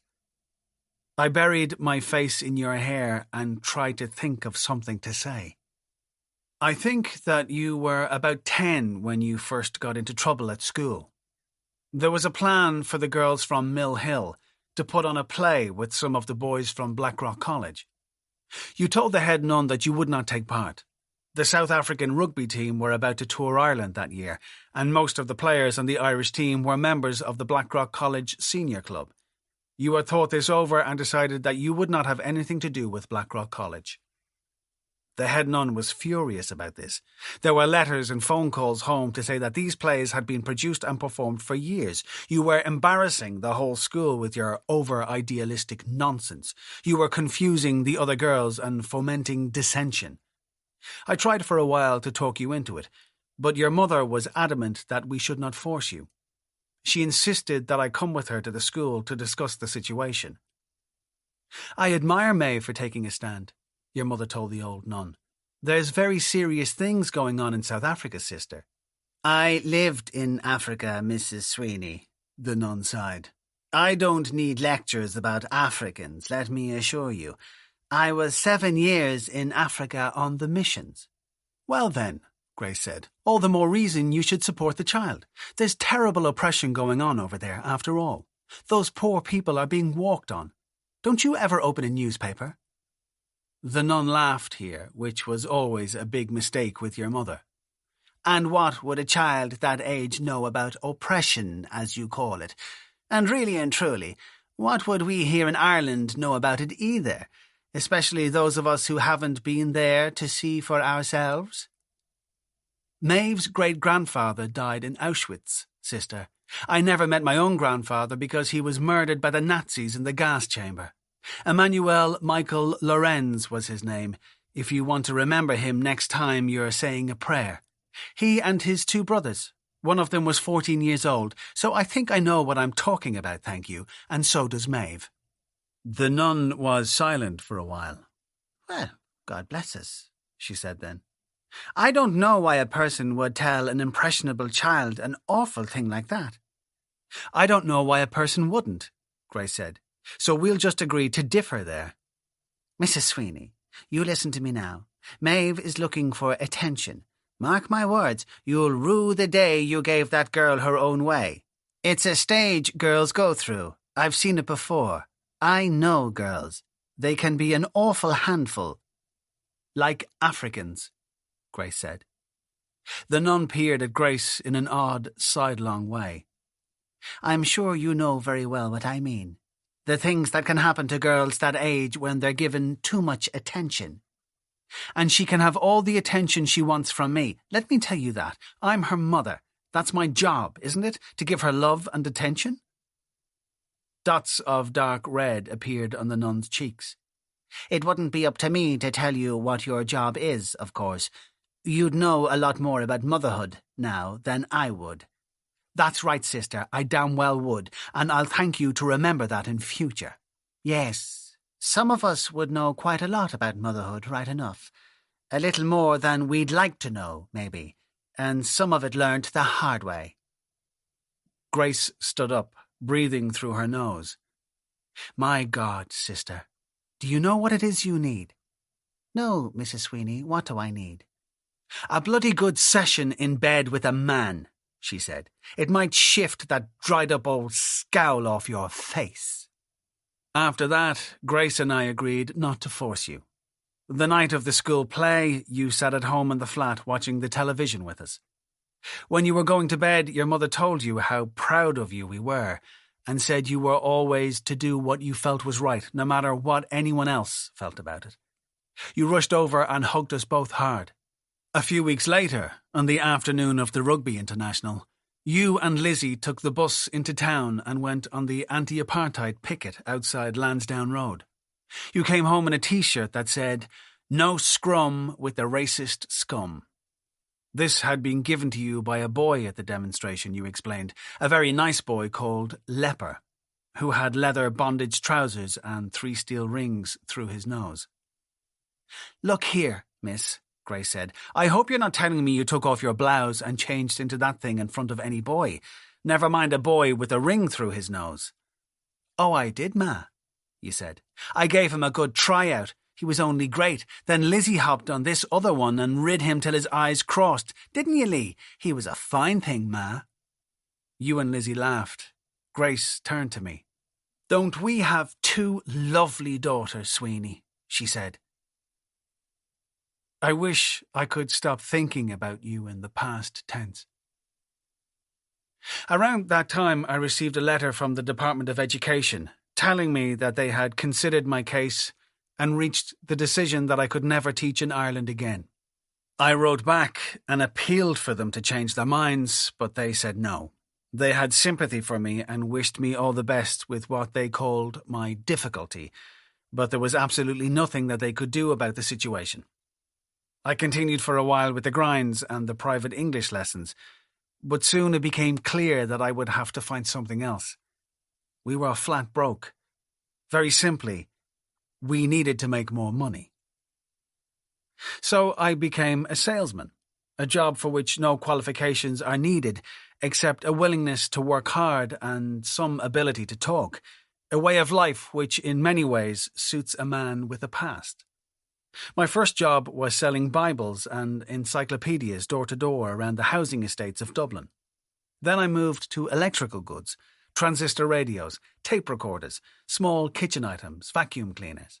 This was a little better. There was a small basic salary as well as a commission. The job involved visiting shops around the city. There was no dry calling around the corporation schemes to busy housewives and furious unemployed men. I did well at this work and was soon offered promotion. My employers wrote several times to the Garda Traffic Department and the court to say that I needed my driving license back. When I got it, they provided me with a car, and I began to travel the country. I remember one incident around that time when I was down in Galway on a selling trip. You can imagine, I am sure, just how much I looked forward to overnight stays. I had spent most of the afternoon browsing in Kenny's bookshop and the whole night drinking in a rough bar down on the docks. It was long after closing time when I left the pub, and I was badly drunk. Everything down by the sea seemed to be muddy and dark blue. I must have had what is known as a blackout, because I remember absolutely nothing from the time I was standing on the quayside looking into the swirling water to a good few hours later. God knows what I did. In the middle of the night, anyway, I found myself in the centre of the town, outside a shop that sold religious articles. The window was full of plaster saints and rosary beads and holy water bottles shaped like the Virgin Mary. I stared in at this stuff, trying to sober myself up, but after a while I began to imagine that the statues were coming to life, that the tiny martyrs were actually bleeding before my eyes, that the foot-high St. Francis was beckoning to the miniature nightingales painted on the canopy behind him. I stepped back from the window, feeling nauseous with horror. The picture of Christ seemed to close and then open its eyes. I thought I was going insane, although of course I could not have really thought that, because you do not think in those terms when you have an attack of delirium. You think you are functioning normally. That's what is so frightening about it. I never found the hotel I was supposed to stay in that night. I am sure you remember Galway, love. You know the way the centre of the town is a medieval warren of tiny, curling streets. It is a maze. It is comparatively easy to get lost in Galway, even when you are stone-cold sober. But when you are drunk, it is almost inevitable. All I remember is stumbling around the dark, wet lanes for what seemed like hours, and then, I think, running hard for a time, as fast as I could. Then the speckled sweep of the stars behind the navy-blue silhouettes of treetops. And then nothing.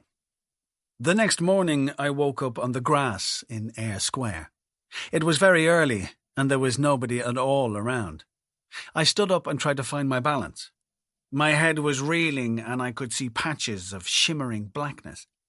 I think I managed to totter a few steps, and then I fell. I lay on the ground looking up at the clouds. After a while I realized I had soiled myself in the night. I went in behind a bush and took off my trousers and underpants. I do not mind telling you, love, that I was actually crying with shame at that point. I think I tried my best to clean myself with grass and leaves, but it was little enough use. I threw my underpants away and put my trousers back on. Then I think I must have fallen asleep again. I cannot really remember. The next thing I do recall is startlingly bright golden sunlight, and two tourists standing over me looking worried. They were a young Italian couple, students I suppose, or backpackers. They offered me money. When I would not take it, the girl took a packet of sweets from her rucksack and offered me those. I think they must have thought that I was a tramp, sleeping rough. They helped me up onto a bench and asked if I was okay. Okay was the only English word they seemed to know, and they just kept repeating it. Okay? Okay? And I nodded until they went away. That was when the paranoia started to bite. I remember being absolutely terrified that some passer-by would see me and call the police, or somehow telephone Grace. That's how nuts I was.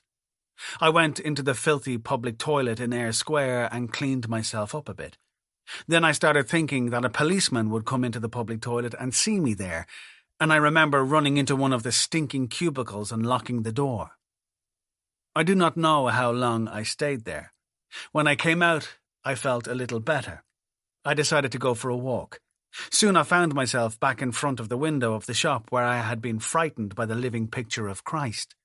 I saw with some relief that the picture was actually designed like that. It was one of those optical illusion things which change their image when you look at them from a different angle. I walked back to the hotel where I had left my bags the lunchtime before and rang Grace. She was worried and had been awake most of the night. She had telephoned the hotel around midnight and found that I was not in my room. We had a bad argument over the phone. I think it was the first time that she ever accused me of infidelity. I got into the car and drove the 4 hours home to Dublin. You were at the kitchen table drinking orange juice when I came in. I will never forget your expression. I went to give you a kiss, but you pulled a face and told me I smelled horrible. Mammy says you don't care about us anymore, you said. Do you? Of course I do, I said. Grace came into the kitchen and saw me. She was wearing a blue dressing gown. Her face was white and she looked very tired. She went to the cooker, put on the kettle, rinsed out some cups. She looked at you and asked what was wrong. You know well. I don't. You said Daddy didn't care about us. You said we were going to go away. Well, I didn't mean that, pet, Grace sighed. I was only play acting. You weren't. I was a bit upset, love. I'm sorry, we all say silly things when we're upset. She poured you another glass of orange juice and sent you inside to do some homework. Are you all right? She asked me, and I nodded. She sat down at the table and looked at me. Is there anything you want to tell me, Billy, about where you were? No, I said. I just walked around for the night. I was in a funny mood. Were you drinking again? No. You weren't drinking. I suppose I might have had a few. Her eyes darkened. You must think I'm some damn fool, she said. What does that mean, Grace? She laughed bitterly. Is that the truth? You walked around Galway all bloody night. Since when were you so fond of walking, Billy? That's what happened, I told her. It's all the same to me what you believe. For a while I think we said nothing much. Your mother made tea. We sat there drinking it. She asked if she could have one of my cigarettes and I nodded for her to take it. She smoked the whole thing in silence. Then she asked if I wanted something to eat. I shook my head. Please talk to me, Billy, she said. You can tell me anything. There's nothing I want to tell you. She sighed. Billy, look, don't sulk with me. I'm sorry if you thought I made a fuss this morning. I suppose I just got a bit of a shock when you weren't at the hotel. Well, I didn't fucking think you'd be checking up on me, I said. Her lips started to quiver and her weary eyes flooded with tears. I only wanted to talk to you, Billy, she told me. I missed you and wanted to hear your voice. Your mother was crying, love. She was crying like a child in great breathy gulps. I went and put my arms around her and told her I was sorry. She said nothing but just cried harder. I remember that after a while she took my hand in hers and kissed it and squeezed it hard. Oh, Christ, I love you so much, Billy. I love you. Please, you wouldn't ever leave me, would you? Or cheat on me? Course I wouldn't, I said. Jesus, Grace, I'm sorry. Don't be talking like that, sweetheart. I get so afraid that you leave me sometimes, that I make you unhappy some way. My head, Billy, it just fills up with all kinds of things. I think I must be going mad half the time. You're not going mad, love. I'm sorry I wasn't there when you rang. Really, I am.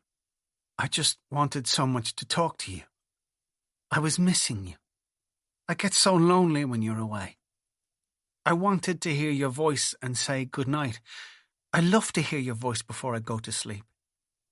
You remember the way you always used to ring me at night, Billy, when you went on the road first? It used to make me feel so safe. That's stupid, I know. It isn't, I told her. Grace, please, I'm sorry. And anyway, I wanted to tell you about something. Well, can't you tell me now, love? I said. She wiped the tears away from her eyes and peered at me. I'm going to have another baby, Billy, she sobbed. I went down to the doctor yesterday. I'm 2 months gone. As long as I live, darling, I will never forget the look on your mother's face that morning. Never. It was a look of the most pure, undisguised fear. After that day, I tried to give up alcohol again, but could not do it. If anything, my drinking got worse. Soon I found that I could not go out anywhere socially without drinking a quarter of a bottle of whiskey beforehand. Before too long, Grace noticed this. For a while I got very good at fobbing her off. I would lie to her, sweetheart, or I would tell her she was paranoid or nagging. I began brushing my teeth more often to hide the smell of my breath. I would brush my teeth 15 times a day sometimes, and buy the strongest mints or mouthwash I could find. Then I discovered one particular cough medicine that had a strong smell of aniseed, and let me tell you, love, for a while your old man got more serious coughs than poor old Keats did in the bad years. There was even a ludicrous occasion when your mother made me go see a doctor, thinking I must have TB or bronchitis, and I actually had chest x-rays in St. Stephen's Hospital, where you are now, and went along with all the pretense of that like a merciless bastard. And then I discovered vodka somehow, which has hardly any smell at all, or so the drunk will tell himself. And this seemed to me a very good thing. No more coughs, no more colds. For a while your mother was happy, and so was I. I started regularly drinking at lunchtime. Salesmen drink.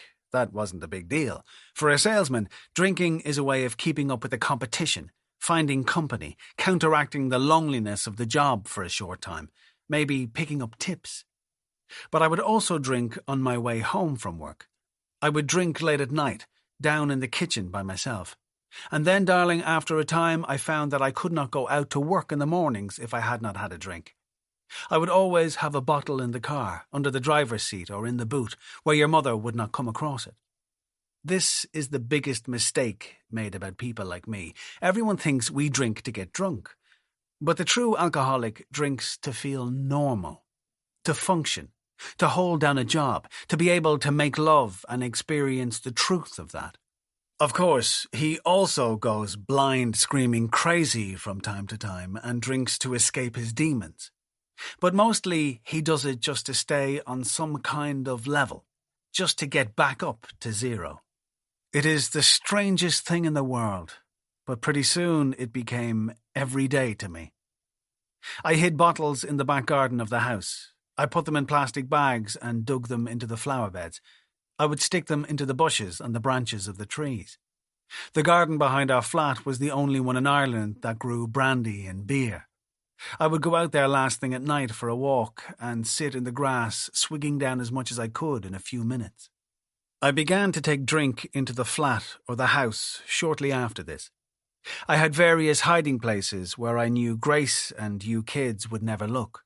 Under a loose floorboard in the cupboard beneath the stairs, inside the toilet cistern, inside the toolbox I kept in the spare room. I found a way of screwing off the side panel of the bath, behind which I could put 2 or 3 naggin bottles of vodka at a time. Whenever I thought about it, which was not very often in those days, believe you me, all of this surprised me because I did not like the taste of alcohol. I found it unpleasant and harsh and vaguely nauseating, except for sweet dessert wine or sweet sherry, but that made me sick to my stomach after only a few.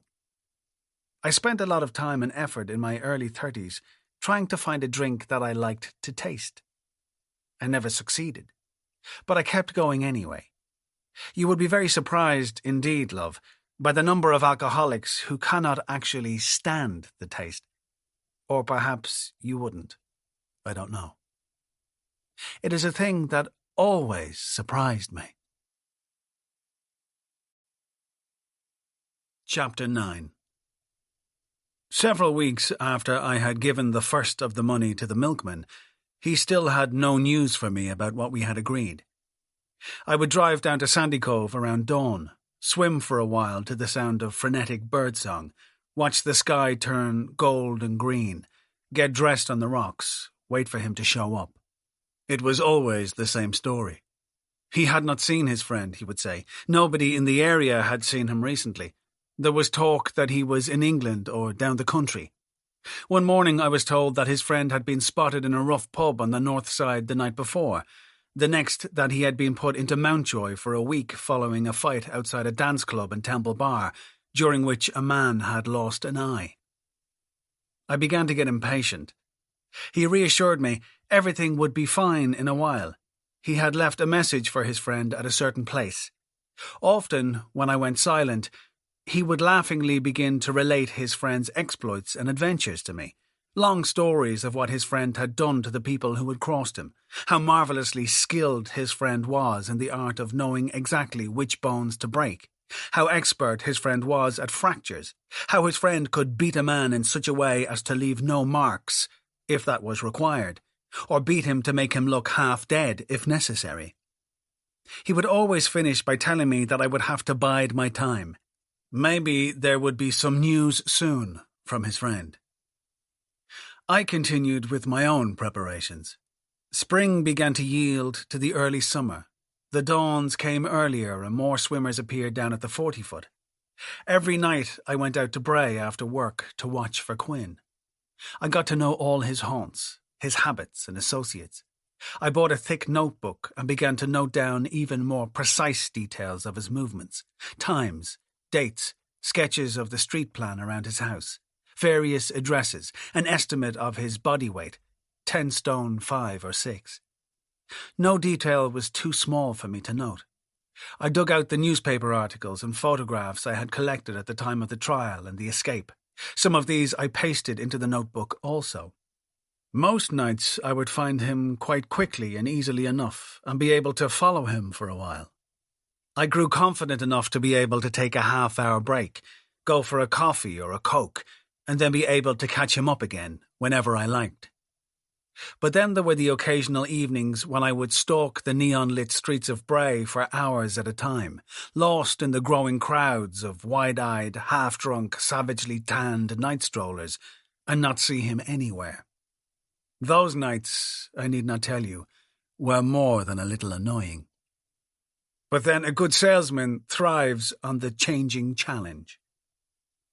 In work, Hopper and Liam were convinced that I had met a woman. They would tease me about it, ask me why I was so busy these nights. They would laugh knowingly at my clumsy lies and evasions. One lunchtime, Liam took me to one side and told me how happy he was for me, how great it was that I was managing to put the past behind me now, how he and Teresa would love to have the two of us over to dinner when I felt that the time was right. It was definitely what Grace would have wanted, he added. I was not to feel guilty or ashamed. Grace would not have wished me to be alone. She would have wanted the world to turn. I went along with their suppositions. In time, I even added to them. Whenever they would invite me for a game of pool after work, I would say the same thing. I can't, lads. You know I can't. I have a hot date tonight. I suppose, in a way, it was true. A strange event I remember from that time. Late one night I was walking that part of the Bray seafront which is used by gay men as a meeting place, when I saw someone I recognised. There he was, hands deep in his pockets, and staring out at the water. It was Shawnee, wearing ragged old jeans and a denim jacket. He looked distracted, as though something complicated was on his mind. His feet kicked at the rails in a desultory way as he took long, slow drags on his cigarette. When I called out his name, he did not hear me at first. I shouted again. He turned and appeared absolutely shocked. Then he tried to smile, but I could see from his expression that he was not at all happy to see me. Liam, Jesus, what are you doing here? I was going to ask you the same thing, Father. He shrugged. Just hadn't been to Bray in years. I'd nothing on tonight, so I wandered out on the Dart. I'd some thinking to do. He nodded in the direction of the amusement arcades. Changed a bit, hasn't it? It was after midnight, so I knew that the last Dart would have left and the train station would be closed. When I told him this, he accepted my offer of a lift home. I walked up to the town with him, profoundly aware all the time that he was behaving as though I had caught him out in something. In the car, he was very quiet. I tried to make conversation, told him that I had heard from Lizzie and Franklin recently, that they were thinking of moving to Ireland with the twins. He nodded and stared out the window. It was unlike him to be so silent and uninterested. For 10 whole minutes, he said nothing at all. After a while, I asked straight out if there was something worrying him. He confessed that working in Dunleary was becoming difficult, getting him down. There was too much administration, too much organising sales of work, coffee mornings, bloody table tennis tournaments in the youth club. It depressed him that so many people would come when he said Mass, but hardly a soul would show up for anything else. He had tried to start up a prayer group, a centre for battered women, a soup run for the homeless, but the parish priest had not been keen on any of his ideas. They had quarrelled badly. A summer vacancy had since come up in Lourdes for an Irish priest to minister to those of the pilgrims who were terminally ill. He was thinking of applying. I told him it sounded a fine idea. He seemed strangely gratified, even relieved to be encouraged. Sure, if I get it, Liam, you might come over for a fortnight. Bit of a break. I laughed. I don't know about that, Shawnee. It doesn't sound like much of a holiday. Not that I'm in holiday humour anyway these days. Don't be such a dry shite, will you?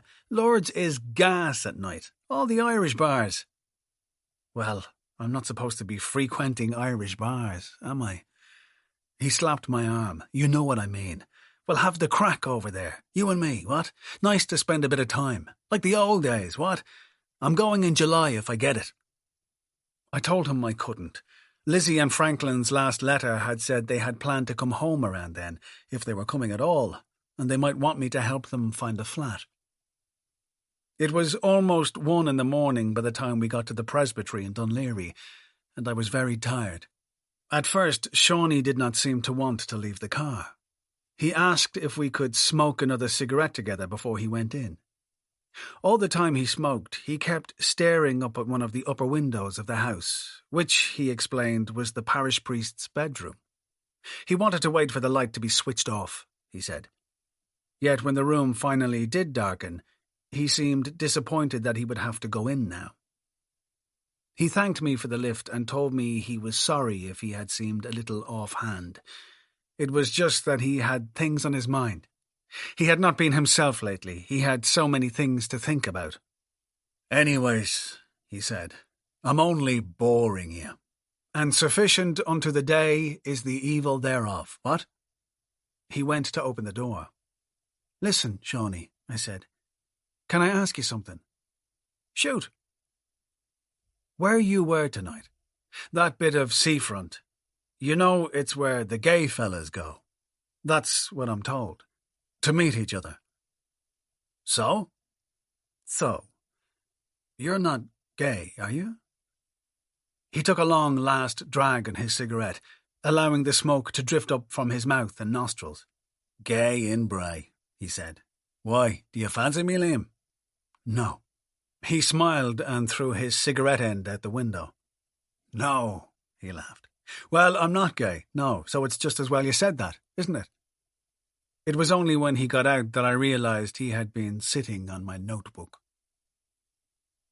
After your mother lost the child, things between us started to change. This happened quite quickly. There was a new distance between us which would express itself in small enough ways at first. She would seem uneasy when I went to kiss her in the mornings, for example, on my way out to work. She often seemed preoccupied and silent when I was in the room.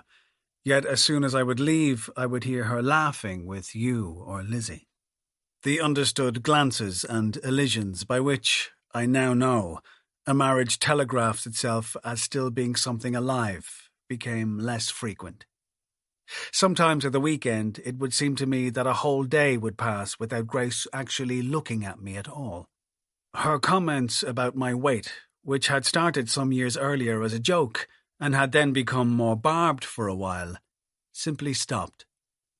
For some reason this bothered me.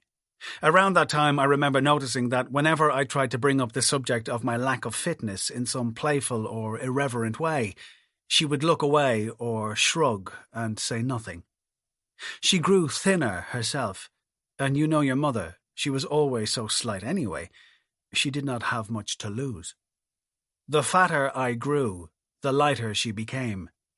Sometimes it occurred to me that if someone had weighed the two of us at any point in the marriage, our combined weight would always have been the same. Her face took on a gaunt, hungry look. There were often grey circles around her eyes. One night she was undressing in the bedroom, or perhaps just sitting in her underwear at the dressing table and combing her hair, and I remember noticing with a shock just how thin she had become. Her view of me seemed to have changed fundamentally, for good reason as I can now see, but I sensed that she was troubled by other things than me too. Your mother became a woman who was marked by pain. A faint redolence of winter followed her around like a delicate perfume. Though she still played and laughed with Lizzie and yourself, and was never less than loving to you, I began to intuit for the first time that this was all an increasing effort for her. She lost interest in concerts or plays. She gave up reading poetry. She became withdrawn and very silent. There was hardly ever any music in the flat anymore. I think it was her father who told us first about the house in Dalkey. I remember laughing out loud at the advertisement he had cut out of the Irish Times and sent to us. I still have it somewhere, but the last time I came across it, the silverfish had nibbled it to lace. There was absolutely no way that we could afford the house. It was a solid, square, turn-of-the-century building, in very poor condition, but with a large garden, trees, even a ruined old stone stable block. It was owned by the Church of Ireland, but they did not need it anymore. There were too few Protestants left in Dalkey now. The rector and his wife were about to move to the north. The advertisement made it clear that it would be an unusual sale.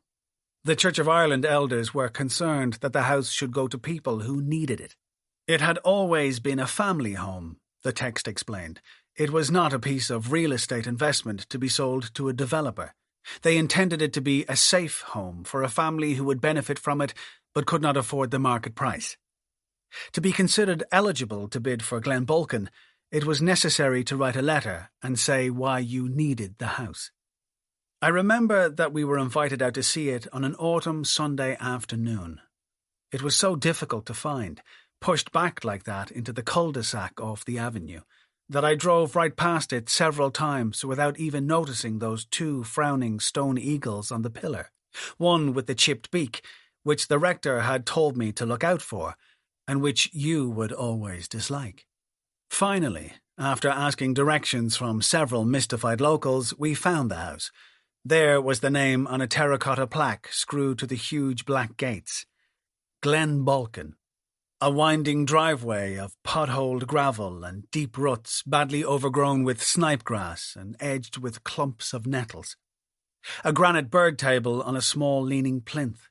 A wooden-shuttered, damp-stained house that looked as though it was about to fall to its knees like a tottering drunk. You said the whole place looked haunted. There was something very poignant about that sepia-coloured September afternoon.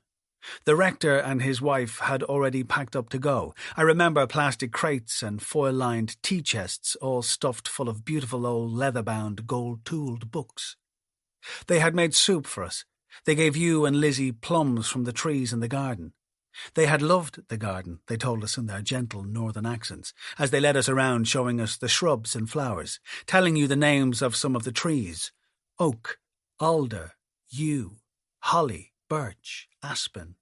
The rector was worried about the apple tree. It was a very good Bramley, and it would need to be crowned soon. It had been planted by one of his predecessors almost 80 years earlier. I remember that he blushed with pleasure when your mother told him how beautiful the tea roses were. Oh, these too were the responsibility of a predecessor, he explained. The true credit belonged to another man. History is all around us, Mr. Sweeney, isn't that right?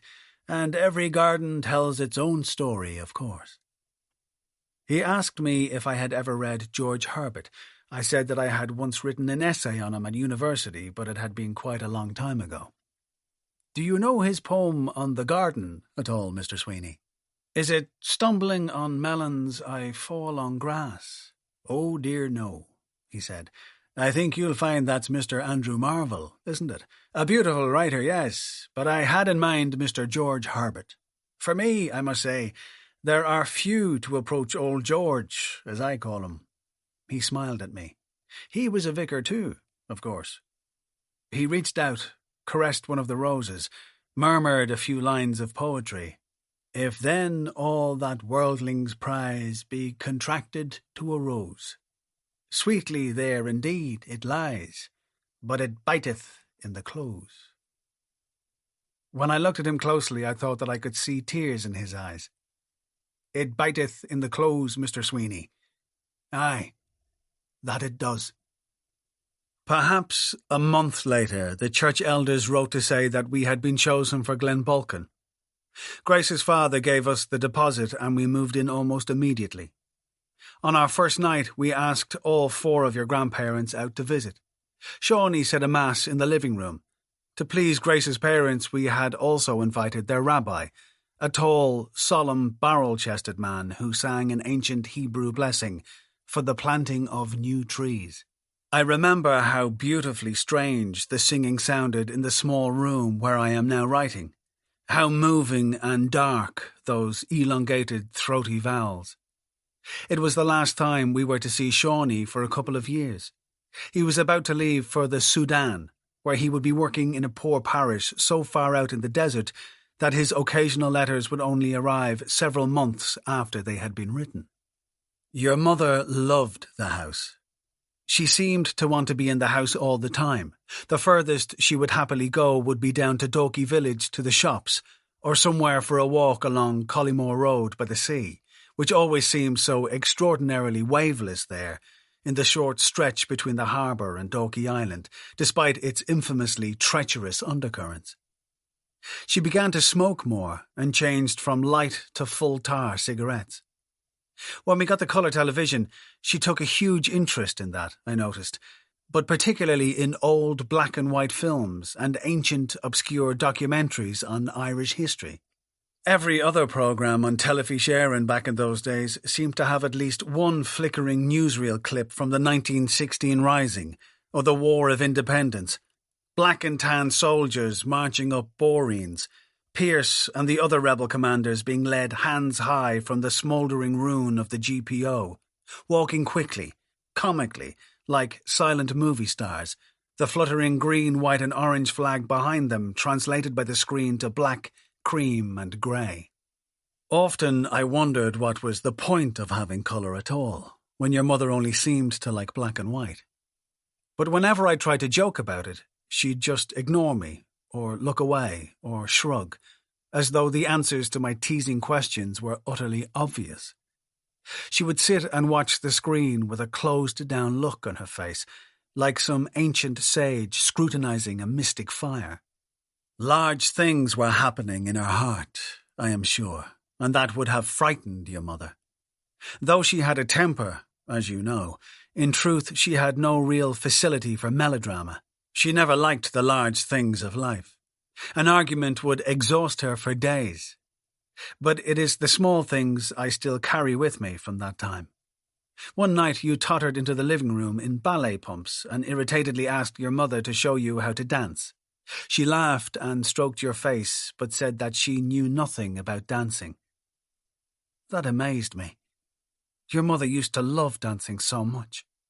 And then, around that time, I would often wake up in the middle of the night to find that your mother was not beside me in the bed. The first time it happened, I was convinced that she had left me. I remember getting up and walking around the house, looking for her. It even occurred to me to telephone her parents, although it must have been after 2 in the morning. Finally, I found her in the garden, sitting on the grass under the apple tree and smoking a cigarette. Her feet were under her, and she had pulled her yellow nightdress into a sack over her knees. When she saw me approaching, she asked where I had been the night before and who I had been drinking with. I was touched in a way, because these were questions that she had stopped bothering to put some time before. I sat down in the damp grass beside her and held her hand. She was so pale and delicate. She looked like an illustration of a wan ghost in a sad old storybook. She told me in a very quiet voice that she loved me and wanted to make me happy. I told her that I loved her too, and she smiled and looked away. After a while, she asked me to pick her up and carry her into the house.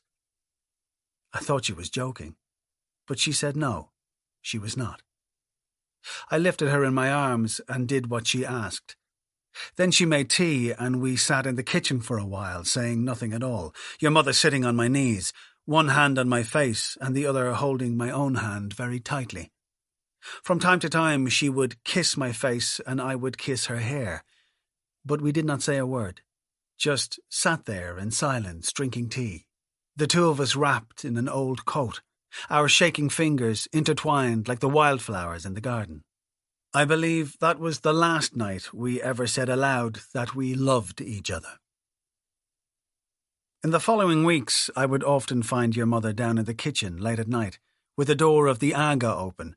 She would be sitting cross-legged on the floor and staring disconsolately into the flames.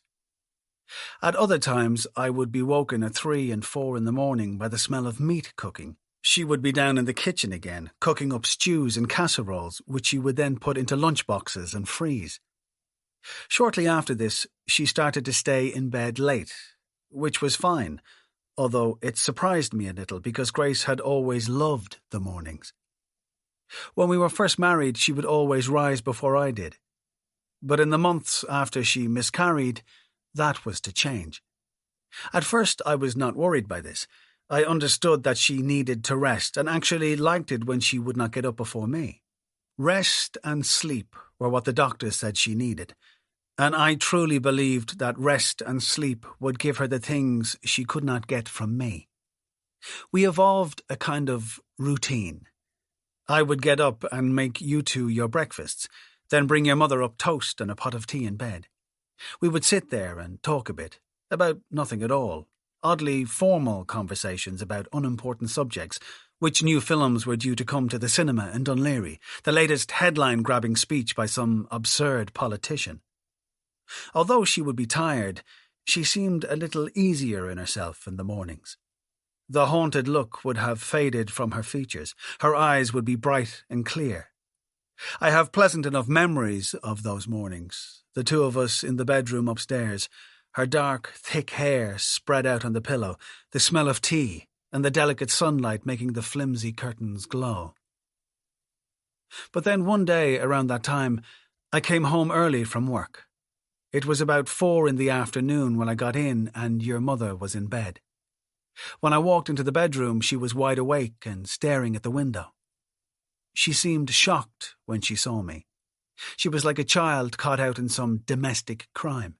She told me nervously that she had just come upstairs for a lie-down, but then you kids let slip later that she had been in bed all day, and that this had been the steady pattern of things for the last several months. You would arrive in from school to find your mother in bed. She would only get up at tea time when she thought that I was due home. She had asked you both not to tell me about this. It had become a kind of game, an enjoyable conspiracy, not telling me what was going on with your mother. I did not know what to do. I was afraid to talk to her about it. Perhaps I think now my not doing so was a way of refusing to acknowledge what was happening, and perhaps the same could be said of her also. Anyone who has ever been in a dying marriage, and I suppose that is what ours was by then, knows that not putting words on unhappiness is the moral equivalent of leaving the lights out so that you cannot see the monsters coming.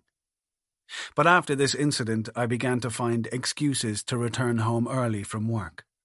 Sometimes, if I was passing during the afternoon, I would drop into the house to see how she was getting on. I got into the habit of coming home for lunch, but always at irregular times which she would not be able to predict. I could not bear the thought of her lying in bed all day. I suppose the truth is that her doing this would fill me with a kind of dread, because it reminded me of what my father would do during the times when his own depression would get the better of him. I wondered how best I could prevent it. Of course, the solution was clear. For a brief period, I did manage to give up drinking, or at least drinking outside the house, in pubs. I tried to be at home every night with your mother, even if being at home just meant watching the television for hours on end, the two of us silently smoking until the living room was cloudy with smoke. And that did work, actually. Your mother was, in some ways, a woman who was very easy to please.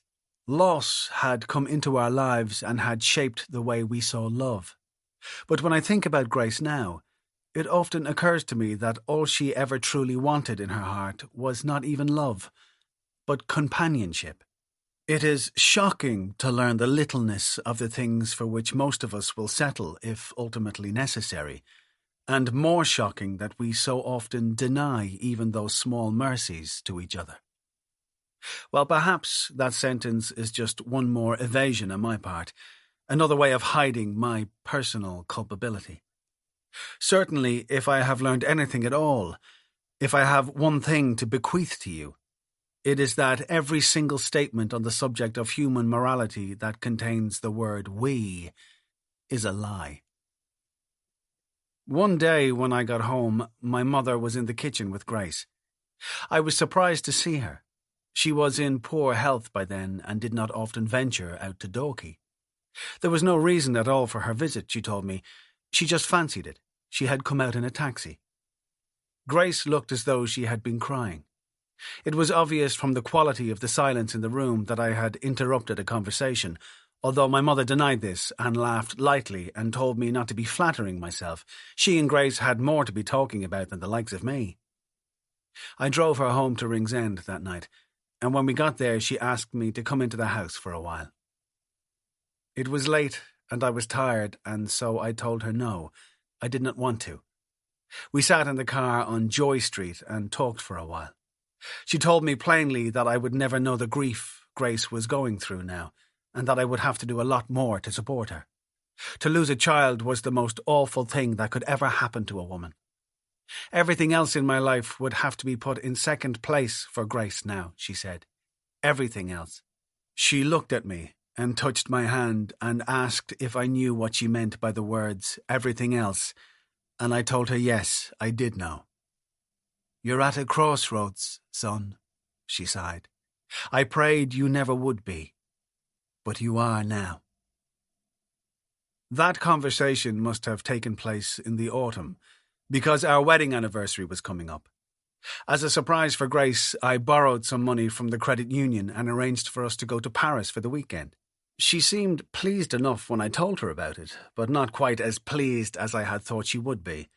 And in the days immediately leading up to the trip, she was, if anything, more preoccupied than ever. We stayed in a small and cheap hotel on the Place Saint-Sulpice, a beautiful little square with a mighty old church and a preposterously gorgeous fountain. The first day was pleasant. We went to Notre Dame and the Louvre. We walked the Champs-Élysées and looked in the windows of all the elegant shops. But that night I got drunk on red wine and somehow got involved in a disagreement with an English couple in a restaurant.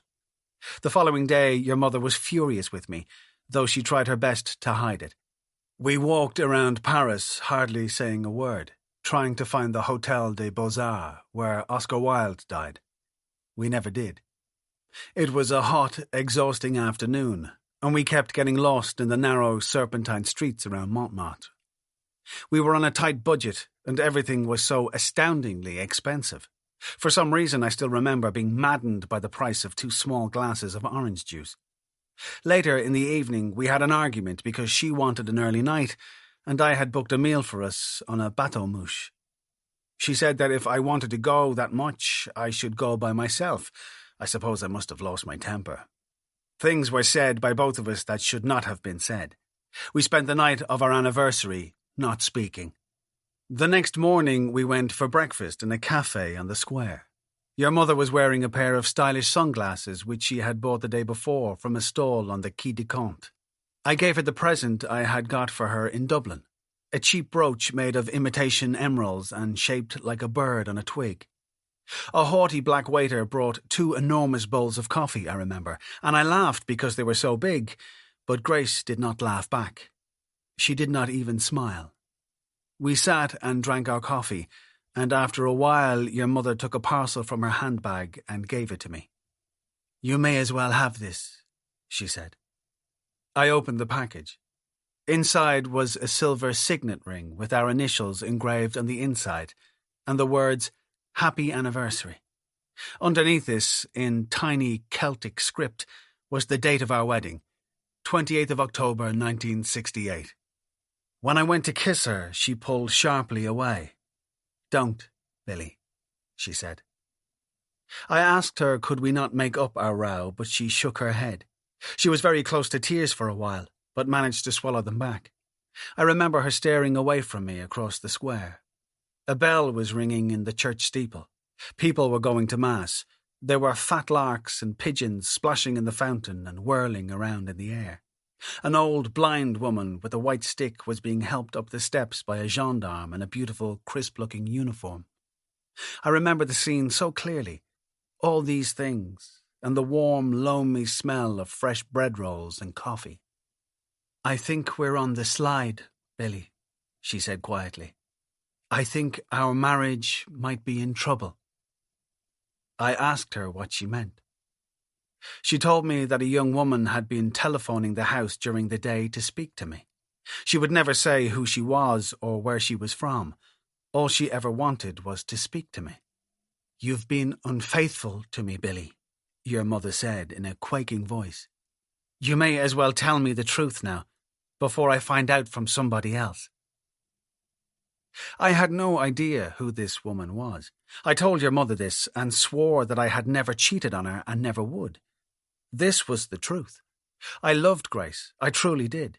To read some of what I have told you of these dark times will be to ask yourself how this could be true. And yet it was true. I loved her passionately. When I think back on those years, I see your mother and me not as a disaster, but as an absurd concentrate of the coexistences and compromises that grew up over time in every marriage. Perhaps I am justifying yet again when I say this, but I do not think so. Our love began to turn itself inside out, but it still had the same shape and dimension, and something of the same force. Certainly, I loved her in a way that blessed me. Any flickering moment of humanity I had in those years I owe to her, and to the two of you. Any small shred of mercy or compassion in my life I borrowed, I stole from her. Infidelity had never so much as entered my mind. I did my best to tell her this. There had to be some innocent explanation for these phone calls. She kept telling me to stop lying and just let her know the truth. When she started to cry, right there in the cafe, when she took off those beautiful black sunglasses and let me see the tears streaming down her face, I swore on your life, darling, that I had never once cheated on her and never would. When I said this, I think she believed me. "I just want you to know," she said, "that I couldn't ever forgive you for that. If you ever do that to me, Billy, it's over. I just couldn't. That kind of weakness I couldn't handle. Don't ever ask me to." "I won't, love," I told her. "Jesus, I wouldn't. I swear it." She nodded and let me take her hand. "I know I've been weak sometimes, Grace," I said. "I know you can't stand weakness. That's because you're so strong." And I tried to laugh then. "You're so strong and precious to me." "No, Billy. I can't stand weakness because I'm so weak, and I know that scares you half to death." Perhaps a month after we had got home, I happened to ask her where her anniversary brooch was. She confessed to me that she had lost it. By the first week of June, I began to get the uneasy feeling that the milkman was trying to fool me. There was still no word of his elusive friend, though the seemingly endless stories of his past continued and became, if anything, more chilling. By now he had turned into my friend, for some reason. Nap would come trundling into the lane, peering out of his van in a childishly crestfallen manner and call, "How's she cutting, Larry? I've no news yet on your friend." Every morning he would tell me that he had left a message or tried to call my friend on his mobile telephone, but without success. My friend was a very difficult person to track down. That was because he was so good at what he did. But really, when we thought about it, we were lucky even to know about my friend. He was a professional, my friend. He was not just any old hatchet man. He was an artist. When he was telling me this, I would try to scan his face for evidence of lies or distortions, but could see nothing. Again and again, he would tell me to be patient. My friend would be in touch soon. I became convinced that he had not tried to find this man. I suspected he had simply taken my money and spent it on ecstasy tablets, the consumption of which he had let slip one morning was the nearest thing he had to what you might call a hobby. By Midsummer's Day, I began to wonder if my friend existed at all.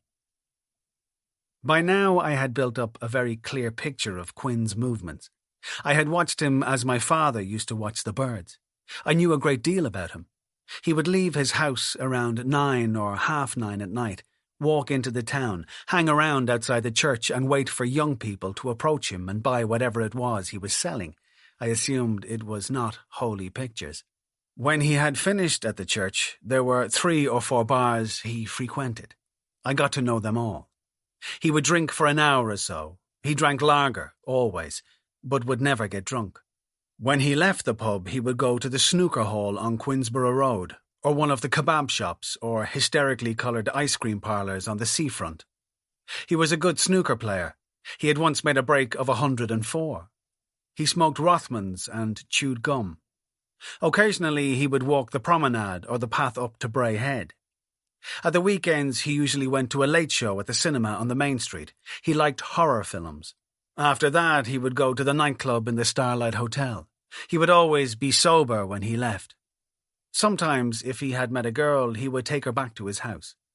He seemed to be living alone, although from time to time other men of his own age would come to stay, and when this happened he would take the girls down an alleyway near the harbour. He was never short of female company. Women seemed to like him. I began to think in a more focused way about the best way of killing him. I had 2 plans, one which involved the milkman's friend, my friend, softening him up first, and another more awkward set of arrangements which I would use if I had to do the whole thing myself. I asked myself if I could really attack someone with a knife. One night I got the hunting knife I had bought out of the car and simply looked at it for a while.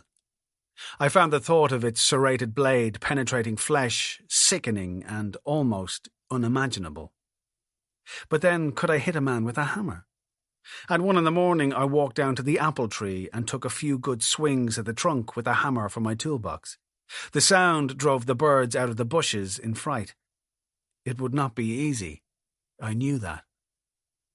I would rehearse killing him in my dreams and wake up in the morning saying the words knife and hammer out loud. I found these thoughts disgusting. For a while I even considered hitting him with my car and claiming it was an accident, but I knew that nobody would believe it. There were many times when I had serious doubts that I could go through with it at all. One evening in particular, I was almost certain that I could not. I had watched a television documentary about capital punishment in America, poor black men rotting on death row, grim photographs of charred and still smouldering bodies being hauled out of the electric chair. I was seized by the sheer enormity of ending a human life, the awesome finality of stamping out that minuscule spark forever. To think of that tangle of so many millions of impulses, so many possibilities, and to say no, to answer the endless questions posed by another life with the ultimate negation. It appalled me. I listened to the turgid little Texan sheriff who had arrested several of these men, saying that it was a relatively straightforward thing to make a murderer confess. Unless he was a psychopath, it was easy once you got him into the interrogation room. Actually, to end the existence of another human being was such a devastatingly unnatural action that the guilty almost always admitted it within minutes. "So, what's your technique?" the interviewer asked him. "Well, sir, you just sit the sumbitches down and ask 'em if they did it," he grinned. "And they sing like the goddamn birds. Pardon my French." I felt cold panic deep in my throat. For the very first time, it occurred to me that I might be caught. I had planned everything so carefully, but maybe something would go wrong. Perhaps it would be Dignan who would come for me. When Quinn's body was found, would some switch trip on in his policeman's brain? And if nothing went wrong on the night itself, what about the next morning? How would I actually feel when I woke up at dawn the following day, having committed murder? I had not planned for that. Would this famous desire to scream and blurt out one's own guilt infect me too? Would I be able to keep silent, or would I run howling to the authorities and plead with them to punish me? Who would speak out for me? Who would tell my story?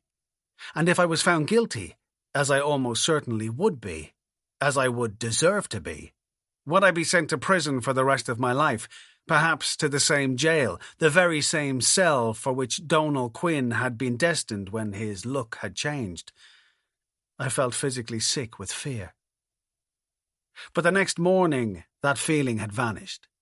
I remember getting out my notebook in the kitchen around sunrise and writing for a while. I would have to get out of the house after it was done. That much was absolutely clear to me. I would not want to be alone in the silent house, waiting for that poisonous, coruscating wave of guilt to come. I tried to think over my options for some kind of clarity. Where could I go? For 5 whole minutes, my plan involved flying to Australia the morning after the killing. I can scarcely write the word. To visit Lizzie and Franklin. I had been promising to go for years, but had never done it. Now I was going to do it before they came home to live in Ireland. I actually got as far as finding the telephone directory and looking up the numbers of long-distance travel agents. But it was ridiculous. It was not the action of a rational man. Suddenly it occurred to me. What Shawnee had said about Lourdes. That was it. Here was the solution. I would go to Lourdes the day after the deed. I would help Shawnee with the sick pilgrims. I would purge whatever guilt I would inevitably feel by easing the terrible lot of those poor people, half in love with death. It was also laughably simple. Around 9 o'clock, I drove down to Monkstown Village, where nobody would know me, found a pharmacy and bought a long length of adhesive bandage. All I needed now were the plastic sacks, the fan belts and the handcuffs. I went into work and sold well. The day after this, Knapp did not show up in the lane. I waited for almost half an hour, 28 minutes to be precise, but there was still no sign. By now it was well over a month since I had given him the first of the money. When the milk float finally did appear, there was a different milkman behind the wheel. A much older man with large, stupid eyes and a pointed chin. He did not know anything at all about Knapp, he told me, had never even heard the name in his life.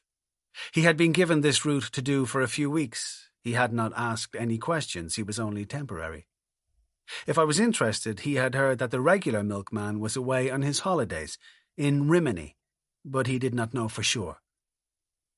When he had gone, I went down to the 40-foot and had a quick swim. The water was cold and a little dirty. I visited you in the hospital and then headed into work, arriving almost 20 minutes late. Hopper and Liam got on my nerves all that morning, arguing and sulking. I think it was the heat and the bad coffee and the fact that the air conditioner had broken down. At lunchtime, I slipped out to the car parts warehouse down the street and bought 2 fan belts for a Mini, making a point of paying cash so that there would be no records. I put the fan belts into the boot of the car, along with the hammer, the hunting knife, and the bandage. I covered them all with a blanket. When I got back to the office, there was a message from Shawnee about the trip to Lourdes. There was still a place for me if I wanted it, but he would have to know soon. I found the phone book and looked up the number of the dairy. There it was. Hibernian Milk Limited. I rang the distribution depot and asked if I could speak to Knapp. "There's nobody works here by that name," the voice said. "He's a milkman," I said. A soft laugh. "He isn't, I'm telling you. We've nobody here called that. Hold on." He came back a few moments later. "Yeah, there was a lad called that right enough, but he's after leaving." "Leaving?" "Yeah, jacked it in." "Where is he now?" "Dunno. Are you a customer or what?" That night I could not sleep for thinking about him. I lay on my back, eyes wide open, staring at the ceiling with my hands behind my head. It was all I could seem to get fixed on. Nap, my money, the whole dirty business. I had thought that I could trust him, but I had been wrong. I got up and walked around the house for a while, feeling strange and dislocated. It was not the money exactly, but just the way he thought he could get away with it. The knowledge of this really did bother me, love. It started to grow into me like a parasite. I got out of bed and looked out the window for a while. Through the trees, the moon was casting long lines of pale light over the garden. I took a piece of paper from the drawer and wrote down the words hammer and knife. Then I drew a small doodle, the hanging man. If I am looking for landmarks of the last days of our marriage, I see in an older diary that there was a christening party for your cousin Molly in February 1982. The date is the only thing I need to be reminded about, because the most important things about the night I can still remember very clearly. At some point that morning, I recall that I felt nervous about the prospect of the party. I suppose I had never truthfully been what you might call sociable in the way that your mother was once, but this was a new thing, a kind of vague tension eating at me. I do not know how I would describe it to you.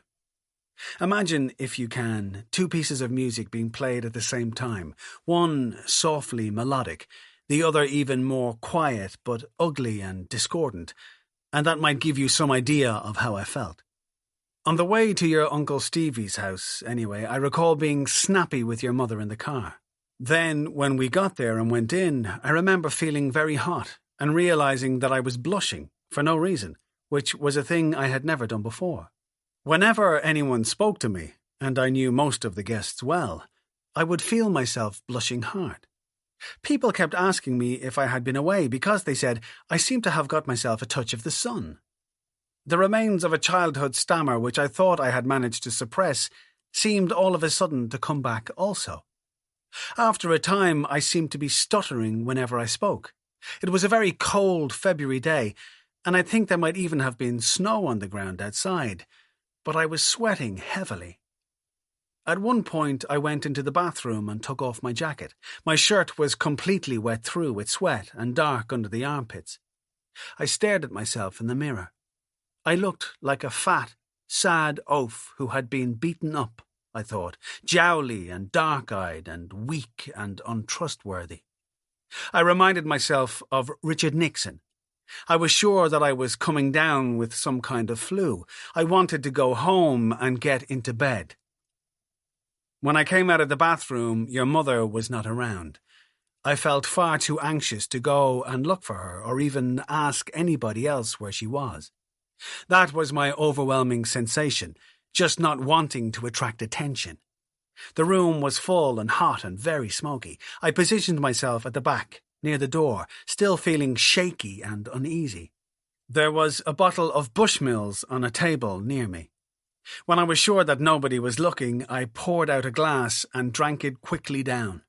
I had another glass, and then I remember Stevie getting up to speak. He looked so proud and excited.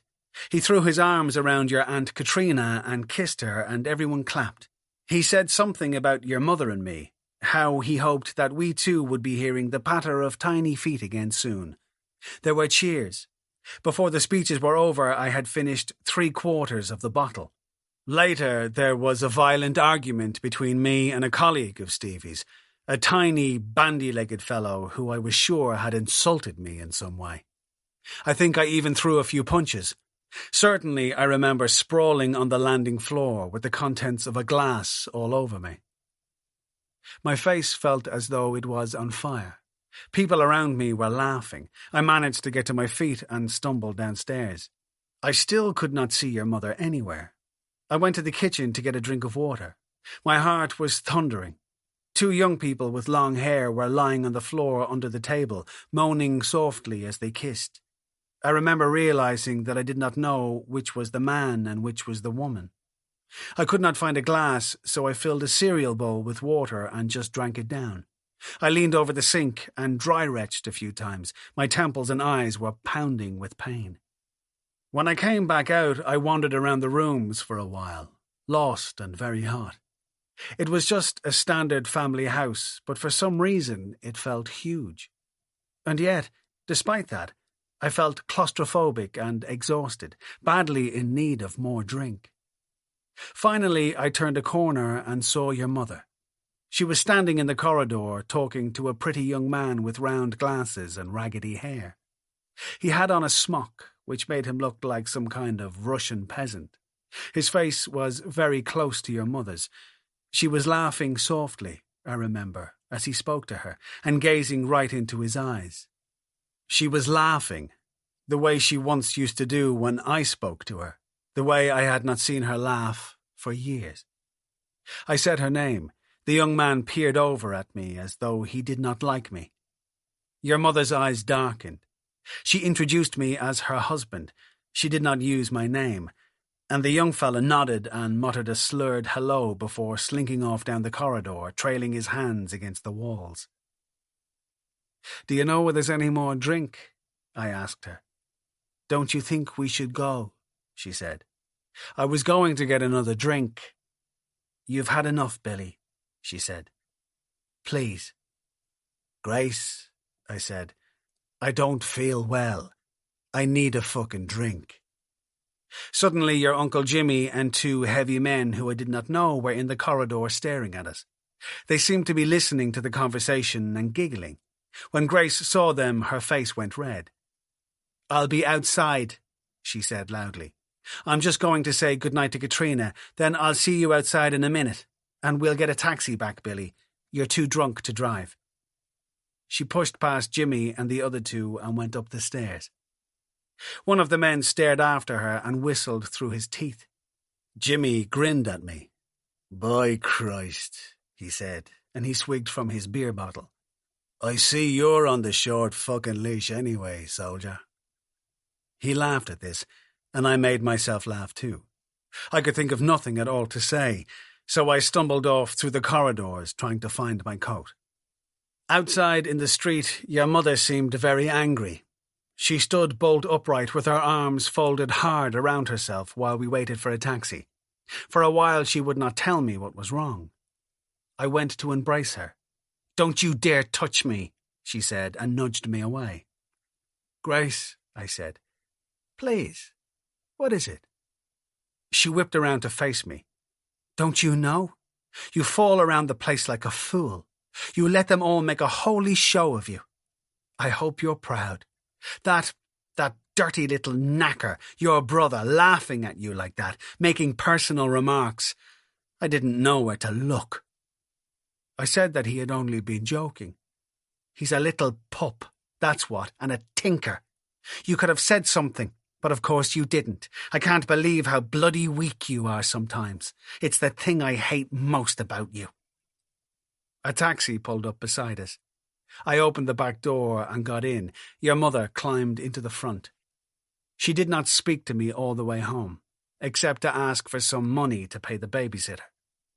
When the neighbour's girl had gone, we sat in the kitchen for a while.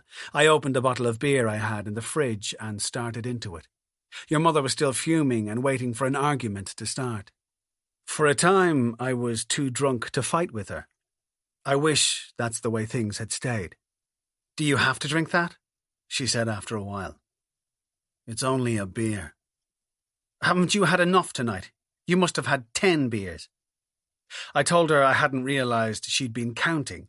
This, by now, was a familiar line in our arguments. When she heard it coming out again, she just sighed and stood up.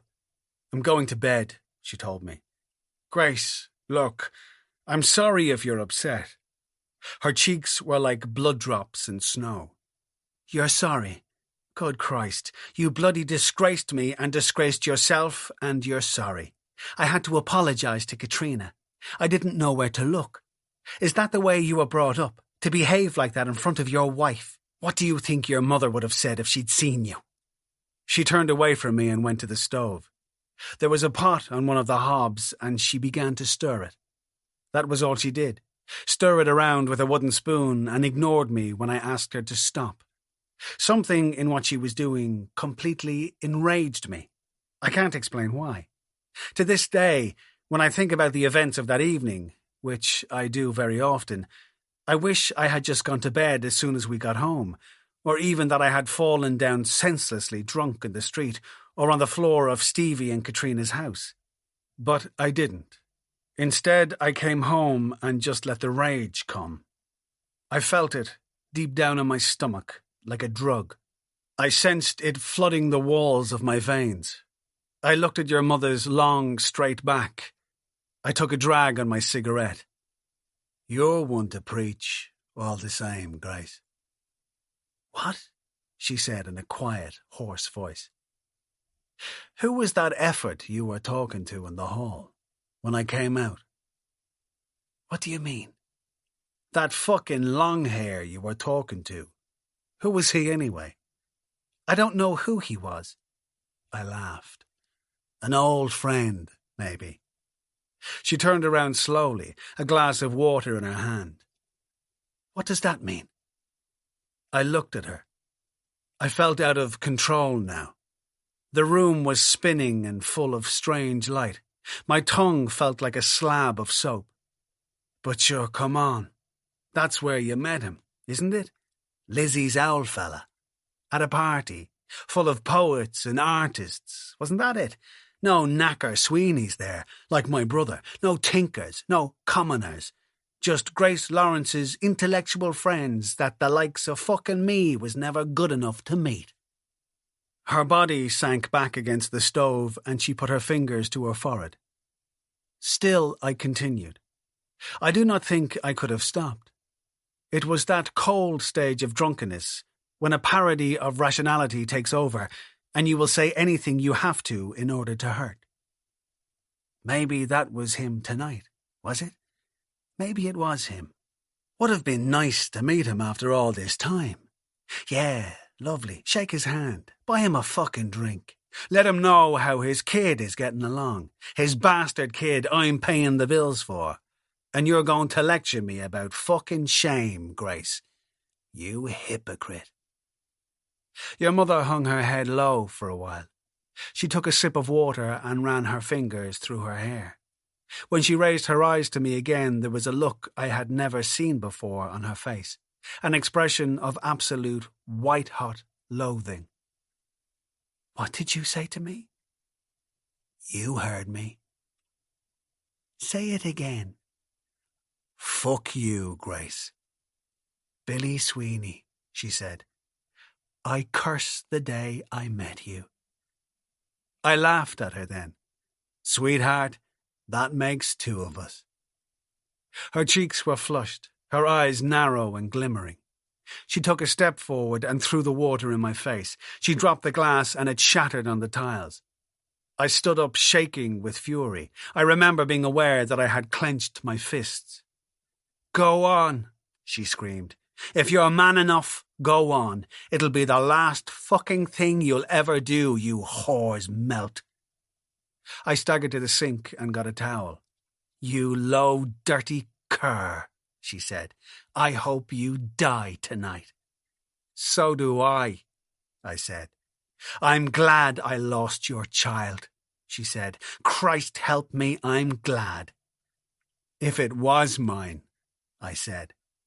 She put her hands into the pockets of her jacket and dashed from the room. That's it, I bawled after her. Run, Grace. Oh, you're good at that all right. Always were. You just run, baby. That's the fucking style. I heard her feet on the stairs and the sound of the bedroom door slamming hard.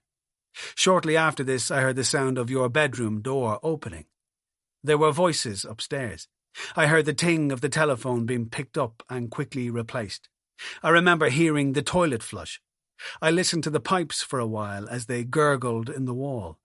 I remember looking at the plaque which the old rector had screwed up in the kitchen. Man does not live by bread alone. I went into the box room where I was sleeping at the time on a camp bed. I lay down. Everything was quiet. The room seemed to be somersaulting, spinning on several axes. But I felt fine. I felt happy. I felt so good that I wanted another drink. So after a while I got up again and crawled on my hands and knees back into the kitchen, where I had hidden a large bottle of vodka down behind the fridge. I opened it and drank all of it. I believe it was Lizzie who found me on the kitchen floor when she came down for her breakfast the next morning. I believe it was you, love, who called the ambulance. I vaguely remember the sound of you shouting into the telephone that the house was hard to find and had a strange name. Glen Balkan. Glen Balkan. Glen Balkan. They had to pump my stomach and put me on sedatives. Your mother never once came to see me in the hospital. The day I was finally released, I was driven all the way home from Carlow in a taxi.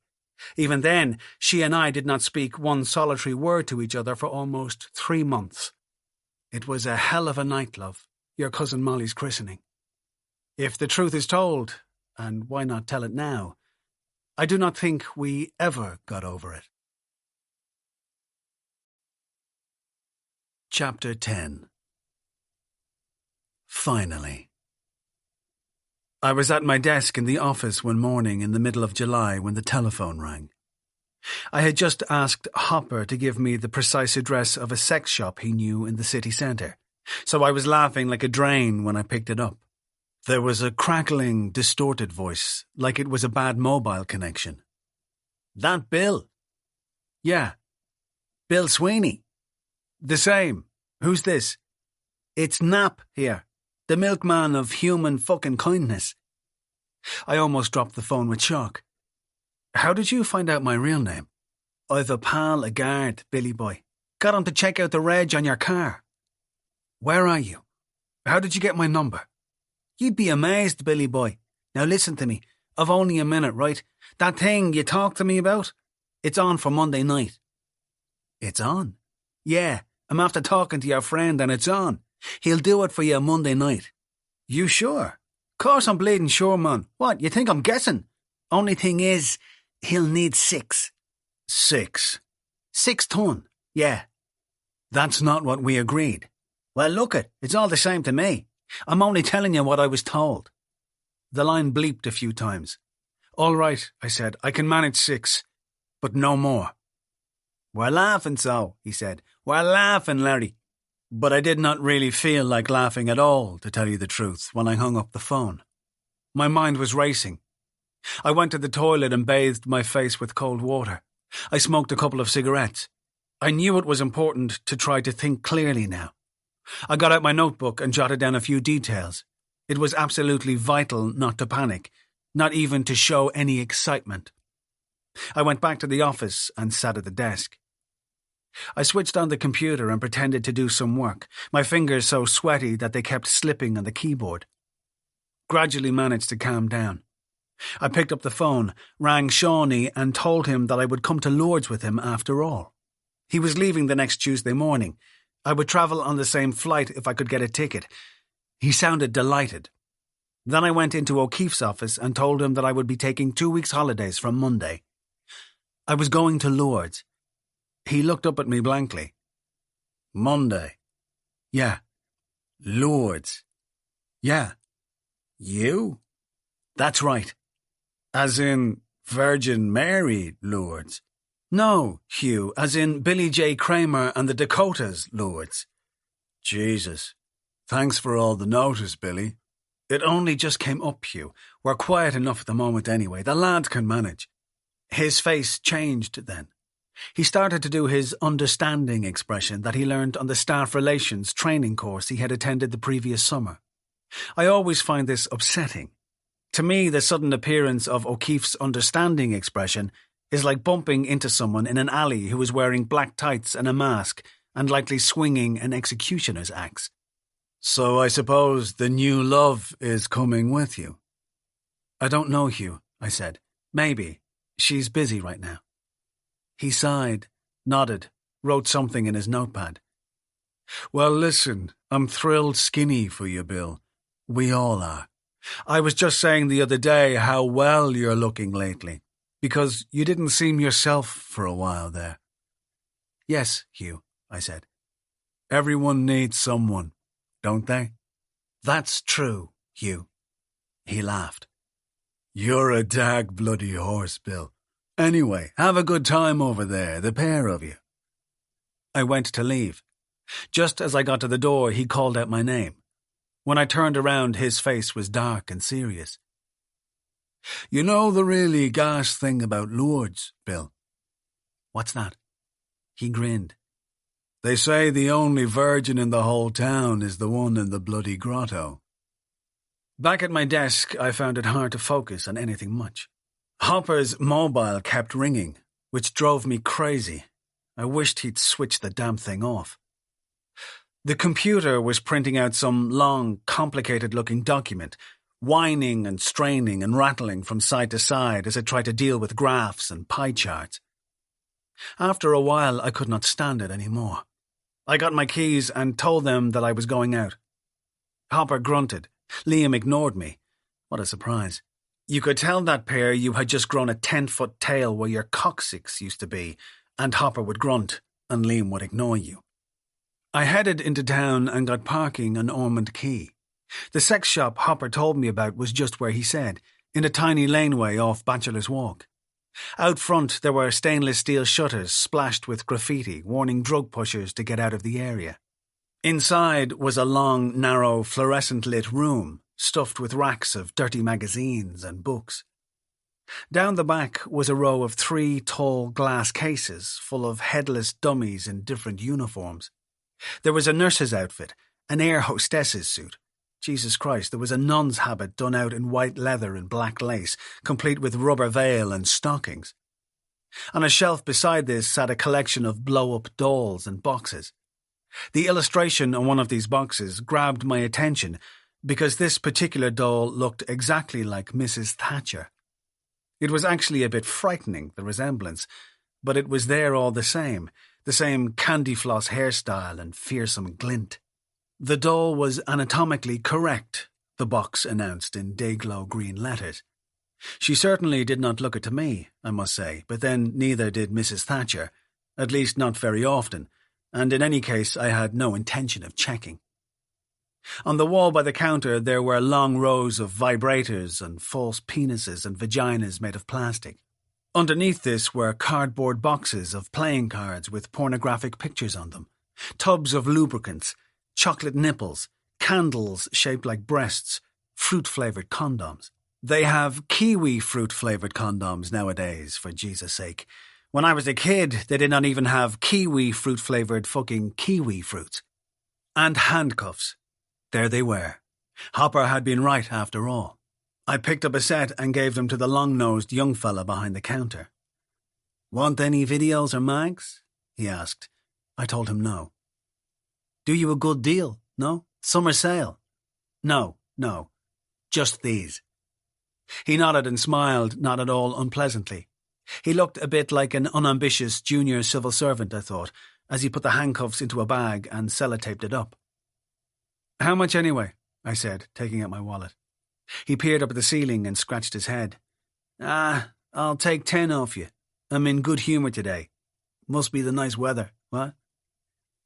Back in the car, I got the handcuffs out of the box and tried them on. They were fine. They had a little pink fake fur lining on them. For comfort, the instructions explained. Not that Quinn would be wearing them very fucking long, I told myself, but at least he would be comfortable for his last few minutes on Earth. This thought amused me. I sat in the car and laughed out loud for a while. I laughed so much that a couple of snotty-looking kids on skateboards stopped to gawp in at me.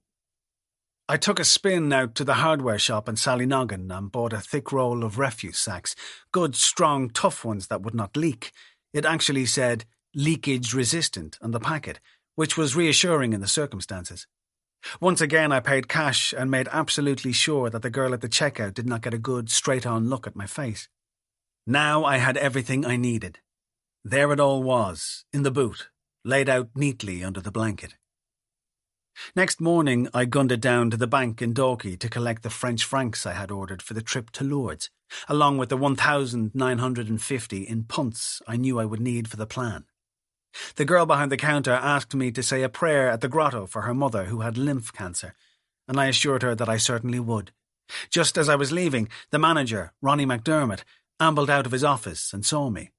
"Ah, Billy," he said. "How's tricks?" He put his hand on my shoulder. It felt like a spanner.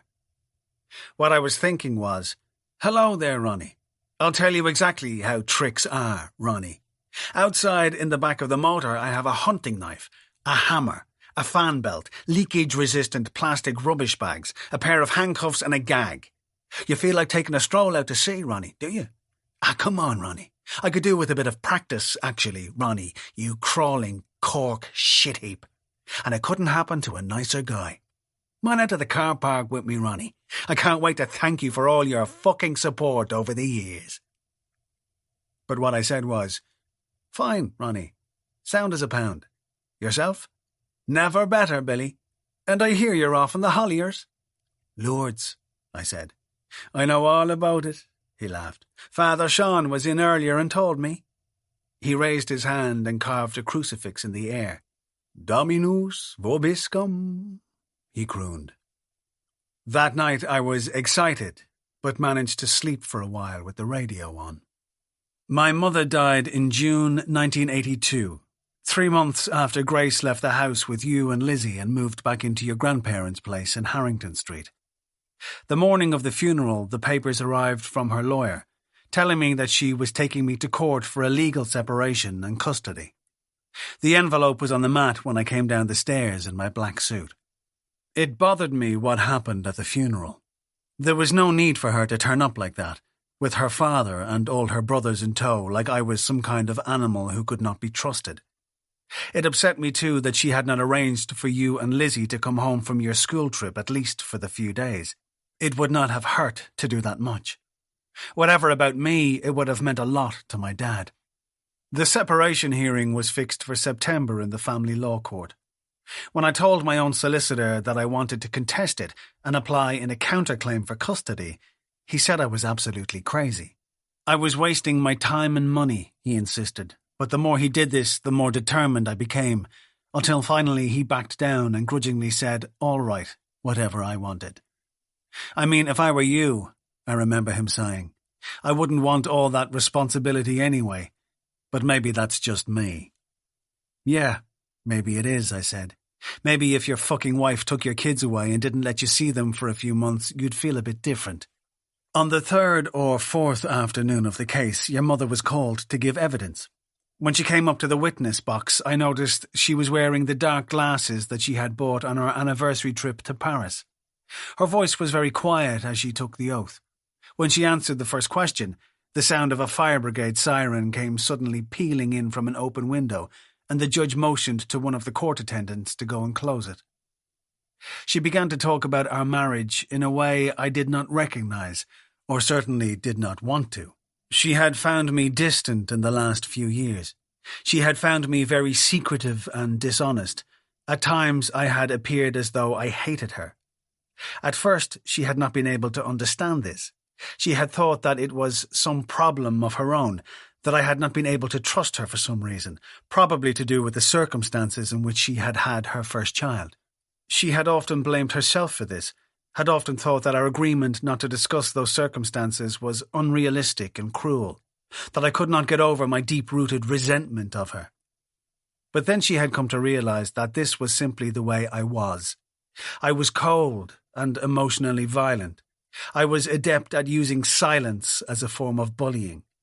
She had suspected me often of having affairs, and once or twice, she still felt, she had been correct to suspect this.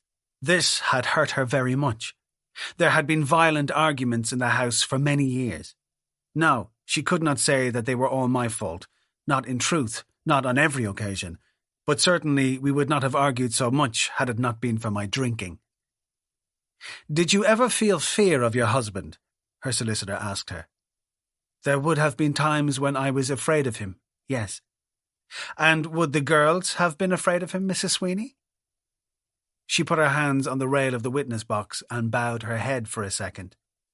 "Lizzie and Maeve love Billy a lot," she said. "But yes, sometimes they were frightened of him, when he was drunk or hungover. I'd be dishonest if I told you otherwise." "Mrs. Sweeney, Can I ask you now, how was your intimate life with your husband? Your mother was silent for a moment. Then she cleared her throat. There was very little affection between us for some time, she said.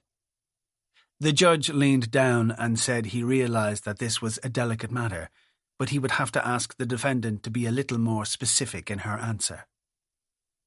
Your mother took a sip of water and stared at the ceiling. Then she took off her sunglasses for a moment and wiped her eyes with the back of her hand. She put the glasses back on and bowed her head so that it seemed she was looking at the floor. My lord, she said, I blame myself completely for this. Mrs. Sweeney, with respect, that isn't what I asked you. She nodded. Well, my husband has not been inside the four walls of my bedroom for over 5 years now. For any reason. Thank you, Mrs. Sweeney, he said. She nodded and took a long drink of water. And would that have been a difficulty for you, Mrs. Sweeney? Her solicitor asked. Her lips trembled a little. I very much missed the closeness and the company, yes, she said, and her voice began to crack. That aspect of our marriage was always very special to me. When it started to go, I was heartbroken. Mrs. Sweeney, do you have anything to say to your husband now? She shook her head. Just that I'm sorry, she said. I'm truly sorry for hurting him whatever way I did, to make him hate me so much. At that point, I stood up and left the court. I simply could not bear to hear any more. My solicitor followed and pleaded with me to stay, but I told him no. I would come back at the end for the judgment. He told me that he did not want to cross-examine your mother if I wasn't in the room. I said I did not want him to cross-examine her anyway. I had made up my mind. He was not to ask her any questions at all, I told him. When she was finished giving her own evidence, he was just to let her sit down. I did not want her put through any more. In the end, she won the case, which was not much of a surprise. In his summing up, the judge said it would be very difficult indeed for a father to win a custody hearing in any circumstances, but particularly when one of the children was a female stepchild. As things stood, Lizzie was almost 16 and therefore would soon become old enough to be beyond the reaches of a custody order. But in any event, it had been clear to him very early in the case that the girls' best interests would be served by living with their mother. Grace left immediately without speaking to me. It took me 5 minutes in one of the conference rooms to get calm enough even to think about getting into the car. I drove out of town on my own. All I could think was that there was no drink in the house. I stopped at McDonough's pub in Dalkey, where I bought a half bottle of whiskey and 40 cigarettes. I went home and took a long shower. When I had finished showering, I poured out 2 large glasses of whiskey and drank them back, one after the other, as fast as I could. Then I walked down the garden, stepped ankle-deep right into the stream and threw the half-empty bottle over the back wall, into the traveller's field. I came back into the house, took 4 sleeping pills and went to bed. From that day on, I never had a drink. Until this summer, when I decided to murder Donald Quinn.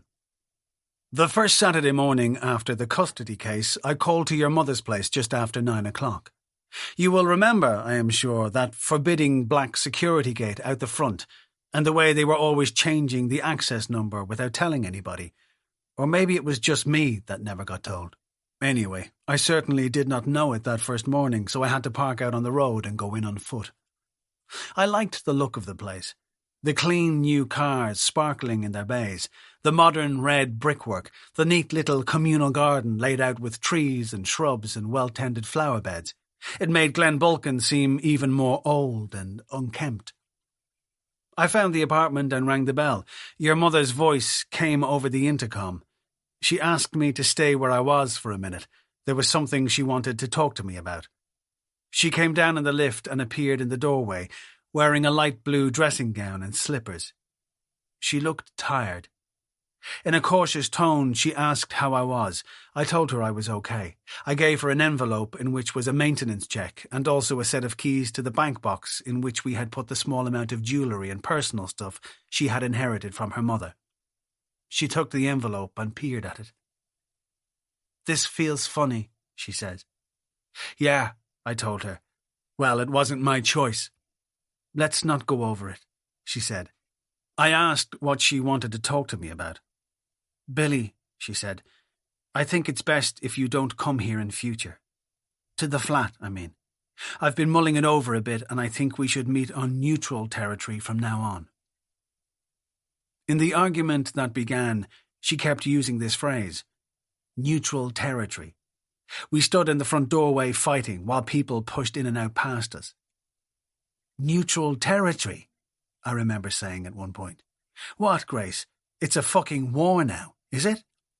"No, Billy, it isn't," she said. "Not anymore, so you'd better get used to it."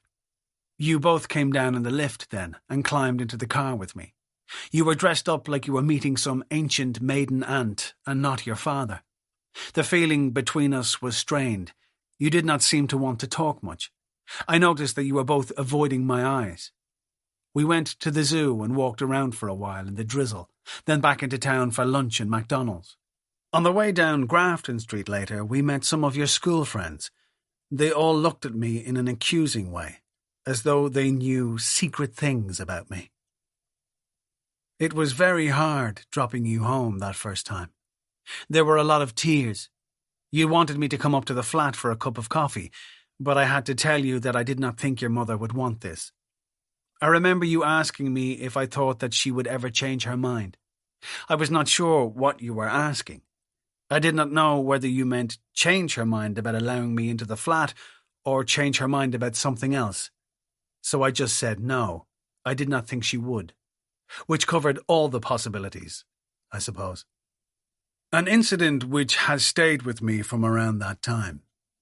A few months after the custody case, I arrived early on Saturday morning at the Royal Marine Hotel. I walked up and down the car park for a while. You all turned up 10 minutes later in that battered little red Fiat your mother had bought. She pulled into a space on the far side of the car park. It was as though she was deliberately parking as far away from me as possible. The two of you got out of the car and walked towards me, looking like a pair of hostages about to be swapped for a spy.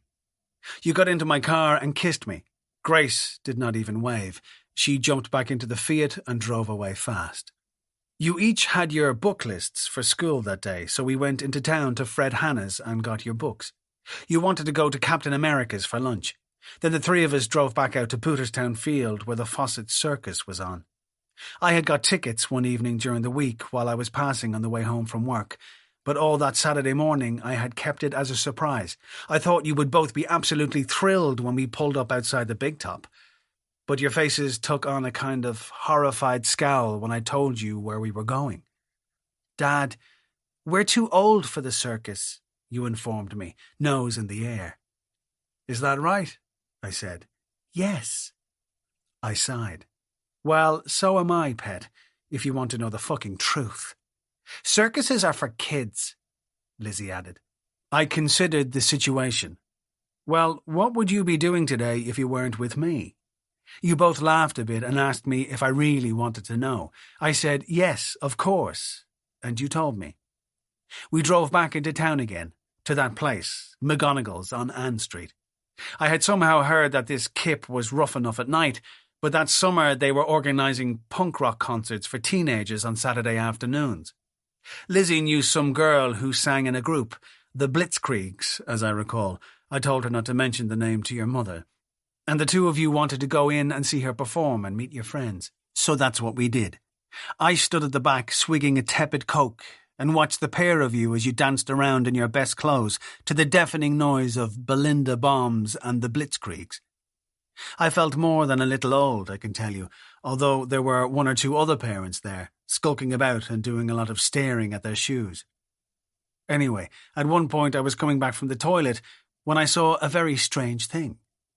There you were, Maeve, in a murky corner, kissing some boy. Not just any boy, but a boy with a purple Mohican haircut and a tartan vest and tight leather trousers that looked like some kind of wild dog had been let loose on them. This amazed me. That was my feeling about it. Sheer amazement. There was our little Maeve, kissing someone. You were only 13. I did not know what to do about this. It was when he put his hands on your backside that I thought I would wander over and start saying loudly how good I thought the music was. This was Hugh Gormley Jones, I was told. He was in a band also. His band used to be called the Spanish Inquisition, but now they were called the Vatican II. I was glad, I told Hugh, that my daughter had friends who were so religious. He did not get the joke. Hugh Gormley Jones's conversation seemed to be limited to a variety of bleatings, gruntings, suggestive barkings, and incoherent gurgles. The smell of drink off him would have felled a docker. After a while, he tottered over to the dance floor and started leaping about. Pogoing, I believe you told me it was called, or moshing, which is still the nearest dance I have ever seen to actual physical violence. He jumped up and down in one place, flailing his arms and jerking his head back and forth as though heading an invisible football. He then lurched up to the front of the stage and began copiously spitting at the bass guitarist. This, you explained, was a sign of appreciation. "It's like those parrots, Bilzer," you said. "Aren't there parrots like that in South America who puke on each other as a mating thing?" "Yes, love," I told you. "Parrots and Irishmen, two wonderfully expressive species." I asked you if this boy was someone special to you, and you scoffed. "I was only getting off with him, Dad. Actually, I think he's a bit of a wuss." "Maeve, you're a young woman now. You're not a girl anymore. You have to be careful who you hang around with." You sighed and threw your eyes to the ceiling. "Listen," you said, "you needn't give me the period talk, Bilzer, and the facts of life. I've had all that from Ma till it's coming out my ears." "I'm just saying. I know what boys are like. It wasn't that long ago your owl fella was a boy himself, you know." "Yeah, right," you said. "Back in the Pleistocene era. Everyone thinks boys and girls are the same these days, but they're not. They're made differently." "Jesus, Dad, go on. Are they?" "I mean the way they think, the way they behave themselves. Yeah, this spazzo of a priest told us all about it at the Christmas retreat last year." You squinted your face into a hideous leer and began to jabber in a mock rural accent. "No, girls, the women are like irons and the men are like light bulbs. It takes the women a bit of a while to heat up but the men do switch on just like that." I couldn't help laughing. "He was a dirty old patronising bastard," you said. "It wasn't one bit funny. You'd want to hear the things he was asking us in confession." "Maeve," I said. "Father Danker was his name," you said. "I told everyone it was rhyming slang." "My Jesus, the world's changed a good bit since I was a kid." "Yeah, well, it had time enough, Bilzer, God knows." Hugh Gormley Jones and Lizzie were up on the stage now, arms around each other and howling into a microphone. According to you, it was a song about smashing society. Just as you had commenced to parse the rather arresting text for my benefit, a thick hail of beer cans came raining down on the stage. This was not what took my attention. What did take my attention, what truly impressed me in fact, was the way Belinda Bombs, who seemed to be dressed in a bin liner and stilettos, began bouncing up and down and heading them back into the audience. No wonder the Raytown Rhythm Kings never made it big. In my day, we just didn't have that level of commitment. By the end of the first year or so, the access arrangements had become tolerable, if only just. You would turn up 10 minutes late at the Royal Marine, cross the hotel car park, get into my car. Grace would never stop to say hello, but would rush away as soon as possible. Some kind of diversion would be found for 5 or 6 hours, and then I would leave you back to the hotel where your mother would collect you. This became the routine of our Saturdays, and I suppose, like all routines, it had its comforts, even if they were not many.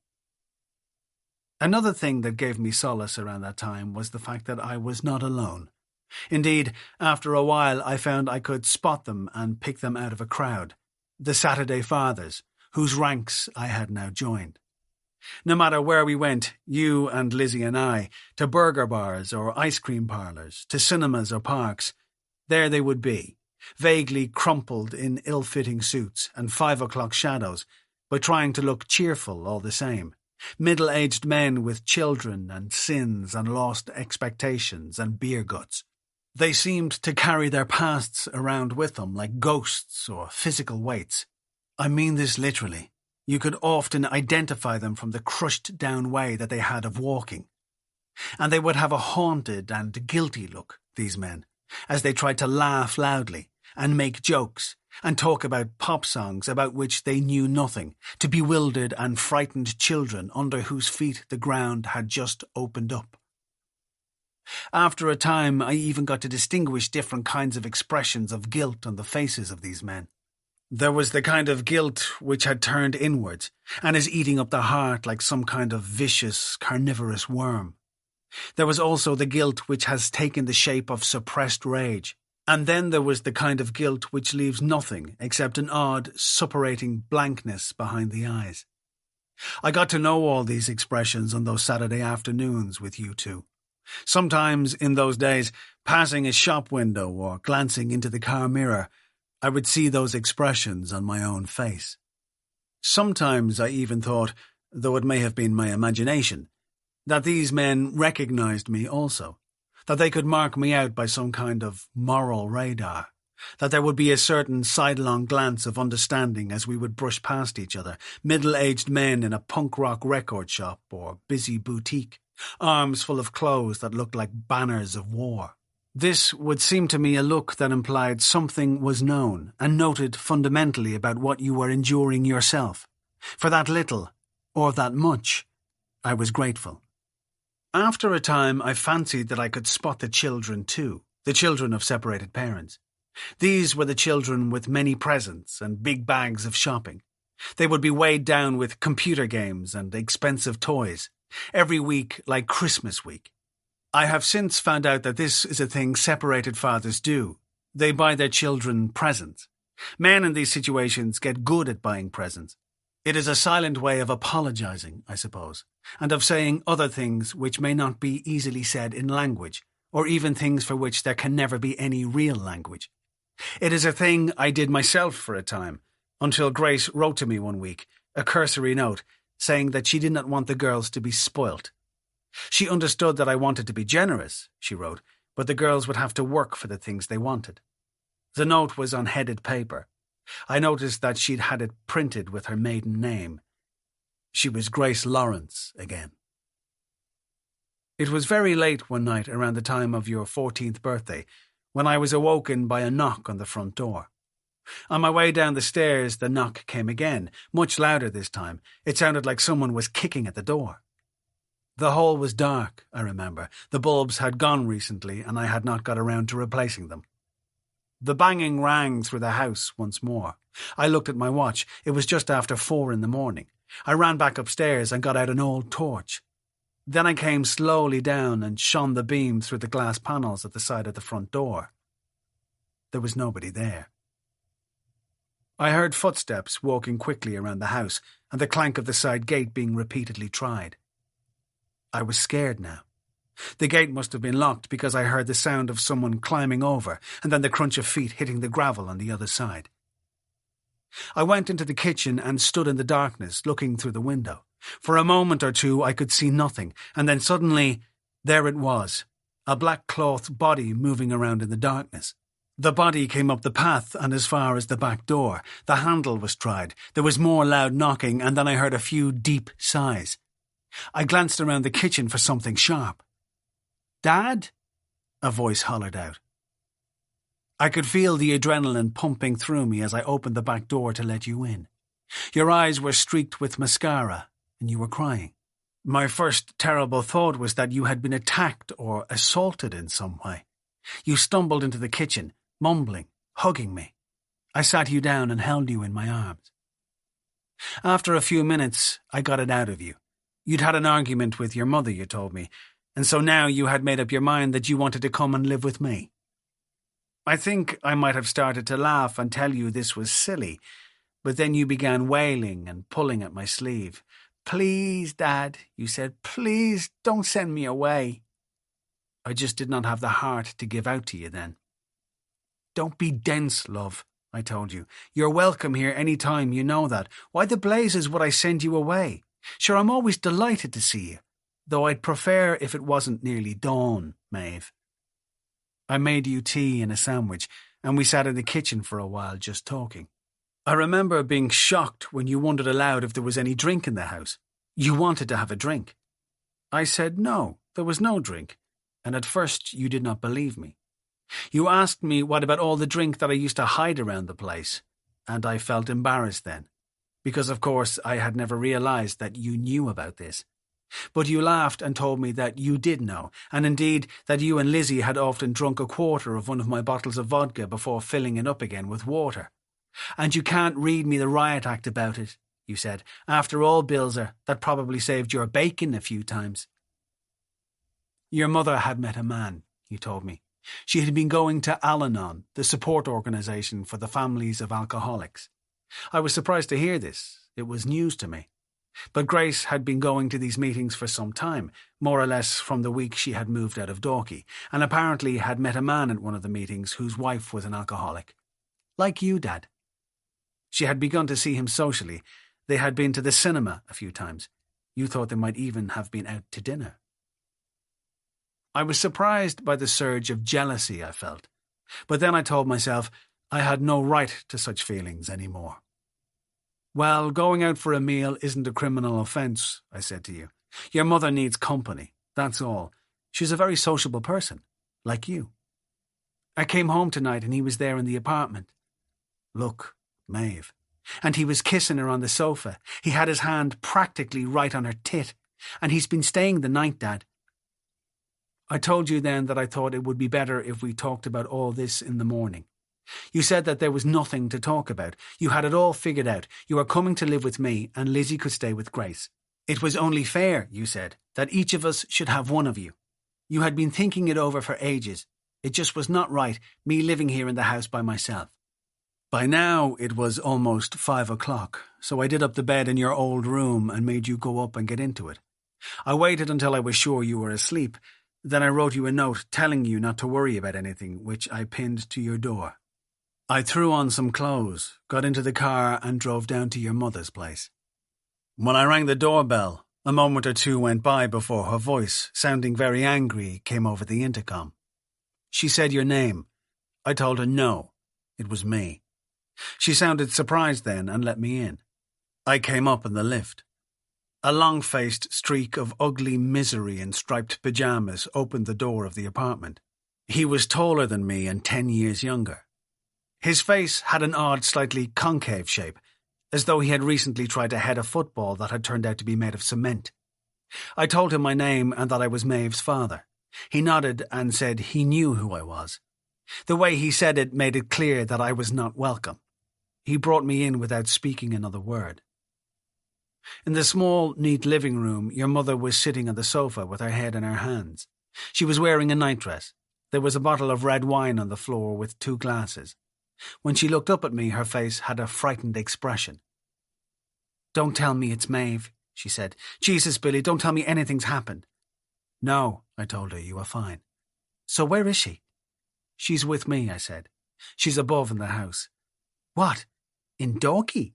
"No, Grace," I said. "On Mars. Where the fuck else except in Dalkey? I nearly bottled her an hour ago. I heard her prowling around the place. I thought she was a burglar." She jumped up and left the room. Heatherball sat silently gaping into the fireplace and picking his teeth with a match. A minute later, Grace stormed back in wearing training shoes and a raincoat over her nightdress. I asked her what she thought she was doing. "She'll have to come home," she said, and turned to him. "Phil, can you drive me up to get her?" "I'm drunk, honey," he said. "Well, I'll go myself then." "Grace," I said, "you're not going near her tonight, and that's that." "She'll come home tonight," she said. "This is her home." I grabbed her arm to stop her leaving. "She's asleep," I said, "and you've been drinking. You're not all right to drive." "Take your hands off me, Billy." "You won't take her away tonight, Grace. I won't allow you to do that, I'm telling you. The day you'll order me's long gone, Billy." I opened my mouth and bawled. "You won't take her, Grace. End of story. Do you seriously think for one single minute I'd let you do that? Don't you know there's no way in the world I'd allow you to do that, Grace?" She went to slap me in the face, but I grabbed her wrists and pushed her away from me. Your man came over then and put his hands on my arm. I turned to him. He looked pale and very nervous. The skin on his lips was cracked, his small eyes bleary and moist. I stared down at his hands. "I'm going to count to 5, I told him quietly. "If you're still touching me when I get there, I'll rip your fucking head off, Phil." "I don't want trouble," he said. "I'll beat you to fucking death, Phil. I swear it, if you're still touching me in 5 seconds. He took his hands away. "Thank you, Phil," I said. Your mother was back on the sofa and crying. "We can talk about this again," I told her. "I didn't come here looking for a scene. I'm sorry. I just thought you should know she was safe. I'm going home now. Good night." "You lousy bastard," she said. "Yeah, good night, Grace. And listen, thanks again for all your help. It was good and kind of your mother to let you stay here with me. I always admired her for that. I know all too well what it is to live without your children. It cannot have been easy for her. But she knew you were unhappy and knew too that you loved the old house almost as much as Lizzie hated it. She would not give up legal custody, she said, but as an experiment you could stay with me in Glenbolkin for a while. But she asked me then not to bring Lizzie to the house any more. She told me that Lizzie was having nightmares about the house and did not want to see it again. After we agreed to you coming back, I thought things might calm down for you. But I was wrong. You were at a difficult age anyway. Not that there is ever an easy age. Maybe I was too strict with you. I don't know.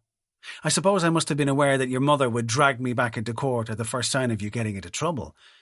But you did not care. You seemed to like trouble. Before too long, you seemed to be seeking it out. You would stroll blithely in on a Saturday afternoon from town, with your face daubed in white or yellow makeup, hard black triangles of eyeliner under your eyes, black lipstick smeared across your mouth like a scar, your hair thick with gel or glue. I could never make myself understand why you would want to do that to yourself. We argued about it, but you would never listen. I told you that you were immature, that you were still dressing up to play, like a child would. "I'm 14 now," you'd say. "I'm 14. I can do what I like, you fascist." I think I started by trying to bribe you out of it. I would drag you into town and buy you expensive, respectable clothes, but you would refuse to put them on. I would raid your room and fling out every scrap of makeup I could find. You would throw tantrums and accuse me of invading your privacy, but I did not care. I did not want my teenage daughter looking like a low-grade Comanche hooker. You told me I could trash your clothes and makeup if I wanted. It did not matter. You would get more. I warned you not to threaten me, pointed out that it was my house. You would have to do what I said while you lived there. "Oh, very mature," you sneered. "Daddy's little dictatorship." As you grew taller, you became more evasive. I would ask where you were going. You would say, "Out," if you answered me at all. Then I would say, "Out where?"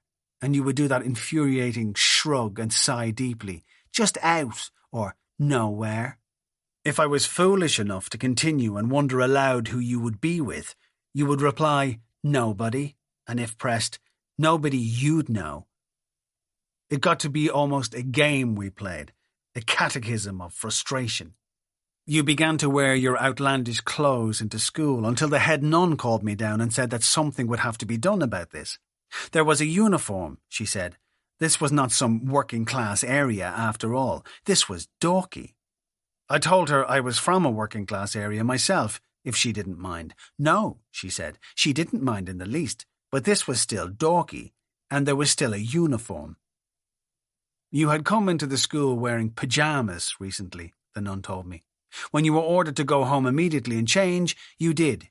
You arrived back in class an hour and a half later wearing a different pair of pyjamas. This simply could not go on. I told you to wear the uniform, which you did for a while, albeit reluctantly. But then I noticed that you were altering it. You would cover the lapels of the 50-quid crested blazer with row upon row of metal badges, safety pins, bits of chain. You clanked around the house like a sleepwalking medieval knight. One morning you went into school wearing a swastika armband which you absolutely refused to remove. There were ructions. One poor nun practically had to be hospitalized. I had to get off work and come home early and give you a good lecture on some of the finer points of your family history. This you sat through, chewing gum, blowing bubbles and staring at the wall. The very next night I caught you in the kitchen cutting several inches off the hem of your school skirt with the garden shears. One Saturday morning, not long after this, I was out in the garden looking at the birds when I noticed that the door of the old stable had been forced open. When I went in, I found piles of clothes, records, expensive art books, whole boxes of makeup, all of them brand new. Slung in a ball on the floor was a red leather evening dress with the price tag still attached. It was more than I was earning in a week. I brought all the stuff up to the house. It took almost an hour, and simply left it lying on the living room floor. When you got home from town, you had a pal with you, Josephine Ryan, that blousy little brasser from Monkstown Farm who smoked in front of me. I told her to go home and asked you about the things I had found in the stable. At first you pretended not to know what I was talking about. I brought you into the living room and showed you the pile. You absolutely denied knowing anything about the stolen stuff. You were adamant. You swore and promised. It just drove me demented. I lost my temper with you in a way I don't think I had ever lost it before. I felt rage with you, love. I really did. I could not believe that you would lie to me like that. I warned you that I would have to telephone Grace and make her come over immediately to sort this out. You pleaded with me not to do this. You confessed that you and your mates had been spending your spare time down in Dunleary shopping mall, stealing as a dare. It was some sort of game between you to see who could pull off the most audacious theft. Josephine Ryan had once managed to steal a new bicycle straight out of the shop. I swear I still do not know how I managed not to hit you. I bawled and roared until I was hoarse. I'm sure the language must have been choice. I told you about Shawnee's brother Frank, who had stole a pound of butter when he was 15, got sent to Letterfrack Borstal, and progressed to burgling houses. You rolled your eyes. Oh, here we go again, you sighed. Life in proletarian Dublin. I warned you to listen or I would stop your pocket money for a month. I don't give a flying fuck about Shawnee's brother Frank, you yelled, and neither do you, so don't pretend. The reason I'm working my arse off every day is so you don't have to steal. Can you not get that into your head, Maeve? I was brought up without a thing and none of us stole. Your expression reminded me of Grace then. You promised that you would never do it again. Shortly after this, I allowed you to have a party. You persuaded me to go and stay with Jimmy for the night. Lizzie would be coming, you said. Lizzie would make sure there were no problems. I told you I was surprised to hear that Lizzie would be coming, since she had told her mother she did not want to visit the house anymore.